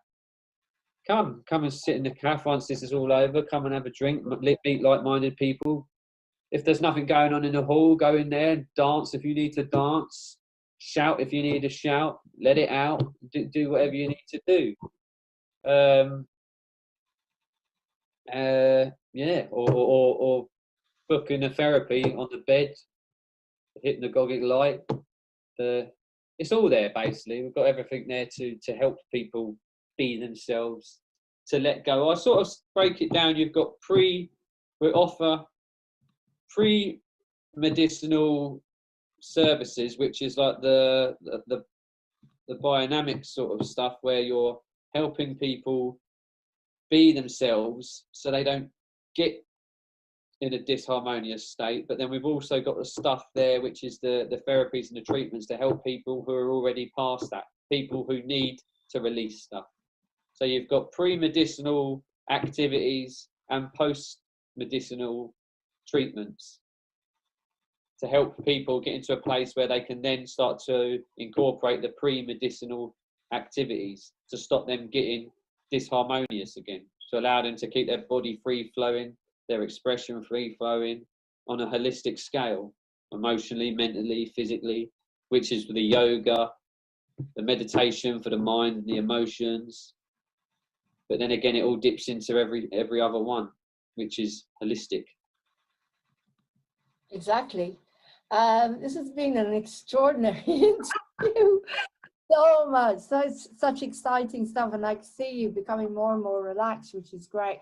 Just before we go, I want you to touch on another really strong aspect of you and what you believe in, and that is about extraterrestrial light beings and aliens, because you seem to do a lot of research around that. I know you've been reading Shapiro's book about that. So can you just tell us a little bit about that? What are your beliefs around extraterrestrials and light beings? I believe, or everything is light. We're light beings, and I believe we live on a planet in the middle of space. We live on a it's almost laughable to think there is another life. For example, it's like Rock from the sun. yeah, well, you've got we're at one solar system in a galaxy. You've got thousands of solar systems in one galaxy, and then you've got, well, I say thousands. You've got a hell of a lot of solar systems, hundreds of thousands in one galaxy. And you've got hundreds and thousands of galaxies in a universe. And then you've got multiverses. I mean, it's just, space is infinite. You've got suns that make our sun look like a marble in other galaxies.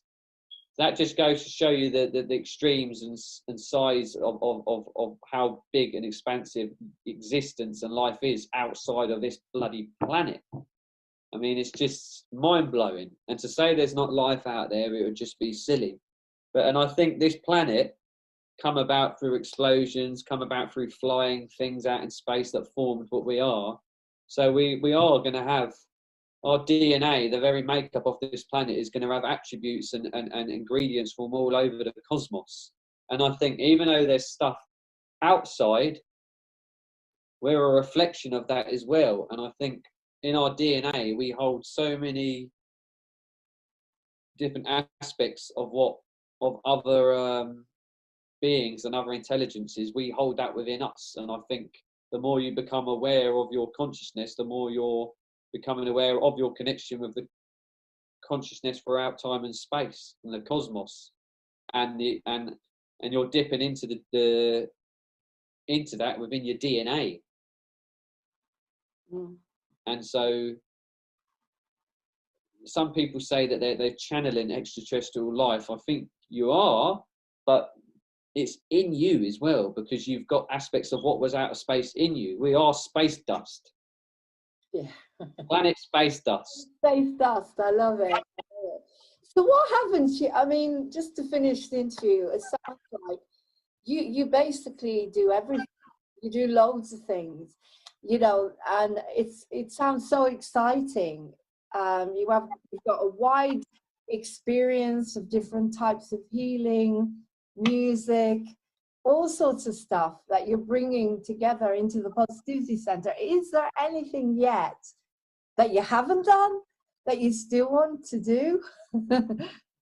Because you'll do it, obviously. What is there anything yet that you don't feel that you've tapped into yet that you're still? It's more of a case of how I want a place to evolve. Like, I like the whole idea of making general life a healing activity, or to just, how would you put it? Like, I love the whole idea of just having, like, my idea of a positivity centre, what I really want, if I had the time and the money and the space and the grounds and the buildings and the tools, would be to have a place where everything is going on, where there's a dance area with different time-located different genres of music, you know, to suit different people, so they know at a particular time they can go and they've got that going on. Meditation area, an art area, making music area, Tai Chi area, or just gardening, learning, or everything going on. And you could say, well, that's life, that happens, that's a high street, for example, but this particular place is everything is coming from, with the emphasis of really mindful, really loving, really cooperating with each other. So it's almost getting everything good and bringing in one place. Sorry, do you mean like some kind of living commune where everything's available all the time? Yeah, everything's available all the time. It's like, why do I need to wait once a month to go and I can dance at home. I can put music on and dance at home. But I want somewhere where I can go and dance with other people. That I could like. I don't want to wait until a Friday night. I don't want to wait until a Saturday. And why is it always at night? There's a great thing called Morning Gloryville, which they do morning raves in London.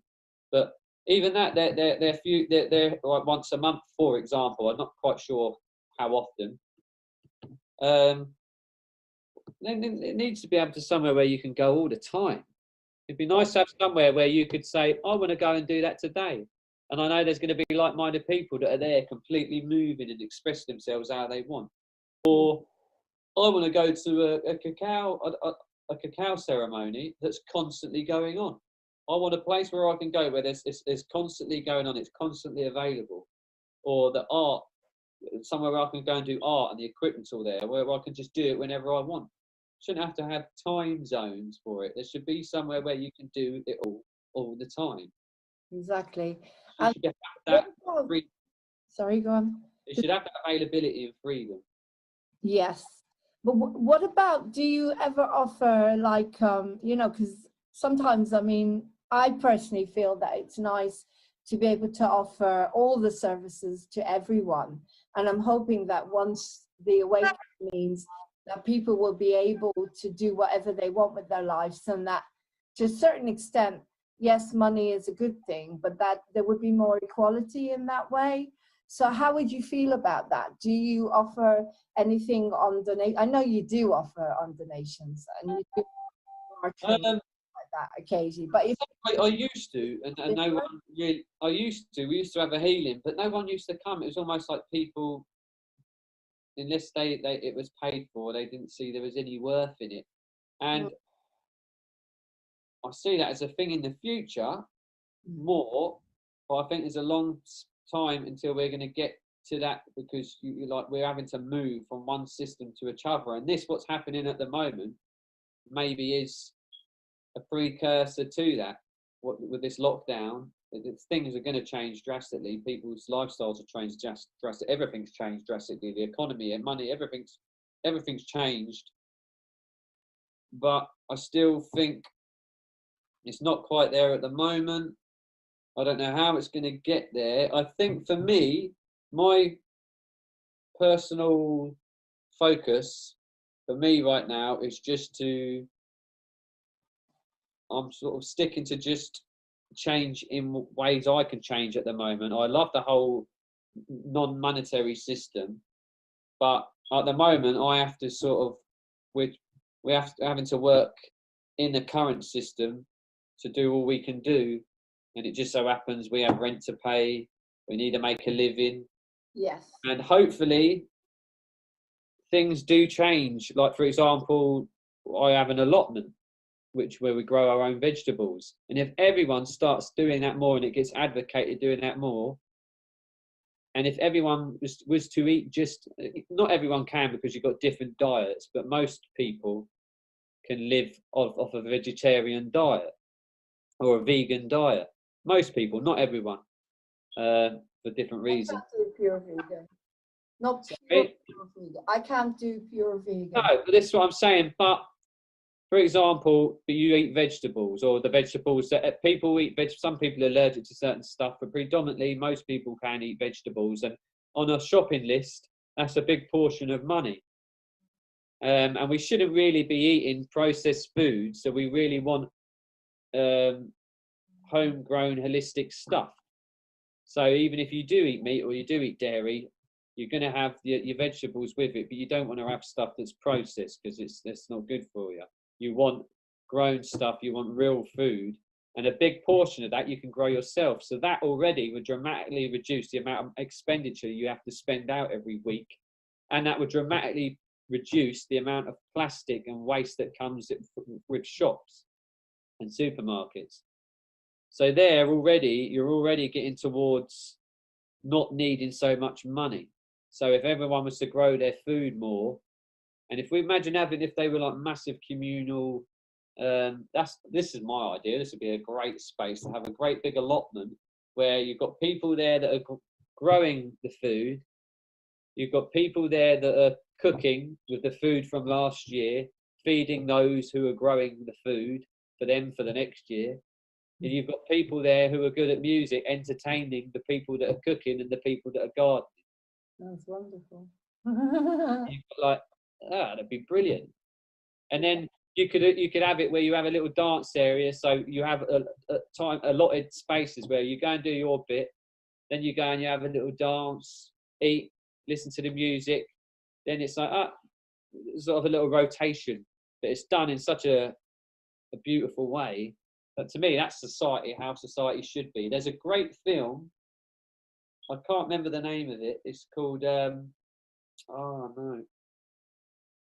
the Green Grass or something like that. It's a French movie that talks about this sort of utopia like that. Imagine that. Yeah, I think we're going to have to go back more to living like that, and the big awakening that's happening. It's happening. I think with this lockdown, the amount of people that our centre's in the middle of the country, well, not in the middle of it, it's just outside of the town. So we're in the countryside or on the edges of it, and we don't hardly see people walk past. And the amount of people that we've seen riding past, walking past, and the amount of people that I've seen on Facebook sharing stuff that they've had to get creative because they've had nothing to do.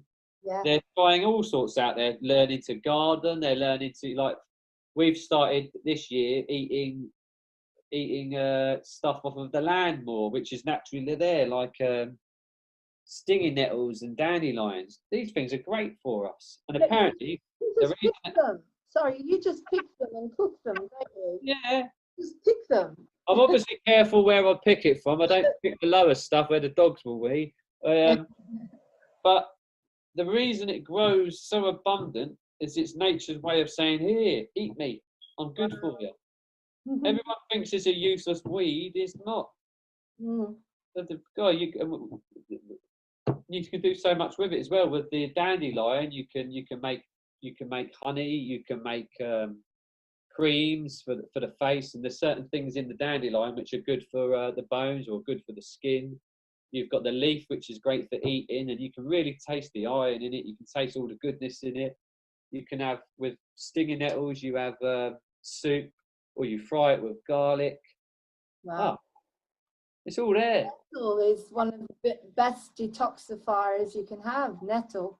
Yeah. Nettle detoxifies the blood.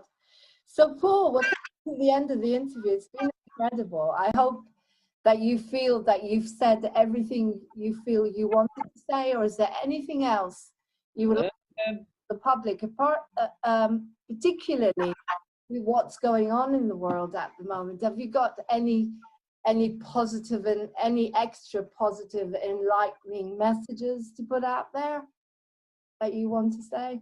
At the moment, there's lots of stuff coming up collectively in the world, and a lot of the dark stuff, a lot of the stuff that was repressed either collectively or individually is coming up in us all. And it may be stuff where it then makes us feel rubbish about it. Don't feel rubbish or don't feel any judgment about it, because that will only add on top of it more negativity. Just know that rubbish is coming up. Let it out in the best way possible, channel it in the best way and express it in the best way possible. Just don't judge yourself. Don't judge. Know that there's rubbish that's happened, that's coming up, that's coming out, but just focus on the positives. Focus on the positives. Know that there's rubbish that's going on. Notice it, become aware of it, but then focus on the positives. Okay. And how do people find you? Because you offer one-to-one healing as well, don't you? Yeah, if you want to, you can either email me at mcdonaldpaul04@gmail.com, or I'll put that on. If you send it to me, I'll put it on underneath so people can see. You can find me on Facebook under Paul McDonald, or you can find the Positivity Centre on Facebook. That's McDonald with MC, isn't it? Yeah. Thank you. And then, still not sure if I'm Irish or Scottish, just one or the other. Then you've got the website, which is www.positivitycentre.co.uk, and we're also on Instagram. There's all the information on there. Again, if you want to if you want to email me and you want to leave your email address, we can send you what's coming up or what's going on. You have an online shop as well, don't you? No, not at the moment. Oh, I thought there was. You're going to have one. We need to sort that out. The reason being, the whole idea is we wanted the place to be, I could put stuff online, but I wanted the place to be where people have to come and meet people. I'm trying to get off of line because there's so much going online. So we want to bring people sort of more into, as much as we're doing this now, we're wanting to get people face to face, real life contact. Well, hopefully that'll happen soon. Yeah, I believe so. Which is what we're doing, what you're doing with. It's a bit of an oxymoron sometimes, or a paradox. Like a lot of the stuff you're doing is online, but we're having to use the online stuff to start to persuade people to become more holistic and get off of this stuff. But we're using a process. It's like you're moving on TV is making people aware of other stuff, natural stuff, which is going on in life. But we're having to use what we've got and what people have got addicted to do that. I just wanted to say that from the time I met you, I've seen such huge changes in you. Oh, wonderful. You're so much more advanced in your work, so much more focused. You know where you're going. You know, it's really interesting to watch someone because, as I say, it's about 4 years now since I met you, and I feel like your confidence has gone sky high, the self-esteem, different person, and I'm absolutely honored to have you in my life. You've changed my life from top to bottom in all sorts of ways, and very, very grateful to what you and Cecile are doing. And I hope that we can put this across today. So unless you've got anything else you want to say to the public, we'll end it. Be yourself. Best to get the information out there. Be yourself. Express yourself and be yourself. You're not here to be anyone else, just like garlic isn't here to be turmeric. Or Lauren isn't. You were created as you, so be you as much as possible. You need to be what you are as much as possible, otherwise you're just wasting your life away. You need to be and express what life created you, which is you. Be you as much as possible. Is this what you teach Shannon and Summer, and obviously we're like Yeah, but it's hard for them. Sort of, you have to teach them to be themselves as much as possible, but they're still stuck. Like they might, being themselves might be being copied to a teacher. So it's almost like you've got it's that transition thing of what people think being themselves is. Being yourself in a positive manner as much as possible, in a productive, compassionate manner as much as possible. Because you could say be yourself and do what you want. It may be like doing something that goes against what's good for other people in a harmful way. So when I say be yourself in a way which don't harm anyone. Well, a good way to end would be the change you want to see. Be that yourself. Yeah. And people can see the change in you, and then they start to ask questions and they start to transform as well into what be an example. Yeah. Wow. Hang on, I'm just going to. So to end the interview with Paul, we thought it would be nice for him to do a nice, gentle meditation for everyone to bring us all into balance and grounded and help us become that person that we're meant to become. Is that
Just gonna just relax a sec, and I'm gonna use the opportunity just to, even for me to be able to relax, not to have to rush into it, because there's nothing to rush into. Just to get people just to enjoy that space. There's a lot of the time where we feel like we need to speak where we don't need to.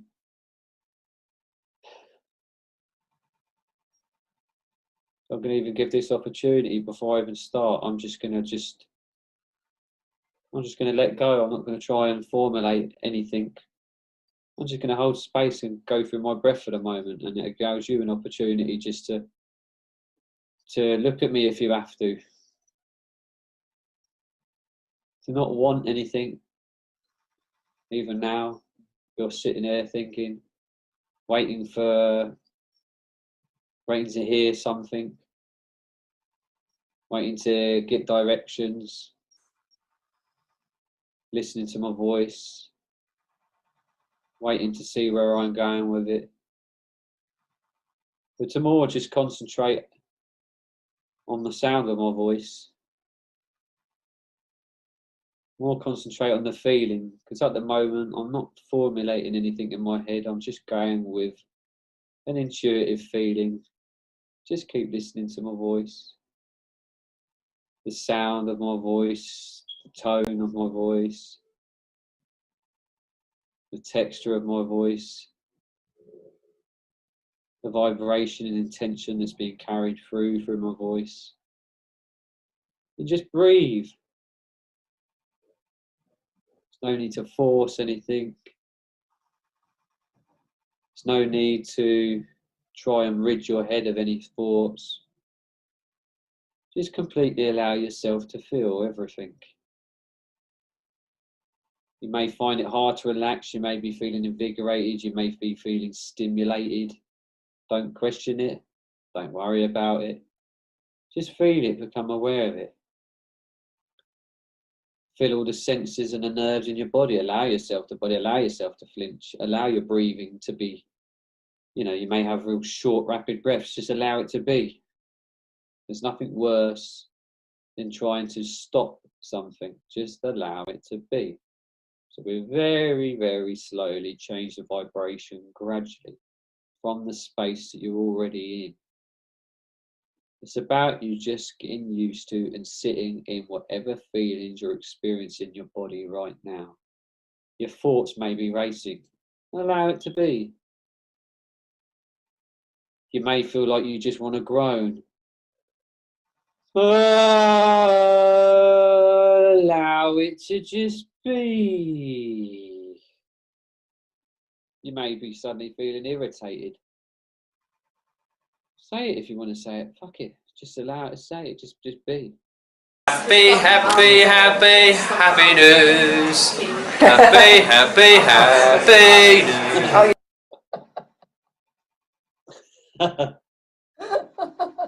I'm all about no repression.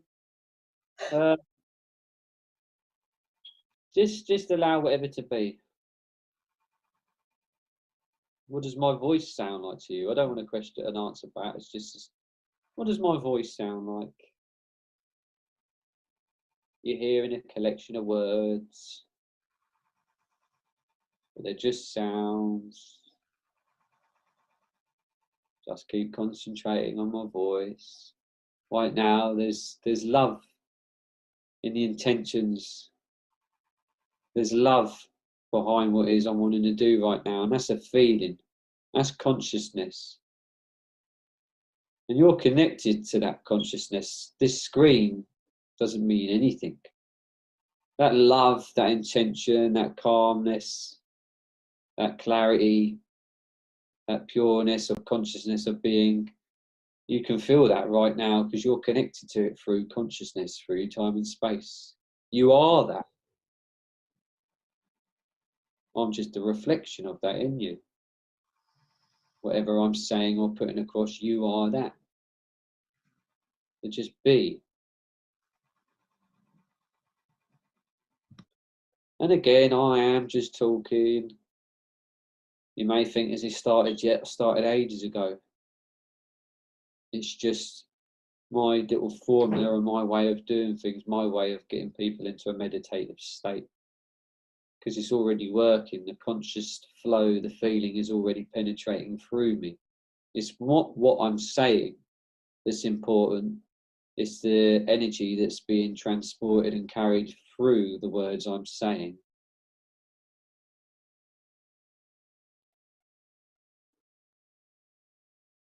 That's how it works. It's what's coming through that you feel, not necessarily what's being said. It's an energy thing, and you're an energy being.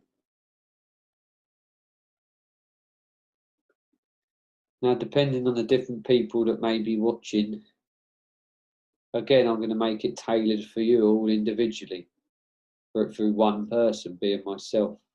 But it'll all be felt and experienced differently for all of you. What do you want to relax in your body? What do you want to work on? What do you want to feel right now? Some of you may want to just feel relaxed. Some of you may want to go on a little journey. Some of you may want to focus healing energy on a particular organ or a particular part of your body. Just know all of that is going on right now. Anything that you need right now, this energy is going towards helping that, creating that, shifting that, moving that, maneuvering that. The sound and the intention and the energy be carried in my voice may be making someone feel tingly.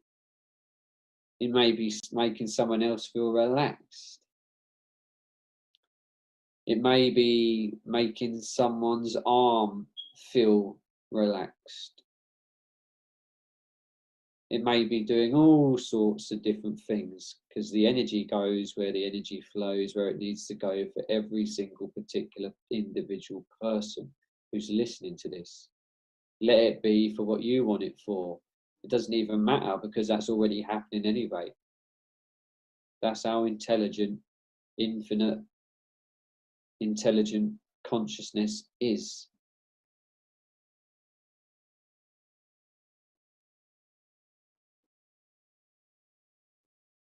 Some of you may be feeling relaxed. Some of you may be in a real healing sensation. Some of you may be starting to feel otherworldly sensations.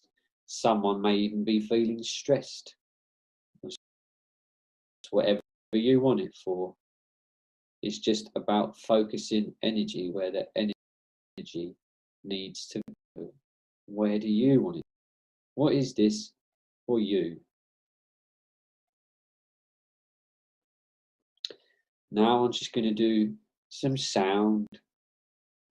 I'm going to let out intuitive sounds which I feel to let out. And the very fact that you're watching this and I'm expressing these sounds to you on a conscious level, you've attracted it, you want it for whatever you want it for. Again, it may help you relax, it may help you go off on a little journey, or whatever it is you need. It may heal your DNA, your cellular body, because you're just made of atoms and energy.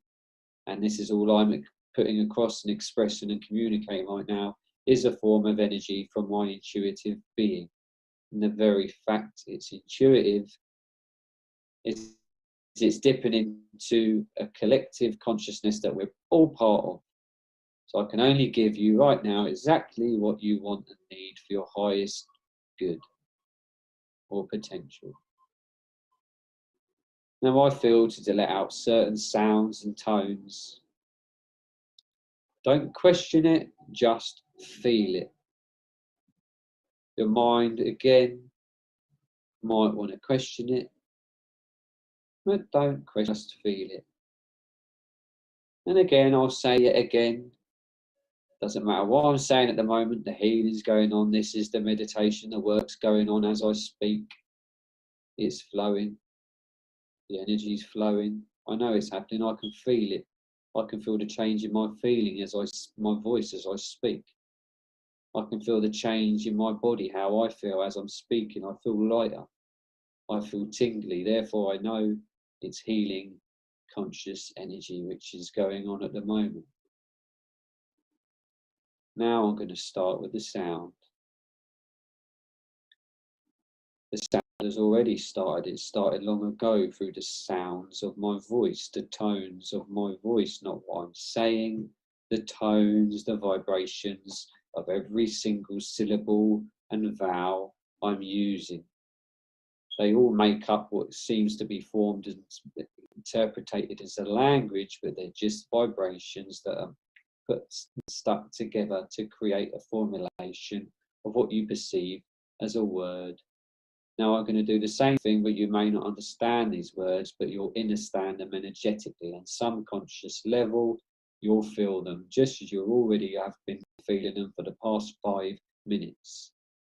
Regardless of what you understand, it's working anyway. This is my form of meditation for you, my expression, my gift for you. It's already happened. Different to usual meditations, but a meditation nonetheless. Iskiarmutukuashnu warnatukuana awatakawasekeyannetekuarmanakoake. Really feel into every sound and feel the body. Be aware of what it's making you feel, what it may be making you see, or it may be taking you off on a journey. Don't question it. Arno ua awaskarna tuku armutuku anawasheke. Do not try and understand it as a language, just feel the sounds. Arnatuku armutuku arnataku oanaka. Kewe el niki arnukush gormukur. Awarnataku armamataku ushkarnataku arnataka esiki armubuku ushnarnataku. Emekete seki amarnatukush morbubukusha. If you want to open your eyes, you're welcome to open your eyes. If you want to join in, join in. Lauren, if you feel to join in, join in. It's join in. It's consciousness. If it moves you to want to express, and allow it to do so. If that means your body feels it wants to move in a certain way, then do that. That's your biofield wanting to manipulate the atmosphere, the energetic flow of what's going on. If you feel to do that, anyone who's watching, if it makes you feel to cry, if it makes you feel to release, if it makes you feel to join in, if it makes you feel to move your body in a certain way, do so. Armotuku uartaka arraku ushnakawe neke eraka warnaka se eke anataka ornuku us.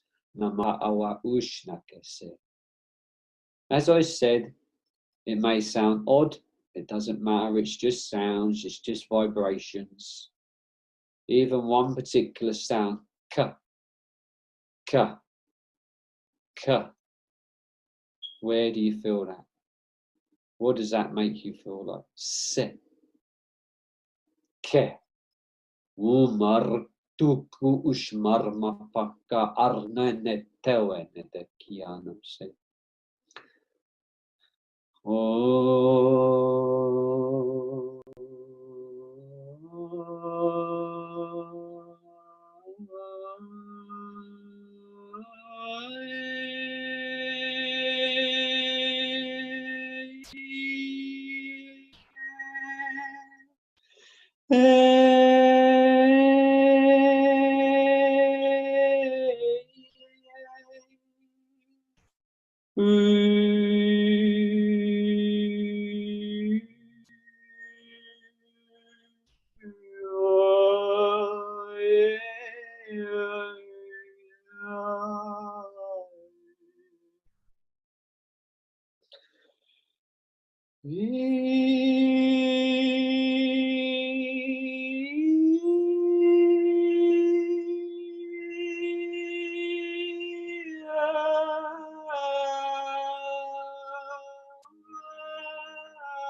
Release.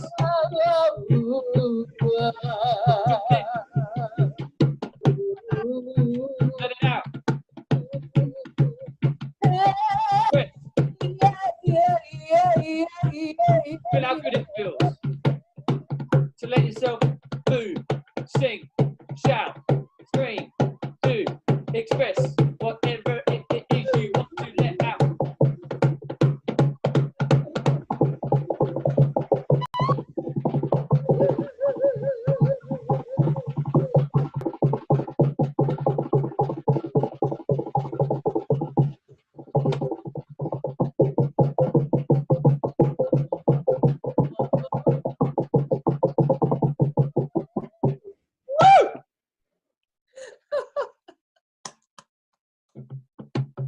Oh, wow.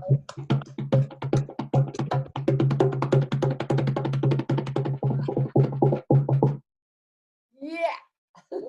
Urmakawa arnata kuwa anata urna urmanata ku urmanata join in. Ah. Urmutuku urmanata uanati ki urmantu. Madalam malakabara. Urmanana marnata ku ushke marnatuku urnatuku urnanana burtuku uanata kawashnake. Feel how it feels. I can feel my spine opening. Urmutuku ushka. My whole spine started to expand as you were doing that. It's like Falandafa. Very slowly, just allow yourself. Feel how it feels. You can almost feel the magnetism in your body and the magnetic feeling. Oh, you can feel You it. really feel into it. Then allows you to move. It pulls itself into where it needs to go, and then it makes it stronger, which makes it even more obvious, which makes it pulls it even more. That it keeps emphasizing and heightening itself. And you know where to place your hand more, and it invigorates it even more. And when you're doing this, you'll feel releasements in your body. It just feels good. Your body knows exactly what you need. On that note, What can I say? What an incredible interview and an incredible meditation. And we got to hear your stunning singing voice. So some people, if you're lucky and you go and do the sound stuff with Paul and use the bed, you might be lucky enough to get his beautiful singing voice as well. if they want that's I If they suppose. want it, yeah. So there you go. So, oh God, that was beautiful. Just very quickly. I was interviewing an incredible 5D consciousness group yesterday called Love Has Won. Love Has Won. They're incredible, these two girls. And we finished it with the word ahava.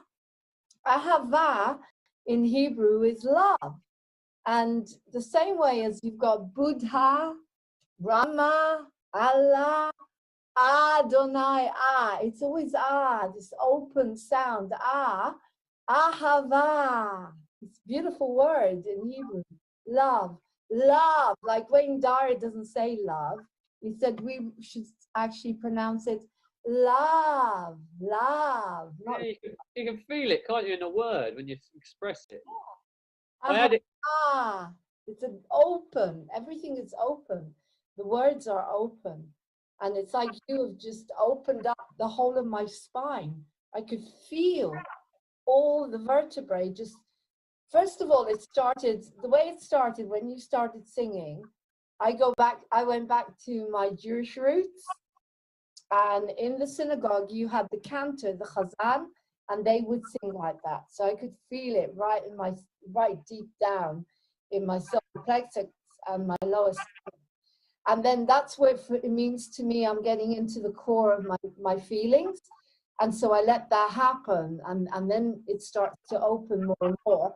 And then as you went along, the spine started to open up like that, stretching outwards and outwards. You know, I always get so much from all of this because it's so detoxifying. You know, everything works in me so fast. I'm like a cat. You know, if you give an animal homeopathy, they don't have any barriers. So it's the same with me. I'm so open to all these techniques and healing because there's nothing to stop it. I don't have a barrier. I don't saying, oh, this isn't going to work. You know what I mean? So that was incredible, Paul. I need to do another interview with you. My God, you should be doing your whole show. I reckon you should do a show and on there here, we're listening, every week, half an hour with Paul McDonald.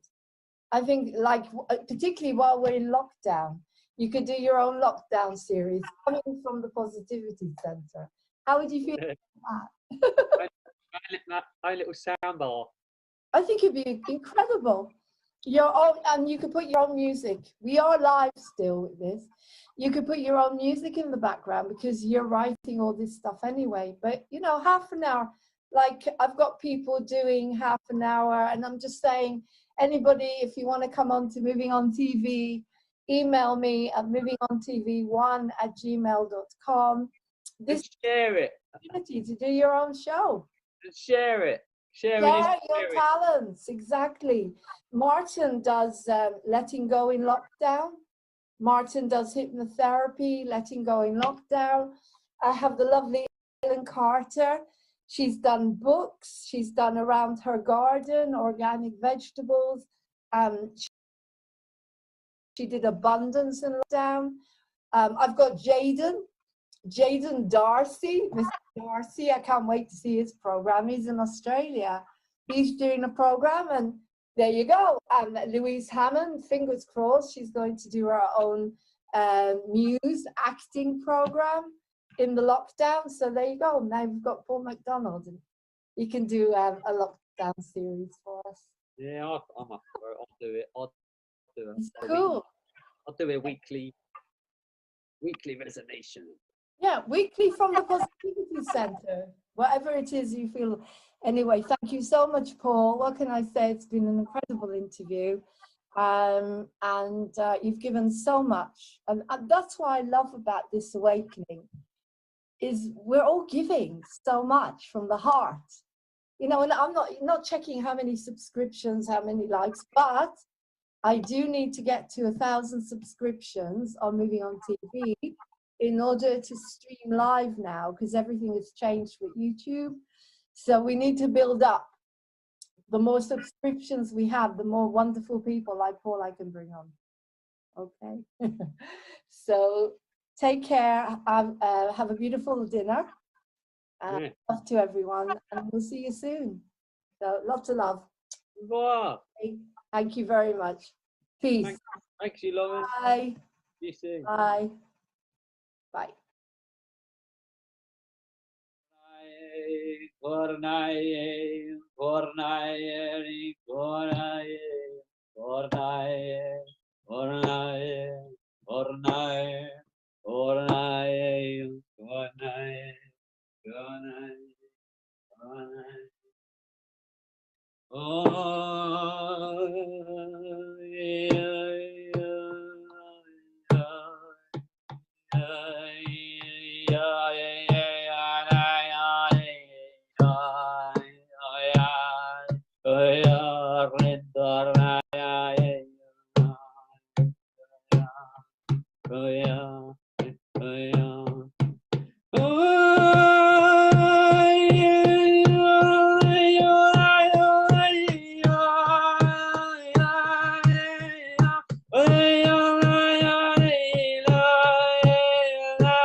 E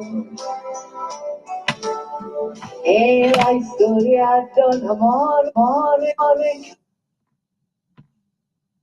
Ay, es mi, ya no estás más de mi lado, corazón. En el alma solo tengo soledad. Y si ya no puedo verte, porque Dios mío no cuente para hacerme sufrir más. Creo que esta la razón de existir. Adorarte para mí fue una religión. En tus besos yo encontraba el calor que me brindaba el amor y la pasión. En la historia de un amor como no hay otro igual, que me hizo comprender todo el bien, todo el mal, que le dio luz a mi vida.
Time of year, time to hide old friends from down your family.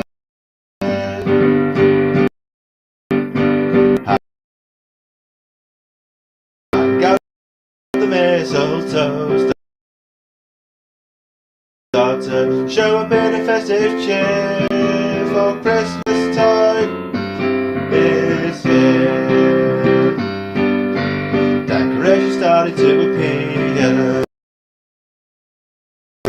everywhere. A feel of celebration filling the air. Time for peaceable mankind, our turkey and mulled wine, all coming together for Christmas time.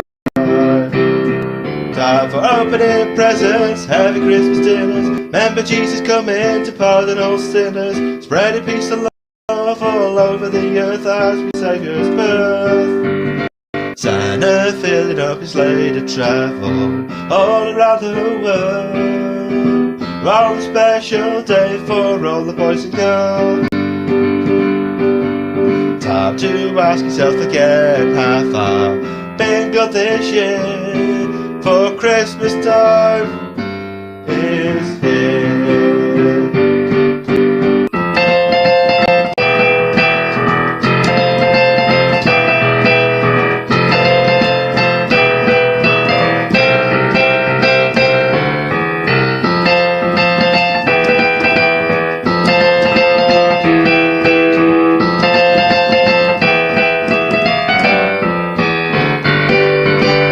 Opening presents, having Christmas dinners. Remember Jesus coming to pardon all sinners. Spreading peace and love all over the earth as we celebrate the Saviour's birth. See the green branches of the Christmas tree. Watching over all the action is the Christmas fairy. Decorating the tinsel and presents wrapped underneath for Christmas time. It's here. Christmas time is here. Christmas time is here. Christmas time is here.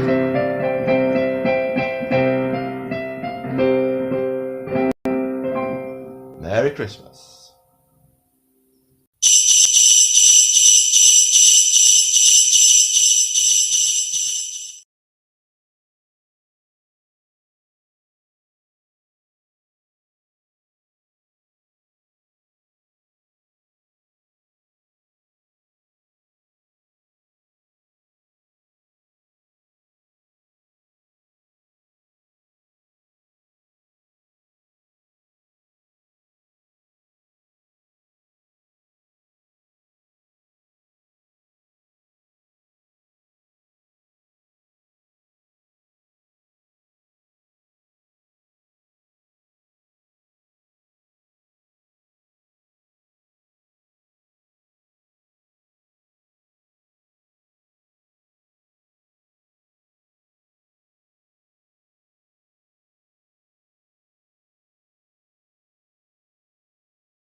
on TV for people to watch.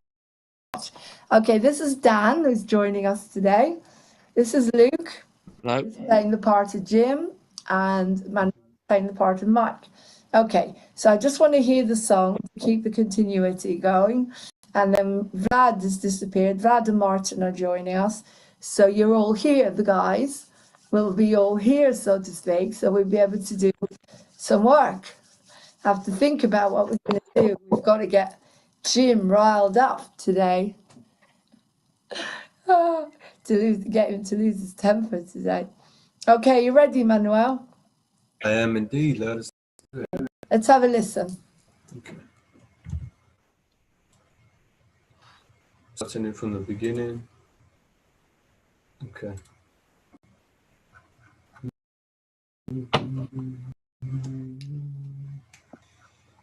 Something really strange is happening to me.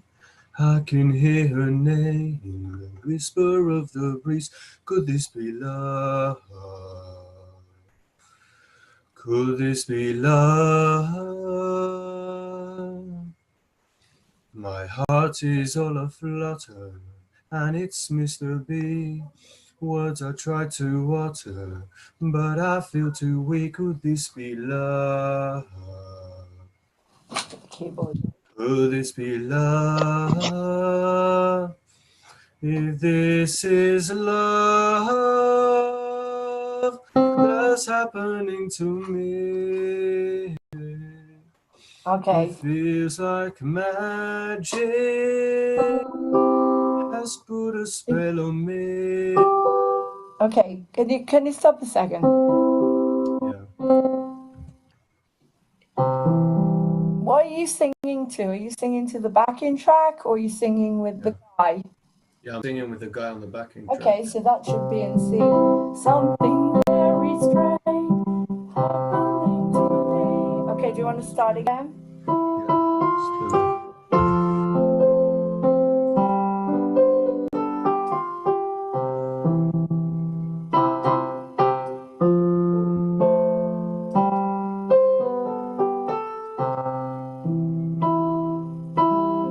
Something Very strange. is Okay.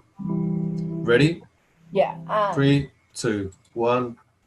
okay. Something very strange is happening to me. I can hear her name in the whisper of the breeze. Could this be love? Could this be love? My heart is aflutter, and it's Mr. Beat. Words I try, yeah. Keep going. Words I try to utter, but I feel too weak. Could this be love? Could this be love? Breathe. If this is love, Breathe. what's happening to me? Breathe. If it feels like magic, Wow, there. spell on me. I like that. It's much better, isn't it, Luke? I want to hold her and take her to the stars up and above with me forever. This is love. That's lovely. That's much nicer. Okay. All right, I just want to do that again, just with the breathing. It's quite funny yesterday. I was watching me and Luke do the duet last night because I'm putting everything out streaming on Moving on TV. And when you did the really high falsetto, I was thinking about Manuel now. Well, should we punish him? How are we going to get him to do high falsetto? Oh, Vlad, you there? Yeah. Manuel, what time are you okay till today? Please tell me you can stick around. Yeah, I've got time today. Cool. Hello. Brilliant. Oh, that's brilliant. So we can, Hello, Vladdy. okay, so let's go again. Again, just I want you to remember loads of emotions. Vlad is disappearing again, coming and going, coming and going. It's quite funny. So I'm the only female today, I think. It's just because Emily can't do today. And I haven't been able to get in touch with the other Emily, but again, and Sam, I think, is working. So there's two Emilys and Sam, isn't there? And me. So okay, guys. So we'll focus on the guys basically, but let's do a bit of the singing again from the beginning. So I want you to take a deep breath before every phrase, and I want you to put all your emotions into it. Okay? Let's do it. It sounds really lovely. Okay, so I'll give you.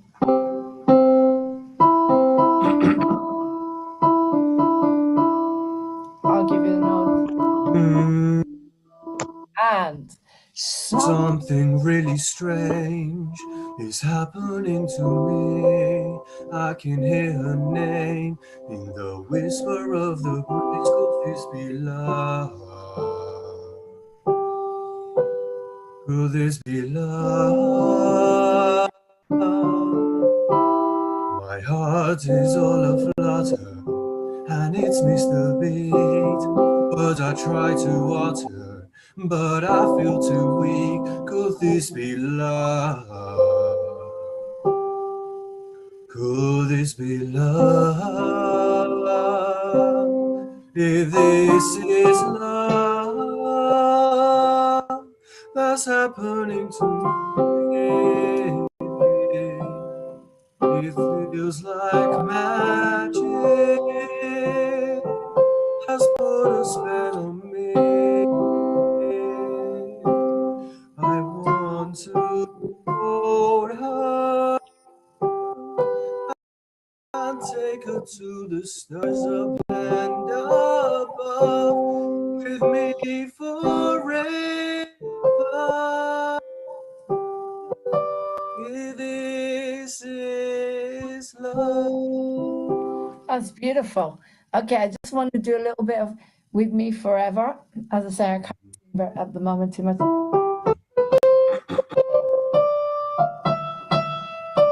Oh wait, with me forever. Take a big breath.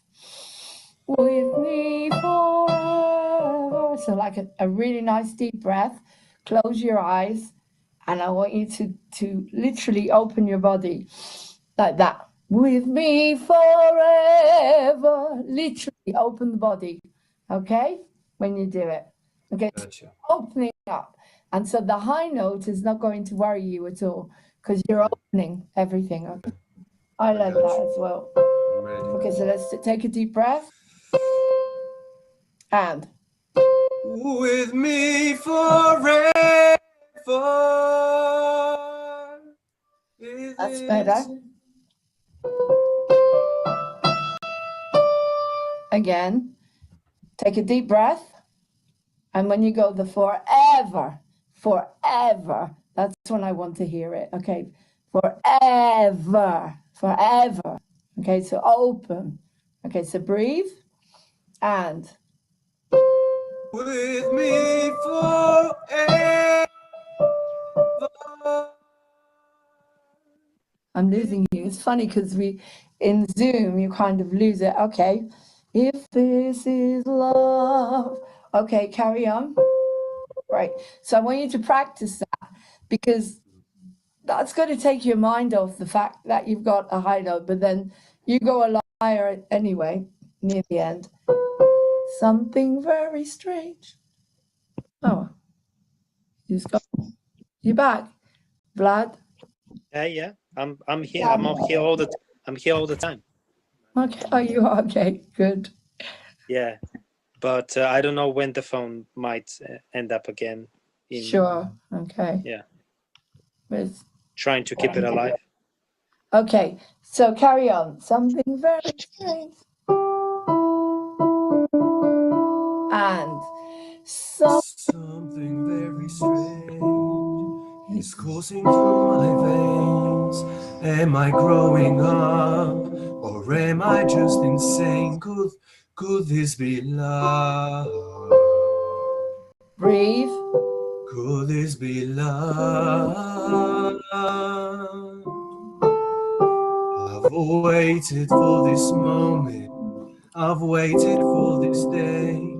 Now she's in my life. I don't know what to say. Could this be love? Could this be love? I want to hold her and never let her go. When I find her, sorry, it should be. And then I'll tell her that I love her so.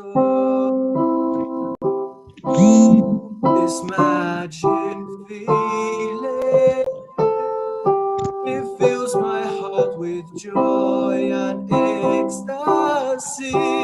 Breathe. I found life's meaning.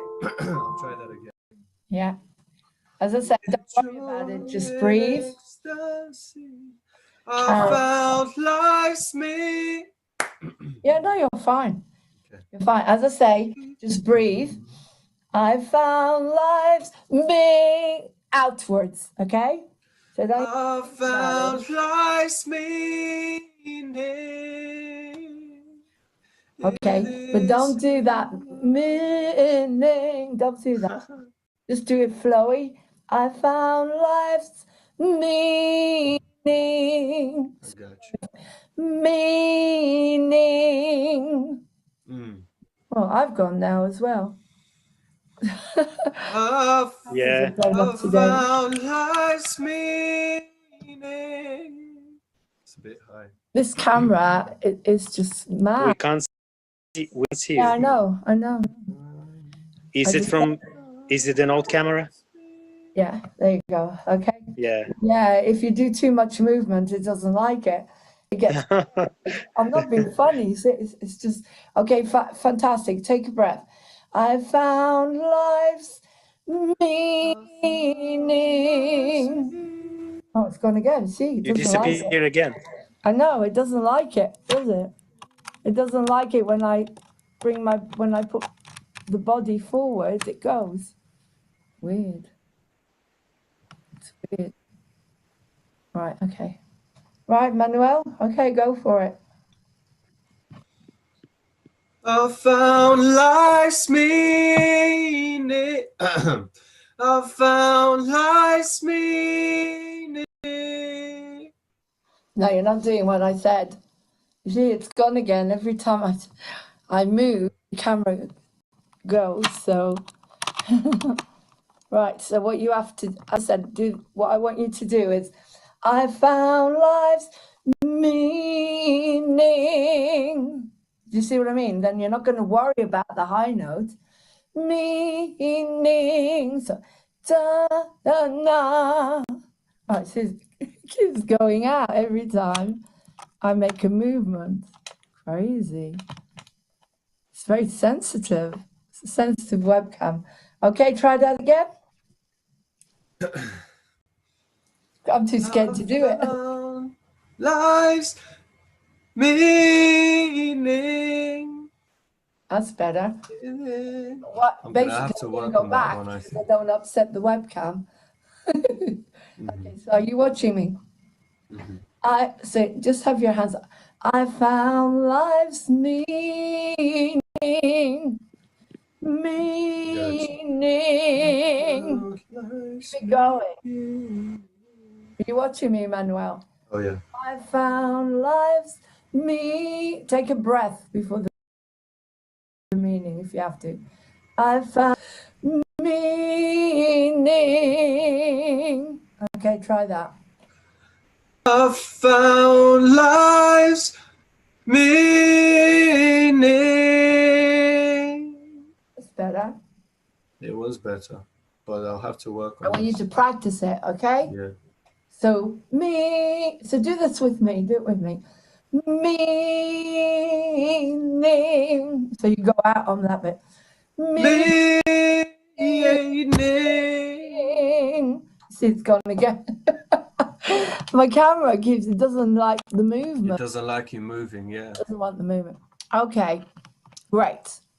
Okay, so I want you to practice that, okay? Okay. Lyrics.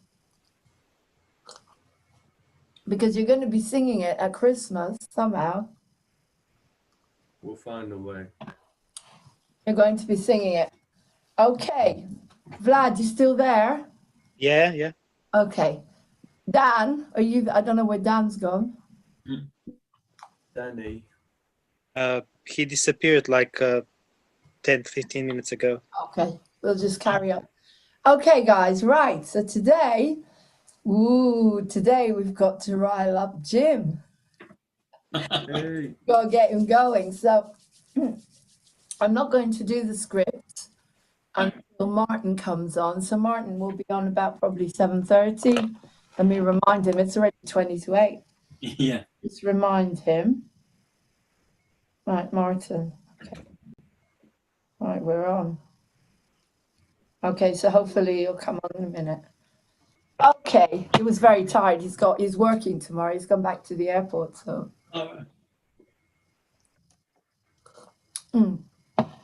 Okay, so Vlad, you're there, aren't you? Yes. Let's start something, shall we? Okay, so Jim's in the bar. Okay, this is about. I'll play Sam until Martin gets here. I'll do Sam. Yeah. Okay, so this is basically you're starting. This is about an hour. Say, okay, 2 hours. Jim, you're going to have a discussion. I'm going to play the inspector. Actually, no, I won't. Vlad, you'll be the inspector. Yeah. But can we see you? Is it possible? It depends on the phone. It's like your camera whenever it decides. Okay, well, can you try? I'm afraid if I restart, it may die again and take another 15 minutes to get back. Okay. So yeah, we'll Okay, hope that. well, as I say, our intention today is to get Jim riled up, and that's going to be an interesting exercise, I think. Mhm. I'm just going to see if I can get you to start your videos. Okay, well, you'll have to do it as the invisible man. Yeah. Okay. All right. So the inspector has come to pay a visit to Jim. Now, everything. So, Vlad, you've got to be really tough. Yeah. Friendly. Yeah. Very unfriendly, very tough. And pressure. Because we want to see the thoughts that are going to go on inside Jim. I want to see what's going to happen here, okay? It's going to be really interesting. Okay, go for it.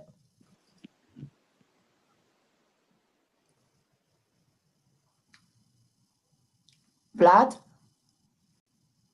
Hello?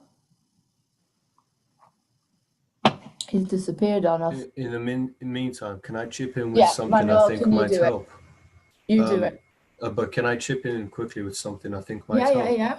So, Luke, I have a question for you. Do you find it difficult to lose your temper in acting? Yeah, I can see, yeah. Well, I think it's sort of in maybe day-to-day life, I don't. But I think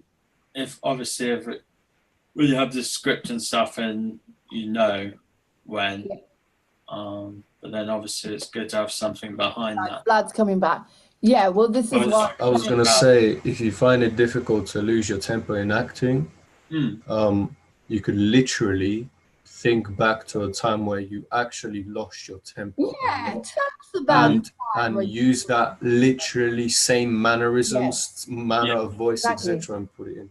Because that's literally what I do whenever I lose my temper in acting. Yeah. I just think back to times where I lost it, like I was going to say my SIJT and just do that. Yeah. Exactly. Okay. So just to end it, sorry, real quick.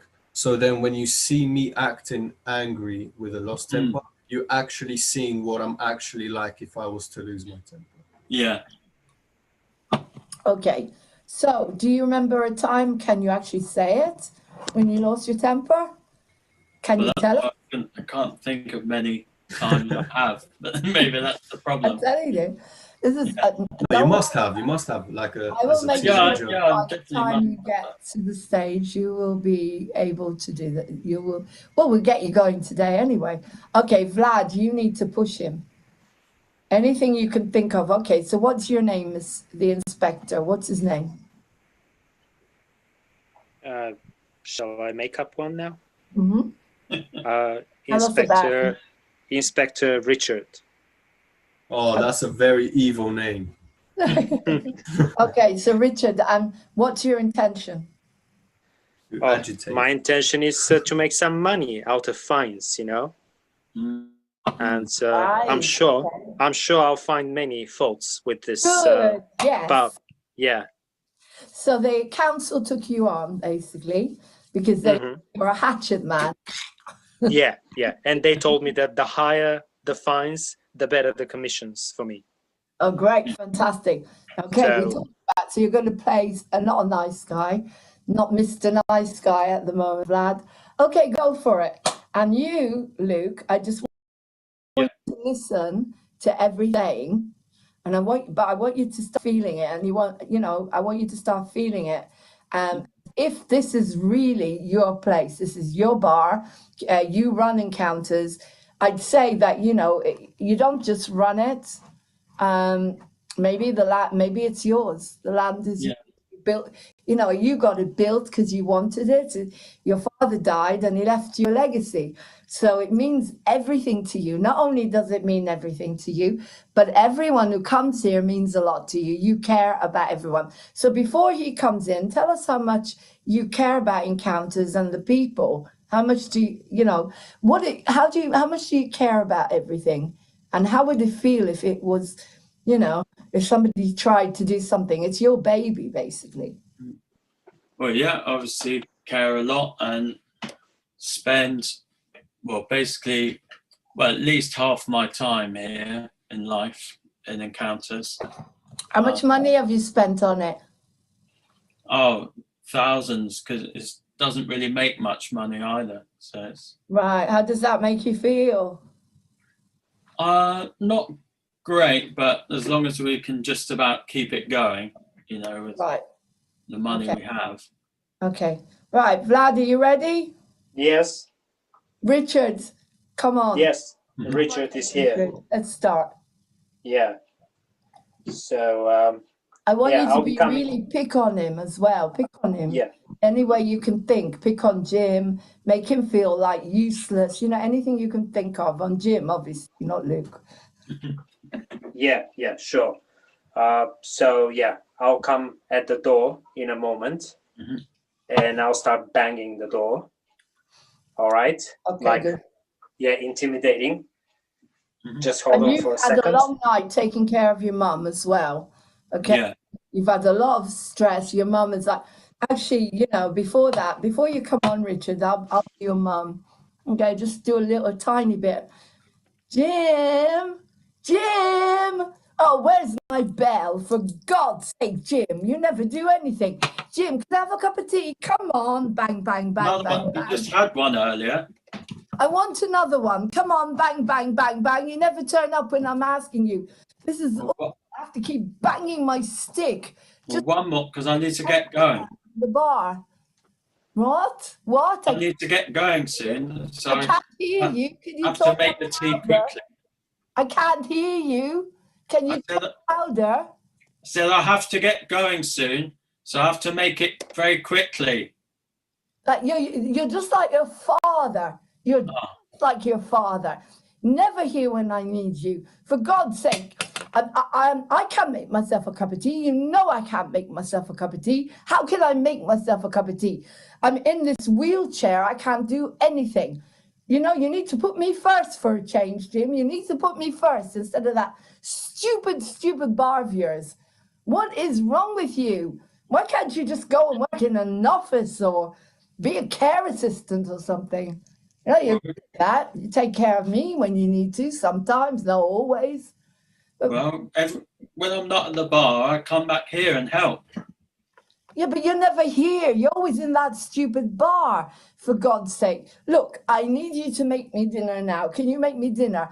And I don't want that rubbish that you keep buying me. All right? You're always buying me rubbish. Why are you always buying me rubbish? Well, we don't have the money to be buying loads of gourmet food for you. He's getting angry. Look, look. Keep going. You're always buying me this rubbish, and you never give me. I don't want to eat salads. It's rubbish. You keep Well, giving me salads are good for salads you. and jacket potatoes. I want chips. Can you get me some chips for a change, and some sausages and chips? I don't want all this They're not- healthy rubbish you keep giving me. Sausages aren't very healthy, are they? But I'm sure you can have some away in the freezer or something, some chips, something that's What quick. have you got? What have you got tonight for my dinner, Jim? God's sake! I think What have it's you got? it's like a microwave lasagna thing. Oh, that I hate lasagna. Oh, I hate it. The way those little bits of, I don't like it. You know, I don't like it. It makes me constipated. You know, it just, could you stop giving me all the rubbish all the time? You didn't tell me that last time you ate it. Well, what else can you do? Could you, why do you always put all that? You only put a tiny, tiny drop of milk in my tea. You're just like your father, useless, absolutely useless. I should have got rid of him years before he went, years and years and years before he went. Absolutely useless, just as bad as him. Good for nothing, good for nothing. Thank God I didn't have any more of you. One was enough. Great. Okay, sorry, sweetheart. Okay, quick, how do you feel? Frustrated, maybe. Good, good. That's leading to something fantastic. Okay, so you got that crazy, awful mother on your back, and she's like bang, bang, bang. I say, for example, she lives here, Encounters is up there, and she's going bang, bang. Yeah. Okay, so now you're sitting in the bar, and she's going bang, and you can hear her. And it's like, can you hear her? Can you hear her banging on the wall? Bang, bang, bang with a stick. Where are you? Where are you, good for nothing? Horrible, horrible mother of yours. Okay. Bang, bang, bang. What's the matter with you? We've got no cat food. And anyway, this is all going on, all right? And you come into Encounters and you think, oh my God, Sam will be here soon, and I'm not sure I can cope with him at the moment. I've got enough to cope with, and oh my God, they're going to be planning this, this stag night. And now you've got Richard is going to walk in. So you're already. Yeah, I'm here. No, I'm ready. I'm at the door. I'm Go at the for door, it. and I'll be knocking. Hello. Hi. This is the inspector, Inspector Richard. Could you open for me, please? Yeah, just a second.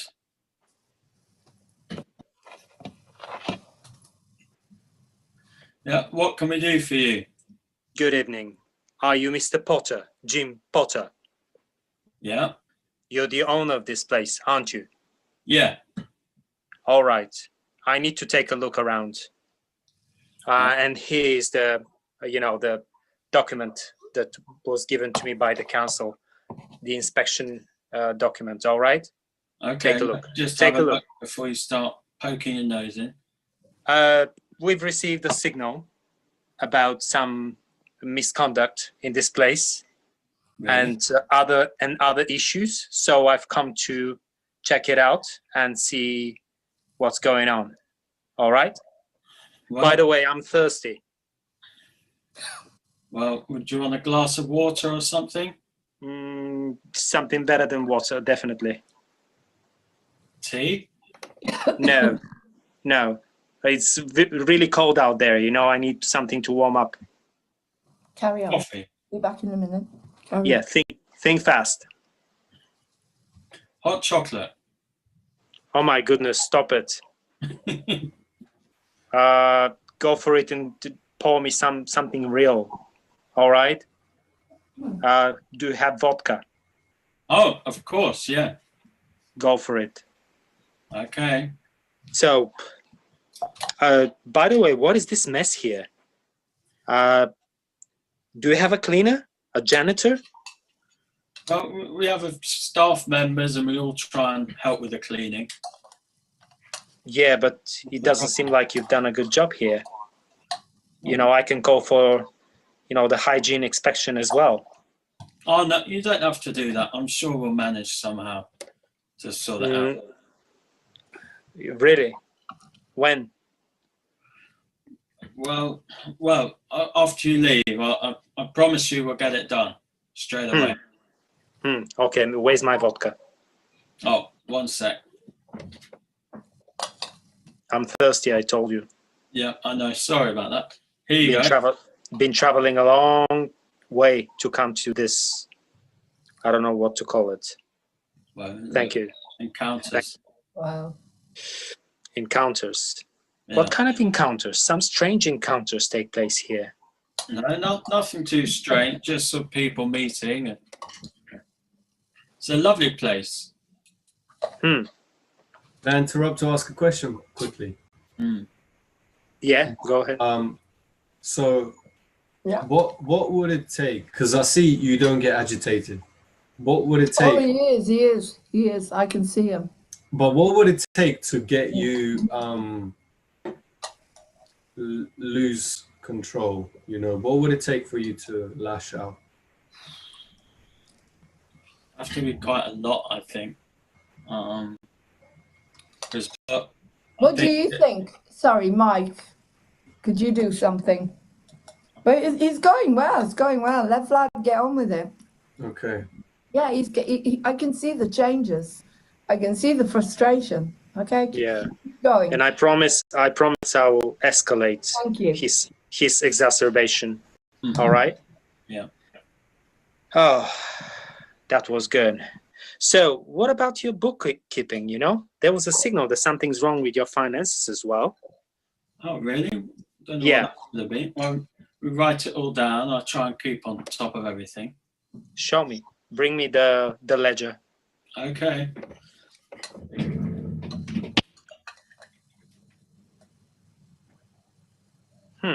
Should all be in there. Yeah, I can see. Okay, hang on. Okay, I want you to not be able to find it. Okay. You're going to get up and you're going to start looking everywhere, and he's going to be really, you know, like, what's the matter? Yeah. With you? So let's put it that way. Your mother puts you down all the time. Okay, so you've got a bit of a chip on your shoulder for that, because she's putting you down. Actually, she's banging on the wall. Jim, wake up! Yeah. My dinner, right? And then he's there. Okay, so I want you to get up when he asks you for the ledger. With him, bloody hell, Sharon! It's Sharon again, because she's probably used it. I don't know, she's cut it up done something with it, or thrown it away, or put it somewhere, because she never thinks about anything or anybody except, you know, a man turns up and then the ledger would be you probably ask her to help you. Okay, so do you understand what I mean? Yeah. Okay, so you're going to be literate. God, Vlad has changed into another person in front of you. It's quite scary. Actually, quite frightening. Do I look formidable? Yeah, scary. Right. Fantastic. Okay, so you ask him for the ledger again, and then I want you to and think you've got it, and then, oh my God, it's probably someone in the bar. What the hell? Okay, so follow that thought. Right. So, Mr. Potter, Yeah. I've heard there's some financial issues as well. Could you show me any papers? Do you keep a ledger here? Yeah, of course we do. Yeah. Let me just grab it.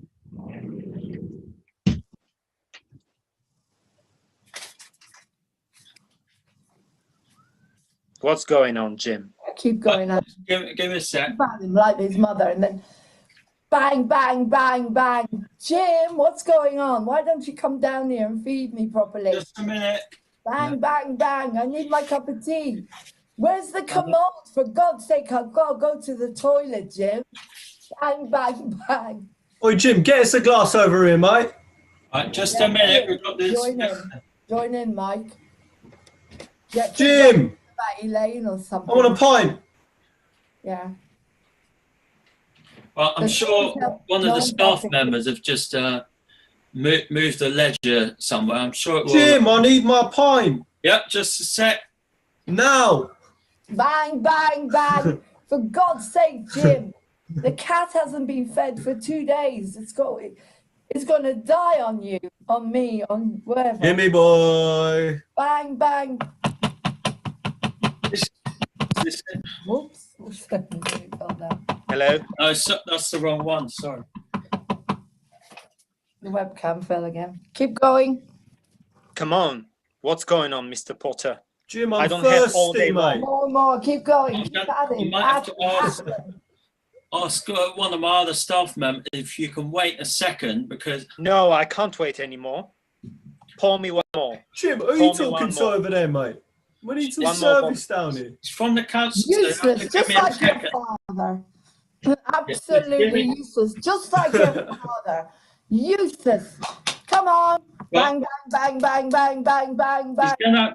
Can you keep it quiet down there? You're going to come back. Bang, bang, bang. Where's the inspector gone?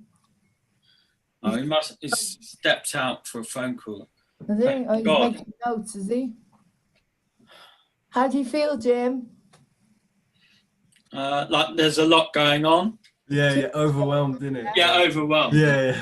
Yeah, good. That's good. That was good, yeah. Yes, we can see the change in you, Luke. Yeah, that was good, yeah. You can see it. So the pressure is building up and up. I'm just trying to think. You're very auditory because you're a musician. So the noise levels would really push you. So if people were at you, let's all do it at the same time. Vlad. Thank you. Vlad. Okay, right. This is the mother. Jim, where's my dinner? Okay, Mike, do something noisy. Jim, where's my dinner? Oh, come on. Oh, boy. That is your father, for God's sake. We're thirsty here, Jim, I mate. need to change my command. Where's our drink? Jim, what's going on? Been waiting here for 14 minutes. You're going to have to wait. Where are our drinks? I'm about to walk You're out. just going to have to wait a second. I'm about to walk out. Well, fine. Just. I'm going to give you 1 star on Yelp.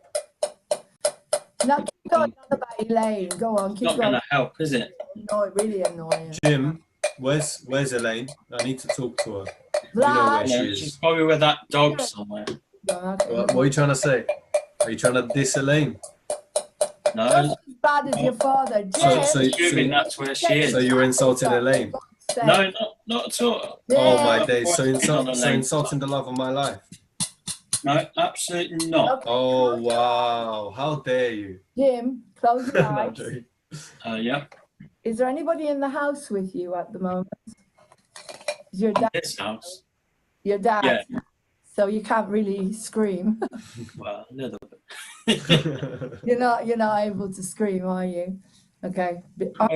He knows I'm acting. Can you do a primal? Great. So do you want to do a primal scream? So literally, the belly, let it. Primal scream. Get up. Get out of the chair. Yeah. Get up. Stand up. Sounds like get up. Stand up. Take a breath. Okay. Right. Vlad is coming in a minute to. Flat day. Even more.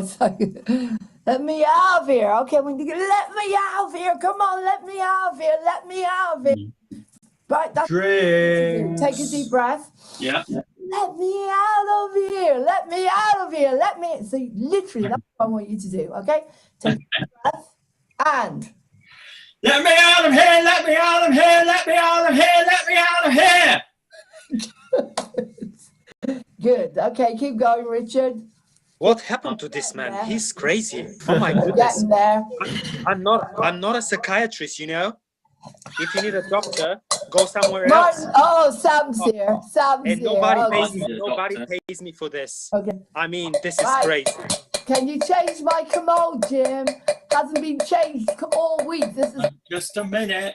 What am I supposed to do? This stinks. I'm losing oh, it look who's already. here, it's Sam. I'm losing it already. Who is this lady there? Keep control of. What is this Sam, noise? Can you walk into the bar? Oh, don't worry, I'm sure it's Annoying just Jim. Martin is here. someone working on. Mr. Come Potter, on, Sam. Where's he gone? He ran off. Mr. Potter, what's going on? I shall not repeat anymore. Jim, the cat needs food. What is this strange noise? Bang, I mean, this is a Bang, bang, madhouse. bang, bang, Oh my bang, goodness, I bang, can't bang, stand it bang. here anymore. No, it's not bad at all. It's all normal. What is normal? You call this normal? Yeah, it's just a meeting place for everyone. Oh my goodness. Jim, God, you Martin, hello. Okay, she's gonna start ringing you now, all right, on the phone. So we need to pick up, okay? I'll ring you, Luke. Okay. Okay. Right, Martin. Hey, Martin. Sam. Hi. Hi, Sam. Bye. Hey. Can you start to annoy Jim? Going into the bar. We're getting him going, all right? Bye. Bye. What? Bye. Can you? No, you need to go into the bar to annoy Jim. Sam. Hey, Jim, your breath smells. What? What? That's annoying, Jim. Classic Sam. Jim, you're looking a bit old. You're getting a bit old for this, aren't you? Well, I think it's very stressful around it. Right, my mum's calling now. Whey! Yes. Sorry. The real mummy's boy. You never Yeah. answer the phone. What's the matter with you? Why do you never answer Well, the phone? I'm banging on the wall. Can you not hear me? yeah, we've got the inspector up here, so you can't be banging and you're wondering what the Boy, rest Jimmy boy, Jimmy boy, Jimmy boy, I want some drinks. Did you buy any milk? I can't. I'm just about wheeling myself No, around. we'll have to go out later for Trying that to because find we've got some to milk. Drinks. go out after work. The cat is meowing at me and doing my head in. You Jim, why have you never married? father. That's me out. Useless, Jim. Drinks. Useless. I haven't got time We for want that. some Hello, I can't drinks hear here. you. We want some I can't hear drinks you. here. Hello? We want some drinks. We want some Hello? drinks. We Yeah, want some one sec. drinks. Get your milk later. Hey, we want some drinks. Yeah, what drinks was it again? I've forgotten now because of all Water. She's again. Yes. Water. Right, this is the tax man. We understand you haven't paid your taxes all year. What's going on? Is this Mr. Still waiting for my water, No, Jim. Jim Potter? No, 3 glasses of No, water, let's please. do Jim Potter, 3 please. glasses of water. yeah, just a sec. Well, Please. okay, goodbye. Alright. Yeah, mate. 3 glasses of water, please. Yeah. Mr. Potter, There's your water. Yes. my patience Also, is 6 over. bottles of beer now, please. How many? Inspection. 6 Pay bottles of attention. beer. 6. Hello? Don't listen to that guy. 6 bottles of Mr. beer. Potter. Mr. Potter, are you Hello, deaf? Mr. Potter, I'm very sorry to Hello? tell you this, but because Are of you all deaf? these COVID Take a look at me. Can you see me? 6 Can you hear me? Sorry, bottles this seems like an important of call. beer. Where's the ledger? we're not going to be able to deliver. Sam, tell Where's him the 6 ledger, bottles Mr. of beer. Well, you just have I'm to get terribly, it. terribly can. sorry, but we Sorry, haven't got you're any saying it drivers, better. so Mr. 6 Potter, bottles I'm going of beer. to sign um, a special fine for you we if you don't pay particularly attention. cannot deliver Where's the any- ledger? 6 Hang on, bottles we'll of beer. pass the ledger. Yes, we'll No, get your beer in a minute. stop talking to me, bullshit. terribly, Where is terribly going to find it? Faster, be locked Uh, I down. want my 6 bottles of beer now. Year. I'm Right. going to write down a very special fine for you now. Bring that ledger. Right. You or know you're what? dead. You know All what? right? We've got paying customers You know to deal what? with first. 9 bottles of beer. Forget about all the customers. I'm the most important customer here today. Right. Okay. Bring me one more and bring the 9 ledger. bottles of In beer. the army now. Same This vodka. is your mother, the Same woman that vodka. brought you into Yep, this there's the world. vodka there. Vodka Siberia. Chair, all on my Beer. own. I've only got There's 4 no bottles milk, there. there's no tea, Jim, there's no this isn't Jim. beer. Mr. Potter, There's hair Where's in the my vodka? beer. and I the demand, ledger. I demand a refund. there. Bring it There's to me hair immediately. in my I don't know beer what to bottle. do, No, there Jim. can't be hair in your I'd like bottle. There's to have to hair read in my the beer man. bottle. No, don't be Mr. ridiculous. Potter, what kind of hair are you I talking about? demand a I'm refund. asking you for your No, ledger. excuse You're me. talking It's about not hairs. I can't do Excuse me. anything. What's wrong with you? Inspector man, Jim, I Oh there's my need a God, hair. no vaccine pays for my me. hearing. No This one man- pays me No, for inspect- dealing with inspect- crazy inspect- people, No, no. honestly. No hair. It's just a joke. Inspector man, this I- man gave me beer with hair in it. No, don't be I ridiculous. My demand my goodness, this is a refund. madhouse. I'll have to Not a I'll have to madhouse, file it's a busy for an bar. extra Okay. income and compensation for Okay. psychological Oh. damage. Please, These people yes, are please. crazy. I This demand guy- This to is be. the worst place I've ever been. No, I'm not having this. Just boom. Oh, Just stop. all of you. And now Just give it to shut up. each and every one of them exactly what you think. The inspector, boom, give it to him. Yeah, you're coming in here. You don't know anything about this place. I'm sure you're not meant to be drinking on the job either, and you don't know anything about the staff or how much we're trying to do. How much How this means dare to you? people. How dare you shut your mouth up? Inspector Do you man, know what that this about my place can burn? compensation? I can close it forever, and No, suspend you from business and from rights to do the business, for the rest of your life. You just need Kick to him So out. shut Kick him out. to Lay Kick your him out. mouth Kick him up. out. Right. out. Can you just leave? You come back another. You'll set time to send another inspector. Jim, Get what about out. the hair in my Get out. bottle? Get out. And you Stronger. you can wait till the inspector's gone. Okay, But get isn't out he of- supposed to compensate me for the hair you You gave shall me? remember. Don't be You ridiculous. shall remember this moment, That's extra. Mr. That's Potter. extra for the hair, Forever. by the way, Mike. The Yeah, moment Charge you go extra on. for the you hair. dare Go on. to banish me away Jim, in such a get up. disrespectful way, Get up and you show will him regret it. literally like Are there Goodbye. any other bars around Get here? out. Goodbye, Get Mr. Jim, Potter. I want a Farewell. refund. You're Get leaving. out. Get out. Farewell, Get out. Mr. Get out Potter. out of of my my bar. pub. Get out. Sounds like Get out So of my long. pub. Get out. Mr. Get Potter. out of my pub. Get out I'll of tell my them you're pub. drinking if you say anything bad. Do my head in. Ooh. You two give me a minute because Just the do it, mum's Eddie. shouting now as well. Right, Sam, come on. You're doing my head in. I wish you'd sort yourself out. Yeah, wish I didn't get a you're bill part with of the hair. problem, Sam. Right, Oh, Sam, come on. you know, Come on, Jim. I'm on your side, really. hang I'm on a just- second. Okay. All right, okay, hang on. Stop a sec. Okay, so the inspector's been there because of him. A lot of it is to do with him. Me. Sam is trouble, isn't he? So you could take Yeah. it on him. Take it out on him. Yeah. Well, it's people like you coming in here sort of pissing about. That's why inspectors here. Because they've heard of all sorts of dodgy goings on. And, Pissing about. We're meant to be a bit. I mean, we're meant to be a bit, varied, a bit, Pissing about out in the there. bar. That's why we go to a pub. Pissing about is all part of it, isn't yeah, it? but they're, Good, good. you're not, Yeah. they don't look kindly on like that. And how you talk to all these women around here, they're going to Yeah. look What's into it. wrong with that? What And would how you expect many- me to do? How many drinks Don't talk- we haven't put on the books for you? Don't they talk to women Yeah, you around where you come lazy. from?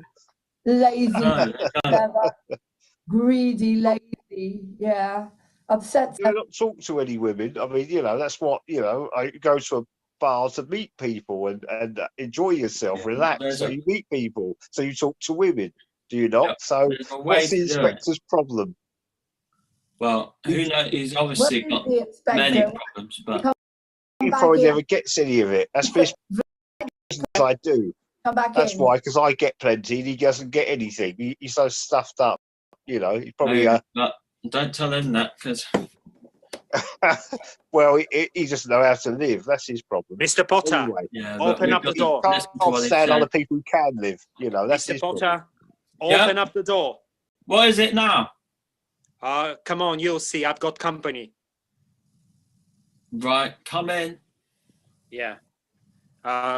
Mr. Officer, please. This is the rogue, and this is his. I don't know what to call it, madhouse or I don't know what. He's good. Oh, he's there. So the policeman. Mr. Potter, show your papers. I need your ID and your passport, please, and also the license of this place. don't be. The license is all fine. You know, Show them to me. absolutely Put it ridiculous. off, turn it off, just turn Should be it off. on the Mr. wall, Potter, the license. stop talking. You respect the police officer and show him all the papers. He's Don't asking. be, once we tell him the full story, he's not going to. What? Say it again. I said, once an officer knows you're wasting police time, you are. Don't worry about that. Don't tell me what I'm wasting or what I'm not. All right? Yeah. Just we'll see. follow the orders of the authorities here. Yeah, we're fine. All the licenses are fine, thank you. It sounds like East European. Mr. Police style. Officer, this guy I've never seen. getting I've never seen such a better. place before. You know, everything is out of order. Everything is like Mr. a whole mess. You know? Ridiculous. So yeah, just you know, check him out. He's Just- very suspicious. This guy. I We're mean, accepting plate. We don't discriminate here. So we've got Mr. all sorts Policeman. coming in. discriminate. What you're talking about? Look, you're as white as a white snow. What kind of discrimination you're talking about? I mean, we allow all sorts of people in here. So you can't be saying, "Oh, this is a madhouse and stuff." You can't say that. I can't say it. I No, almost went politically crazy. correct. You a almost house, made but me not crazy madhouse. just in 5 minutes. You know, your Some- crazy mother's calling, almost you know, breaking down the ceiling. You know, and That's there's because I'm your trying to look clients are after out her. of control, and you Jim! can't show any papers. And what? Come on. I'm doing the right thing, trying to look after her, and Doing the also right trying to thing. run this place. Doing the right thing, There's no milk. Yeah. Mr. Mama, Mr. Officer. Cats. There's no cat food. Mr. Officer, can you hear this strange noise now? Yeah, that's Yeah, just this is my what I'm mother- talking about. My mother's very Every time sick. I ask him for any papers, you know, to show documents, licenses, ledgers, no. Well, You know, I'm sure we have Samantha them took the somewhere. ledger. Sure Sharon's Okay, just misplaced them. Matthew, he took, you know, the license and whatnot, you know. And this crazy woman upstairs, you know, she's driving me mad. Not Can you hear crazy it? at all. She's just very needy. Oh my goodness, everyone's needy here. Who's this? Hello. 1 second, someone's calling me. Oh, you're Hello. popular, Jim. There's something wrong with the telly. Well, I'll be right up. We've got a policeman here. Oh, I can't watch Coronation Street. You can watch it on the catch up. What? On catch up. Ooh, what did he say? Has he gone? No, you could just tell, you know, Jim Brilliant. got agitated. Okay, let's take a breath. Wow, that was Well done. done. Woo! Let's give him a round of applause. Well done, Luke. That was good. Hey, well done. We saw you change in front of our eyes. Wow. How did that feel? Because we could see. Stressful. Yeah, stress. Thank is the God, main one. that's nothing to do with you. You know, it's all gone now, all right? Mm, It's all gone, all right? It's just an exercise. yeah. So yeah, tell us about it a little bit, but tell it from the point of view of you just looking at yourself, Mm. and, you know, looking down on the character. What was going on with that poor man? Well, I think he's basically trying to appease so he's trying to do the right thing for everyone. But obviously, it's just a real like he's trying to be a friend to Sam and stuff, and then he's trying to serve drinks. He's trying to get the inspector on his side, and also obviously it's his mum, so he wants to care for her. Yeah. But it's all happening at once, so it's a bit mad. Yeah.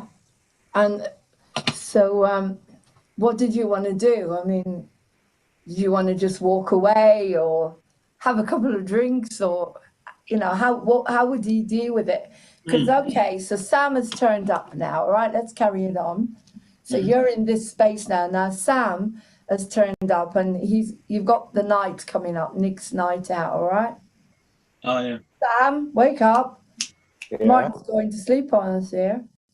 Yeah. We're live, not live, but you're going on Zoom tonight, so everybody will probably will be able to watch this, so be on your best behavior, thank you. Or your worst behavior. Okay, so Sam is is basically coming to the bar now. He's coming to the bar, and he is going to do what he does. And it's kind of like he's got absolutely no sensitivity, no empathy. So Jim is okay. I'd say Jim is walking around because he's just had a really bad experience. Okay, so maybe walk around talking to yourself a little bit. And Sam, Mike is in there. No, Mike's not in yet. We'll leave him, bring him in a minute. Okay, so Jim is walking around. Okay, and you're not exactly the kind of person that's going to get him in the mood for. You have to figure this out between you, Martin. Right. Say, look, I'm not going to have it. Why are we trying to rile Jim then? Sorry, I don't get that. Well, because Why are we he trying- needs to lose his temper at some point. We need to get What for though? Just to get us out of the bar? well, because of the character, and also in Act 2. But what I'm thinking is, you're going to cancel. You don't want this. You don't want this. You just want an easy. I mean, you just want to go. I don't know. Where can you go? Because of course you got your mum up there. You just want an easy. You just want to lock the door. Give us pour a glass of whiskey, and that's it. You don't want Nick's night now. Yeah. And that's how I want you to approach this, because when it comes to doing the scene, you will get dragged into it because somehow they'll get around you. So you have to get around them, Sam. But originally, I want you to walk in, and I want Jim to say, we're not having it. It's not going to happen. All right? All right. Right. Go for it. So you got to work around it, Martin. Sam. Because you got everything together, you got the whole thing together. Okay, so you walk in and Jim is like, he's not in a good space. He's sitting there. He's having Come on there, Jim. Look, we got a big night tonight. We've got a big night tonight. So all the drinks are up, are they? And you got enough staff, have you? And hang on, but ready? remember, you just got a phone call to say there's no drinks coming. Oh. You've got to use what's left in the bar. Drinks coming. Yeah. Why is that, Jim? Well, why no drinks? Because of COVID. the suppliers just called and said, so you have to make. But to be honest, I'm not even sure we've got enough, and the inspectors can't. So I'm not sure we can do it Well, tonight. I get a few cans in down the local cash and carry. I'll give you a few cans, and we'll go that way. You can pay me back, a few cans for the boys. You don't want it. Keep with that. You don't want it. Yeah, we don't. Oh, we got to figure out how we're going to. What are you going to serve then? Water or lemonade? Well, I think best is we'll just do it. Cancel. Well, I'm not sure we can do it here anyway. We'll have to cancel it. Yeah. And I can't have drinks from down the road in here because we're not allowed to serve stuff from a shop. Right. Okay. But also, Mike, if you can think of anything, you have a lock-in or something. Do a lock-in. Maybe you can have a lock-in, and we have a private party. And my mum's not going to be happy with the noise noise. We won't be too loud. I mean, it's only Nick's going to go off to fight, but we won't be too loud. And find the remote. Yeah, just a minute. If the inspector hears I'm having lock-ins, then it's definitely the end of everything, isn't it? So. Well, you can have a lock-in, can't you? I mean, you're the pub landlord, so nobody can come in. You have a lock-in, so we can you have. Guys, all right, Mike, you've got to come in. You've got to convince him to do this for Nick. So somehow you've got to get around him in some way. He's going to be really, really. Yeah, he wants it for himself, so he's going to be selfish. Not having it, and I want you to do that literally. No, sorry guys, I'm not up for it. Everything comes into your mind. No. And somehow I want to see you guys get around him, Mike and Sam. Somehow use every trick you can think of. Wait, I missed it. What are we convincing him on? To have Nick's stag night. Oh. And why doesn't he want to do it? It's after the day. He's stressed, isn't he? He's tired. He's stressed. Can you not see? He's stressed. Wait, what? Okay. Oh. Oh, Ask okay. him, ask him, ask him. Jim, why Yeah. don't you do it, man? Well, we got no drinks arriving. We're only going to get in more trouble, and it's just been a nightmare dealing with this inspector. Okay, no. But he's your friend. Yeah, well, I know, but you know, my mum is downstairs calling for all, and I haven't I been. want you to be more tough, to be tougher, Jim. No way, no, not happening. Not happening, guys, not happening. Well, it's just do it. It's not happening, guys. So. Oh man, Just have to go. No, you just Look, have to go home. look. Mate, I don't know what's gonna take it for you to do it, but that's your friend. Why you gotta be like that? It's just we just can't do it. We got. But why? You've got to get him to do this because you spent, Sam, wake up. You've got all the girls together and oh, wake up. You've got to convince him to do it. So you've got to use every trick in the book. Come on, guys, energy. Sam is falling asleep. I can't hear myself. Look, Jim, it's only a one-off. We won't do it again. Nick's going to go away. You know, big occasion. He might lose his. You know, if he doesn't, and he does, you know, you'll regret it. It will haunt you. You know, for the rest of your life, you'll think, well, we could have done something more for poor Nick. And you know, we did. You know, this is you know, life is an adventure, or it is nothing. You know, grasp the nettle, and you know, He I has know got a that point. you're pissed off because of the inspector turning up, but He has got a point. It goes with the territory, doesn't it, mate? Yeah. Oh, still sorry. I can't. I know and I feel guilty, but no, keep going with that. But one day you're going to be dust in the ground, Jim, and you know all of this won't. You know, all these opportunities will have passed you by in life.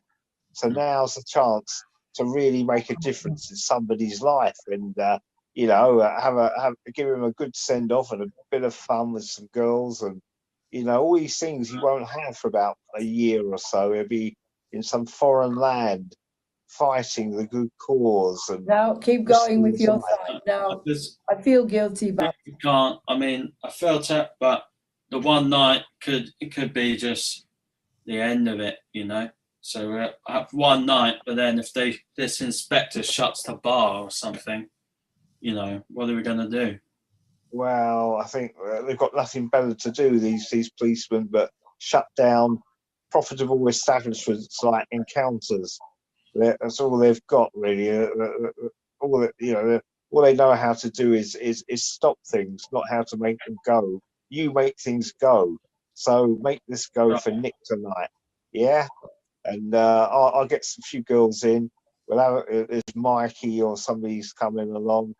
Sharon and Amy and Elaine, you know, we'll you know, chill. You know, we'll chill. I don't think the girls are going. We'll chill, yeah. They're not going with you. You gotta be kidding. Well, no, maybe not, but they're None of us nice, are going with nice you. girls. Is that it? What? They're not going with you, Sam. Why wouldn't they go with me? Playing the What's three wrong of with them. me? What? Hey? Yeah. No. What's wrong with me? Well, because I mean, you know, I reckon Sharon fancies me. you're horrible. You're Horrible. We don't like you. What's wrong with me? You're horrible. What's about you? You're not so much yourself, are you? Look, Jim. You Look, see, that's what I mean.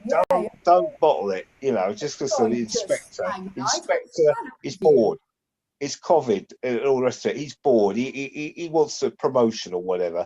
You know, just lock us in, and I'll get a few drinks in down the local offie, and we can have a little bit of a private party, can't we? Poor old Nick. Well, Just for Nick. You have to make sure no one knew you're bringing drinks and girls in here, though. In the back. It'd be Sharon, Elaine. I mean, how many girls do you think? Did you say Elaine? What? Good. Keep going. All these girls I'm bringing in, I'm not bringing them in like bringing them in. I'm just saying I've invited them. That's it. That's all it is. In your It's like they're dreams. ladies.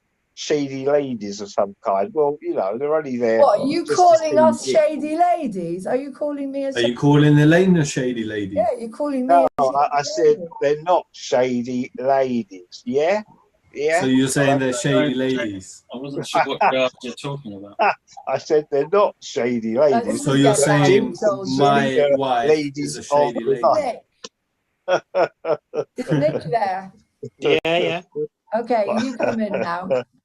What? Okay, he comes in, everybody goes quiet. Because he doesn't know anything yet, does he? You haven't told him yet, have you? No. Okay. Okay, so he's coming in, and now, no, he does know, because he says, oh God, Amy will kill me, you know. This, okay, come on in, Nick. And you're all excited about your stag night, and all they've organized, and you're so grateful. Do be really big with it. Thank you so much, guys. I'm so looking forward to it, and make it worse. So do I enter the club, the pub? Yeah, All you're right. in it now. All right. In the bar. Oh my goodness. Wow. You guys. Oh, I can't believe it. Thank you. Is that all for me? Yes, Nick. I'm really surprised. My goodness. Thank you so much, Sam. I know you're all behind this, aren't you? Oh, you're a star. You're a dream. Oh my goodness. And Jim, wow. You faithful friend as always. Thank you so much. I really appreciate everything you have done for me. You know, not just now, but throughout the years. I'm Classic. overwhelmed, Brilliant. honestly. So See? we're going to have See? fun, guys. Huh? It's gonna be a funny night, right? Yeah, it is. Okay. Yeah. So what will you be having Jim, then? so what are you going to say to that? What's yours? What's We're all that? in cans tonight. Still try to get around and say, oh, Nick, I'm not sure. Something like that. Okay. Let him down gently. Nick, I mean, we've had a really bad day here at Encounters, so don't really know whether we can do anything or.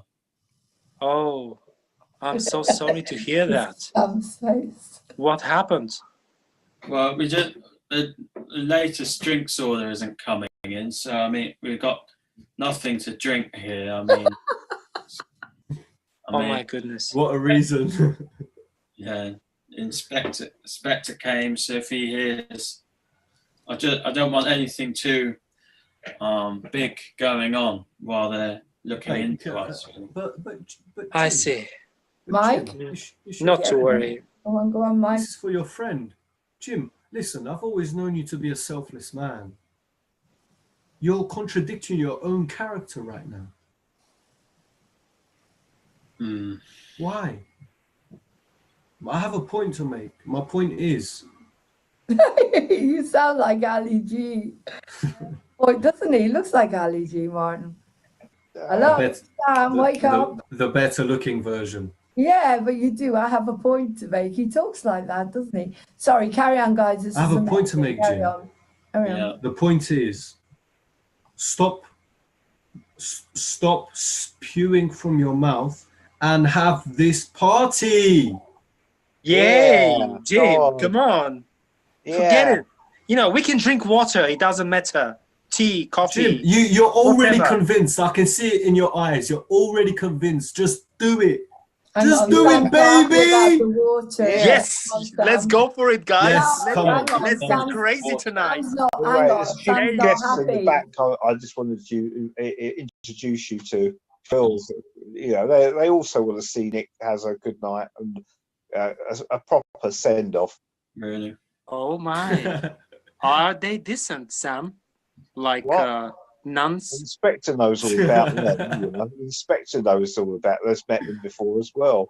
Nuns. Yeah, they must be very respectable. Yeah. You know, Do they have the way I know you. The way we know you, they must have really high dignity and standards. Yeah, top level. Okay, this is going to set Jim off. Okay, pause. This is going to set Jim off again. No, I'm not having it. Forget it. This is bad. This is bad. I can't do this. Yeah, no, that's just too far. Having What do you mean it's too far? disrespectful girls coming. No, Jim. No. Of Mate, you don't course. know- I mean, what do you mean? what kind of a stag night without, without girls? What? It's going to be a stag night sausage would fest be? otherwise. Do it when you're back or something. I don't know. Jim. No. I'm not having it, Jim. I'm not having it. I'm not. This Keep is thinking not about- a reason. This reason Okay, does each not one of exist. you, what's your intention? Okay, Sam.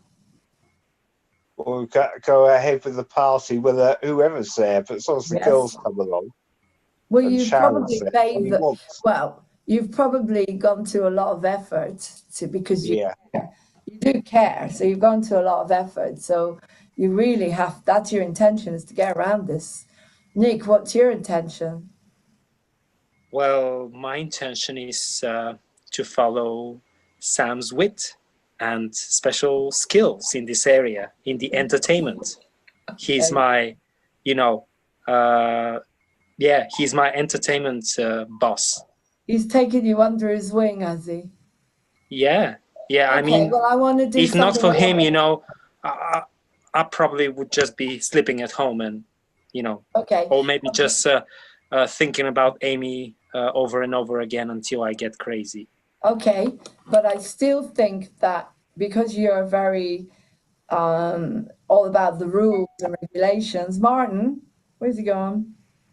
The rules and regulations, you also, I want to see you on Jim's side now more. Mm-hmm. Like, I've got Yeah. my, because you respect Jim. We did say that you're kind of between both of them. And Mike, what's your intention?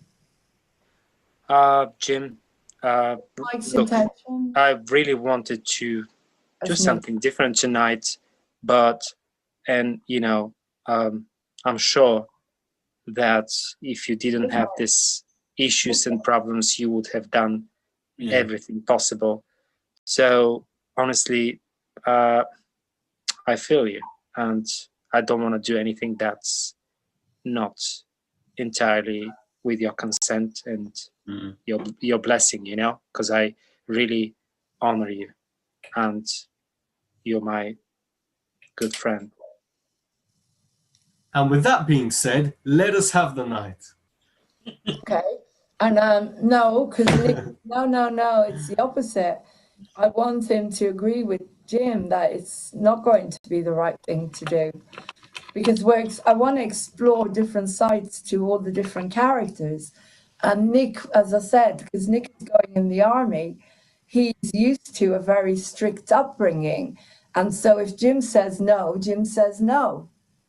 Okay, and I don't know where Sam's gone. I'll play Sam just to think about putting a spanner in the works, because I don't know where Martin's battery is, obviously. I mean, Lauren, you have to bear with us. One's phone dies all the time, another one's battery, then the camera. I mean, it's crazy. One day we'll look at this and we'll laugh. We are laughing. Yeah, everything will be better. Yeah. Better and brighter. Carry on with... Yeah. So, Mike, thank you. I really appreciate your enthusiasm, and I'm sure that you want to do the best for me, mate. But honestly, I really would like to respect our friend, Jim. He's gone through hell today, apparently. Firstly, and secondly, me being a soldier, I know what it's like to be a disciplined person, to follow the rules. And so I can't make another person, let alone my friend, Jim, go against his conscience and against the rules. So really yes, good. Jim, I totally agree with you.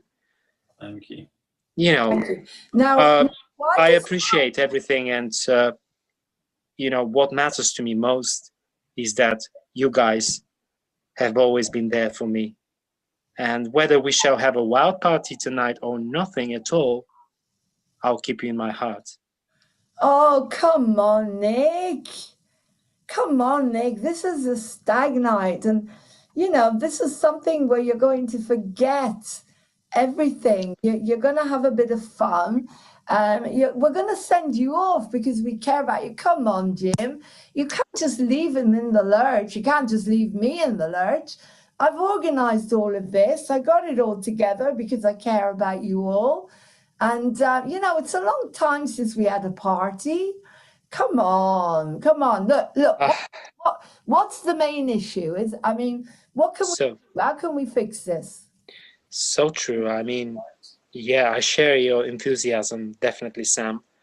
I feel like, you know, forgetting everything and just at least for one night.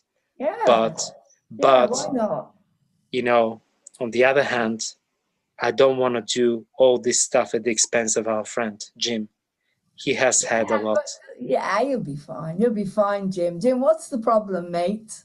Well, just after all I want to do is just close up and, you know, call it a day. Like, really can't face a whole big night and enjoying myself after what we've been through. Well, there might be. I tell you what, then. Why don't we just? I'll bring up Sid the kid, and we'll organise a different venue. All right, I'll ring him. How's that? And then that way, I think that might work better for you. Because if you've got an issue, I mean, I'll give him a couple of, you know, you know, quid, and he'll be fine. He'll be fine. You know what I mean? Sounds great. He hates the police. He hates that lot. So, you know, even though they've put an X on his door, if you know what I mean, a COVID-X, you're not allowed in. He will do it. He loves all that stuff. He's a bit iffy anyway. And if you give him a couple of bob, you know, I'll give him a couple of bob because, you know, this is between you and me. We're doing this, you know, we're doing this because I care about encounters. And I don't tell me where I got the money. Don't ask, all right? Just don't ask because I'm not going to tell you where I got the money. But I did put a couple of pounds on a couple of horses and they came in and that, you know. So, but that's what I'm telling you anyway. It doesn't mean it's true, right? Okay, so don't tell Sharon, please. Okay, so that's what the solution would be. Right. Take him out of encounters and take him somewhere else. But it's not going, you know, that's not going to happen in the show. So he has to decline. Now, Mike, why do you give a shit? You've just come back, right? You've just come back from Australia. You came back, you had a nasty shock because Elaine ran off the minute you turned up. You did What Should I Do, which is the big number that you did together, which, you know, and she ran off. And you had that thing with Sharon where she said, no, I'm not going to help you, yada, yada, yada. And now you've got this. You walk in and they, you know, into a new situation. You've walked into something completely new. I just want to have a look at the scene before, which, you know, with the song, the fun now. Hey, you're all right, mate. Let's give Nick, you know, imitates Mike. So I think you've just come back. Yeah. You've just come back. I haven't got the bit before that, but what's happened is I think you've come back and you've seen Elaine. And as I said, you don't know what to do with yourself. So tell me more about why you've got to keep convincing Jim to stay here in the bar. So find lots of negatives about going outside. Okay, you've got to keep him in the bar because in the show, everything happens inside encounters. So somehow we've got to make sure that happens inside encounters, all right? So that could be your job. So what are you going to do? That's interesting. So Yeah. are you saying I need to keep convincing him? Yes. Because I need a reason for me to stay You to need talk an to Elaine. intention. Yeah. So what's that? Well, you could say that you know that Elaine goes to that bar regularly, okay? And you know that Sharon works there. So the more you hang around, maybe you'll get a chance to get through to her, or you'll be able to start building rapport with Sharon. But so if Jim Around, leaves, I can no longer see Elaine. No, because he's not. No, because he's not leaving. He just wants to have the party outside of Encounters. You've got to think of an angle where he's going to have the party inside Encounters to serve your intention in some way. So I want you to think about it, because that's how you're going to develop your character. Vlad, are you there? Yeah, I'm here. If anybody's got any ideas, let's think of an angle for Mike. Why does he need Jim to do this in Encounters and not outside of Encounters? Okay. Anything lateral. Why want to go to another bar? Of course, he doesn't want to go anywhere else because he thinks he'll be seen. He'll be seen. Maybe he'd be dancing with the other women, you know. Okay, Mike, yeah, he's in love with Elaine, but he's also a single man, isn't he? So if nobody's coming into Encounters, it's a private party. Yeah. There. So it's only you and the guys and whoever Sam brings along. But if you guys decide to go somewhere else, which is public, seen, and then oh yeah, I thought you loved Elaine. Do you see what I mean? There's an angle. Is there an angle there? Think about it. Or if people who were at the wedding who he hasn't seen yet. Pardon? If he doesn't want to see people he saw who were at the wedding when he left, if he's not ready to see them all yet. Well, this is it. You could bump into lots of different people, couldn't you, Mike? Hello? But I don't think Mike is interested. It's safer. Mike is not interested, though. He's not interested at all. No, he's only interested in Elaine. Okay. So I would think other women. Then. Okay, so what's your angle? I would think other women are not a factor in Mike's life, and I think. Yes, I'm here. Yeah. Sam, where's Sam gone? He's left us in the line. He's left a long time ago. Yeah. Sam. Hello, can you come back? Sam's been away for a while. Come back. Maybe you give him a call. Yeah, I just sent him. Yeah, okay. Give him a call, maybe. Carry on with that. Hang on. Let's have 5 minutes. I've got to go to the loo. And Jim's... Okay, I need to get a drink as well. I'm just going to pause. Okay, let's pause. I will pray. So Dan apologized because there's something wrong with his internet. Martin, probably, I don't know, he hasn't answered. Okay, so I've got this. The idea I've got is he's going to get drunk. And he does get drunk because he does, even though he's still obsessed with Elaine, he's still drinking, you know, going out and having, and if he knows that if Elaine found out, she'd go crazy with him. So, but this way it's going to be a private party and no one's going to know. I think that's the angle. If it's inside Encounters, then no one's going to know. It's private. Yeah. But they've all gone, they've all left us.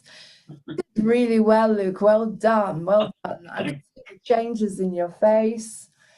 The acting's absolutely brilliant. So we'll work on it. That was very good. Your frustration was building up. And I could see the feelings were coming in. So when you get to acting out, really a lot more interesting. Yeah. Right, Vlad is back. Okay, so I think it's when Mike comes back. Vlad, by the way, I'm having a party. Oh, Luke, you didn't hear either. My house is going to be open from Christmas Eve till the 2nd of January, and everyone is invited through that time to come here and to have a Moving On TV party and moving on. So basically, everyone who comes here will film it and we'll have fun, and so I'm just telling you, guys, for the whole time between the 24th and 2nd of January, You're all invited. Thank you, darling. That's a great idea, but with tier 3 now. Okay, guys. So we found, well, basically what I felt, Mike, is that you're going to have some drinks and you're going to let go. Even if you're still madly in love with Elaine, you do get drunk. You do. And so you don't want her to find out, do you? So if you're inside encounters, it's private. No one's going to know. But you go out somewhere else, somebody might see you and pass it back to her, or you never know. Do you know what I mean? So I think that's a good, that could be your angle. What do you think? I don't like it. You like it? No, I don't. You don't? Okay, well, what do you think would be your I angle? think Mike, well, I'd like to play Mike in a way that he's a good boy now because he's changed, you But know? he drinks. He gets drunk we know he gets drunk in the party. He has to, to let go. But No, because I think I would like to happens by accident, does it? No, it can't happen by accident. So he's got a bit of a drinking problem then, yeah? No, not drinking problem. He's just having fun. He's just letting go, and he joins in. But you have to have an intention. So that's what I'm saying. He's putting out this message. Hey, he's a good boy now. He's not going to drink. He's going to be sober the whole time. And so he knows in his mind that it may not happen. Come on, he might just have a few with the boys or whatever. But he doesn't want anybody to find out. So that's an angle for him to not want to leave encounters, isn't it? Could use that. What do you think? Mike? I'm trying to understand I know it. you're going to sleep. I don't know what I think yet, yeah. Okay. Well, yeah, I need to... Okay, we'll start talking to Jim and see what comes up. Okay. Okay, but you're... So Mike is not that good of a boy then, is he? No, he's human. Look, he's been let down again. She's not interested in him. He's got a broken heart. He's got to do something. So he's going to have a couple of drinks. He's going to let his hair down, isn't he? Nick and everyone. He's been hurt. I mean, how do you feel? She's rejected you and no one's helping you to get her back. So, you must feel like shit. Sorry, you must feel horrible. How do you feel? Because you thought she'd fall at your feet. Didn't you? You're a wise boy. You came back thinking she's going to fall at my feet. No, because the approach I was taking to Mike so far is that he expected her not to fall at his feet because he took responsibility for his actions. So if this is what you're saying Mike should be, then I'm going to have to take a different approach to the character of Mike. Well, let's make it more interesting then, that he doesn't intend to get drunk. But somehow he ends up getting a bit drunk.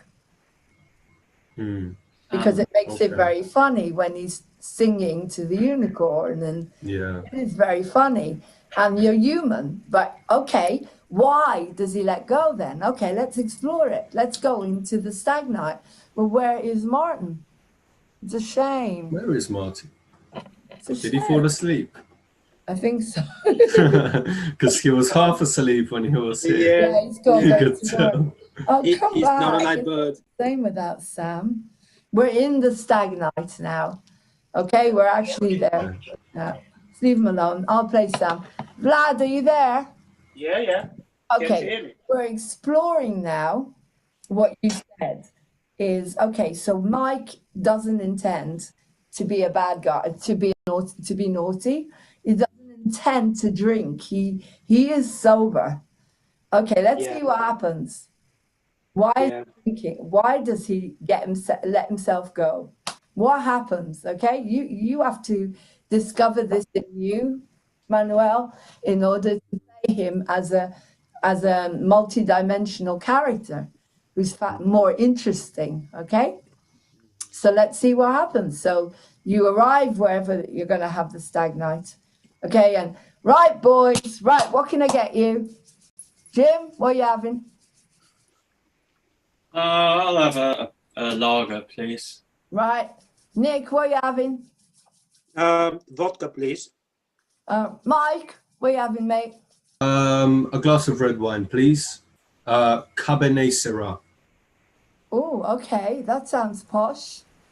1 glass of red wine for Mike. Okay, and then you something like that. So, okay, you're gonna. I tell you what, I'll get some doubles. Shall I order about 5 at the same time for all of us? Whoa. Nah, I'm just sticking to one. Thank you very much. You're just sticking to one. Yeah, All right, then. You sure? Oh yeah, definitely. Oh, for God's sake, what's happened to you? You used to drink like the rest of us and have fun. Come on, Mike. Yeah, I mean, he was a yeah. champion. No, you guys can go ahead. You can take the first place in that one. After All right, today as well. Right, I'll go get the beers in and I'll go get the drinks. Okay. Right, now start chatting with Nick and Jim and see what happens. So Sam's gone to get the drinks, all right? So, how's life? How's life, Jim? Well, it's been a pretty rough day, but you know, Are you excited for Nick? Yeah, I mean, we can have a few drinks and try and take my mind off things. Oh, okay, yeah, Jim, come on, you need to, bro, loosen up. Like, stop worrying about it. I'll try. Your face is full of worry. Let go. Well, absolutely. For once in your life. Let it go. Sing with me. Let it go. Come on, I know you love this song. Right, here's the drinks. Right, there's yours, Jim. Thank you so much. There you go. There's a beer. There's your beer, Mike.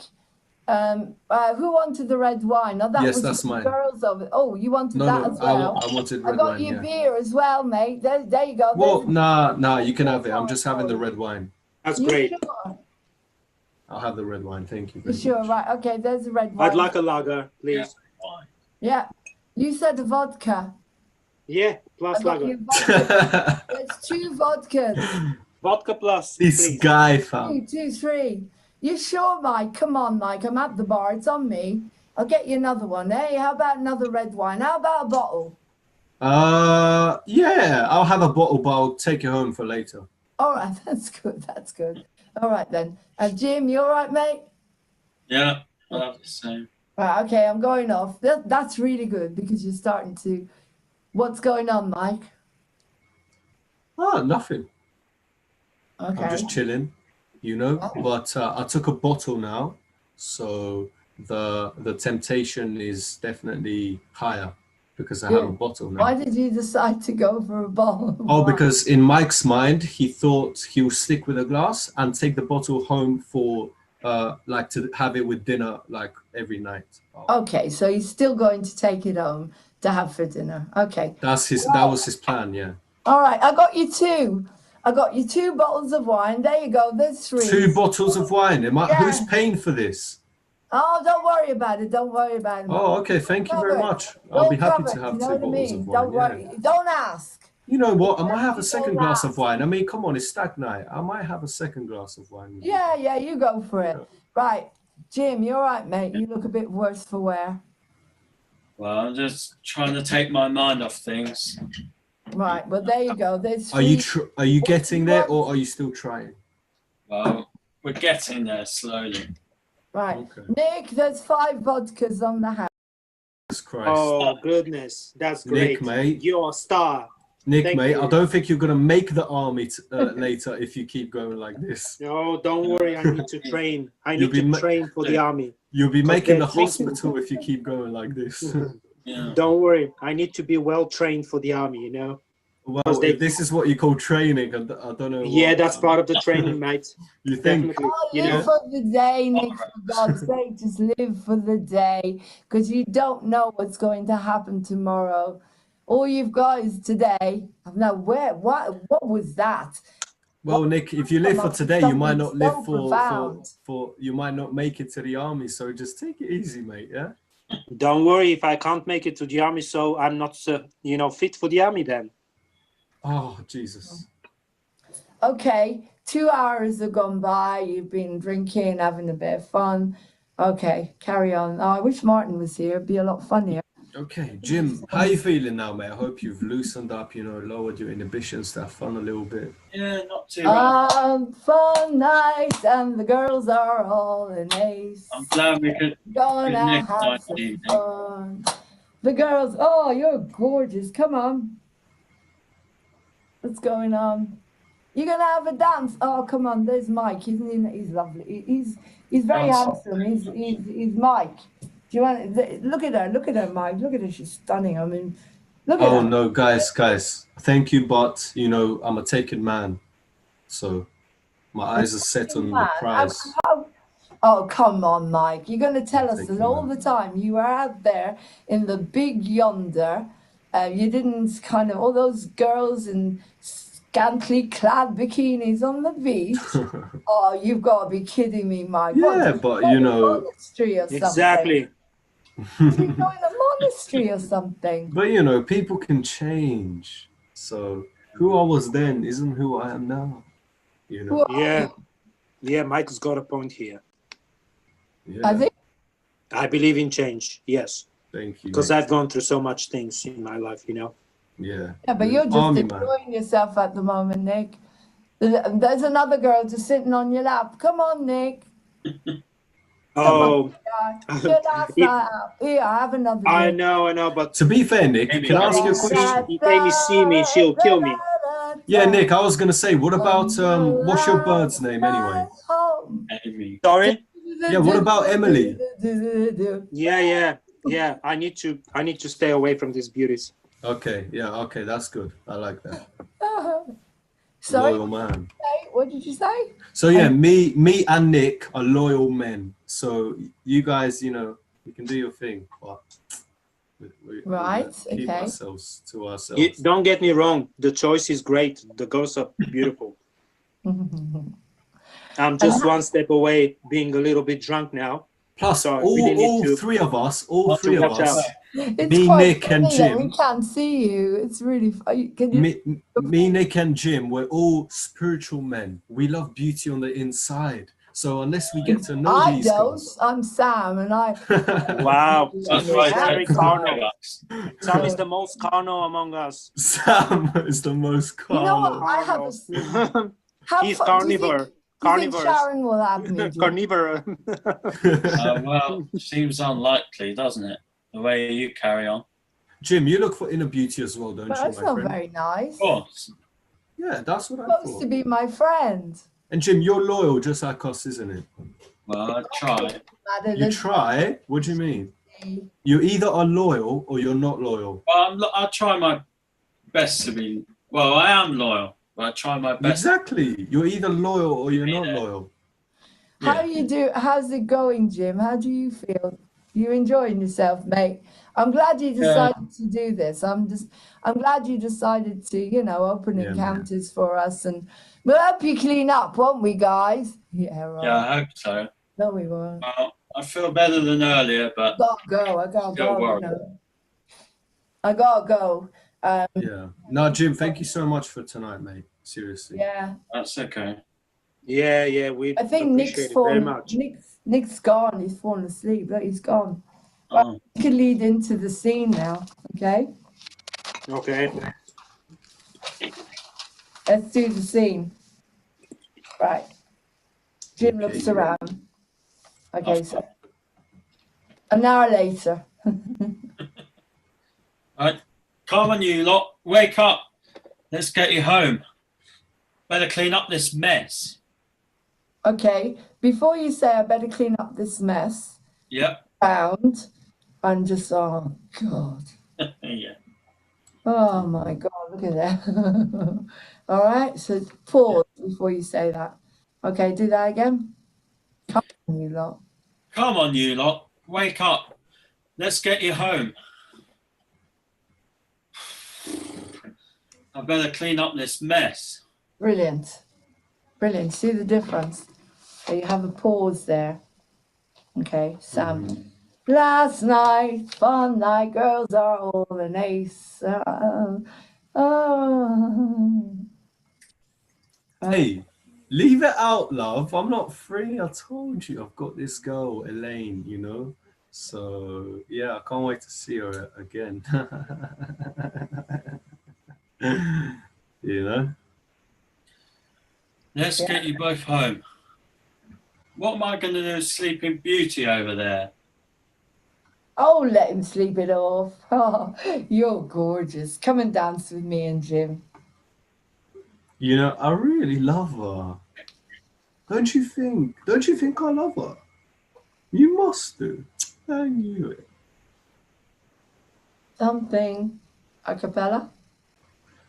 Something really strange is happening to me. I can hear her name in the whisper of the breeze. Oh, could this be love? No, I want you to sing it in the tune, please. Could this be love? Something very strange. Something But make very it strange. sound, drunk, but still sing it. Something really strange is happening to me. I can hear her name in the whisper of the breeze. Could this be love? Something very strange is happening to him. He can hear her voice, the whisper of the breeze. He thinks it's love. Okay, hang on. If you're singing something it should be something very strange, not really strange. Something very strange. Yeah, something very strange. And then you have to say so I can hear her name in the whisper of the breeze. Mm. Hear her name, not her voice, okay? I say King. a name. Sorry. Yeah, it should be name. Oh. Excellent. Okay. He thinks who does that? He thinks he's in love. Sounds like he's hearing voices, man. He thinks he's in love. He thinks he's in love. Sounds like he's hearing voices. Man. Right. Right, that's it. Time to go home now, Mikey. Right, my heart is all aflutter. Okay. My heart is all aflutter, and it skipped a beat. Words I try to water, but I feel too weak. Could this be love? No, you're just drunk. It'll be over by tomorrow, mate. Off you go. Don't you have homes to get to? Come on, Nick. Nick! Time to wake up. Oh, what's going on? Oh my goodness, Mum. Oh, I'm late. Oh, I need to go and prepare my luggage and Okay, again, that line. Oh, Jesus, Mom, like really frustration. Why did you let me sleep? Okay? Okay. Home and pack. And then he falls back in a drunken stupor. Can you do that again? Mm-hmm. Nick? Okay. So do that line, Jim. No, Nick says, what's going on? What? And then you look at your watch. Come on. Time to wake up, Nick. Good. Oh, what's going on? Oh, what time is it? Oh my goodness, Jesus! I'm gonna be late. Don't forget, Mom. And prepare. You forgot Mom. I said, Mum. No, I said, Mum. You probably can't hear me well. Oh, okay, do it louder. Yeah. All right. Okay. Oh, Mum. Jesus, what time is it? Oh, I need to go and prepare and get ready. I'm gonna be late. And backpack and it. I'm back. Good. Okay, do that again. All right. Jesus Mom sounds funnier than Mum Jesus. Okay. Okay, do it again. Jesus, Mom. What time is it? Why didn't you wake me up, guys? Oh my goodness, I'm going to be late and I need to don't prepare say the guys. luggage. Don't prepare the say luggage. guys, because you think it's Mom, remember? You're half asleep. Jesus, Mom. I've got to get home and pack and then he goes back to sleep again. Great. Do that again. All right. Jesus, Mom, what time is it? I gotta go home and back and pack and everything. Good. But I want you to try and stick to the lines because they're funnier. So, Jesus, Mum, why did you let me sleep? Oh, I've got to get home and pack. Okay. Okay, again, just try to stick to it because it sounds funnier. Okay. And All right. when you're there, I literally want you to jump up out of your sleep and then back, okay? Yeah. It's not the same on Zoom, but if you were in a room, okay? Okay. Jesus, Mom, what? Why did you let me sleep? I need to go home and pack and. That's it. But again, I want you to make it as funny as possible. So exaggerate, because you're drunk and you're asleep. It's like, Jesus, Mom, like literally, make it a bit like that, because you're just jumping out of your sleep. Jesus, Mom, like real panic. Okay. Why did you let me sleep? Oh, I've got to go home and pack. Boom. Okay. Yeah. Can you do Okay. it next time? Just practice it. Yeah. Oh, Jesus, Mom, why did you let me sleep? Oh, I need to go home and pack and. Yeah, good. That's much better. So make it really strong, okay, Vlad? Right. Like too much. Yeah. Exaggerate it as much as possible. Yeah. Make it really funny. I mean, I will push you when we're literally in a room. I will push you and push you and push you to make it as funny, because it's got to be so ridiculously funny. It's like he looks at Jim, and Jim will be over him trying to wake him up, and he'll look at Jim, and then he comes from the side. He'll look at him and he'll say, Jesus, Mum, because half drunk and half asleep, at Jim, and it'll be really funny, yeah? And that'll be really, really a very funny scene. Okay, and then Jim, do you think you may be able to make it from here? Do you think you may be able to make it from here? Mike? Sure, mate. Look, what do you think my chances are? Do you think I could get her back? Oh boy, I really love her, Jim. I mean it. I think that the drink is making you delusional, mate. Look, go home and sleep on it. Hang on a minute, Jim. Jim? Where's he gone? Oh, he's probably right. But I have to try, don't I? Oh, what if she was standing here?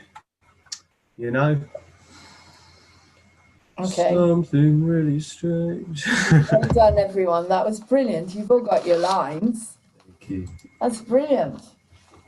Just a little bit lower energy tonight. Yeah. Okay. Hang on.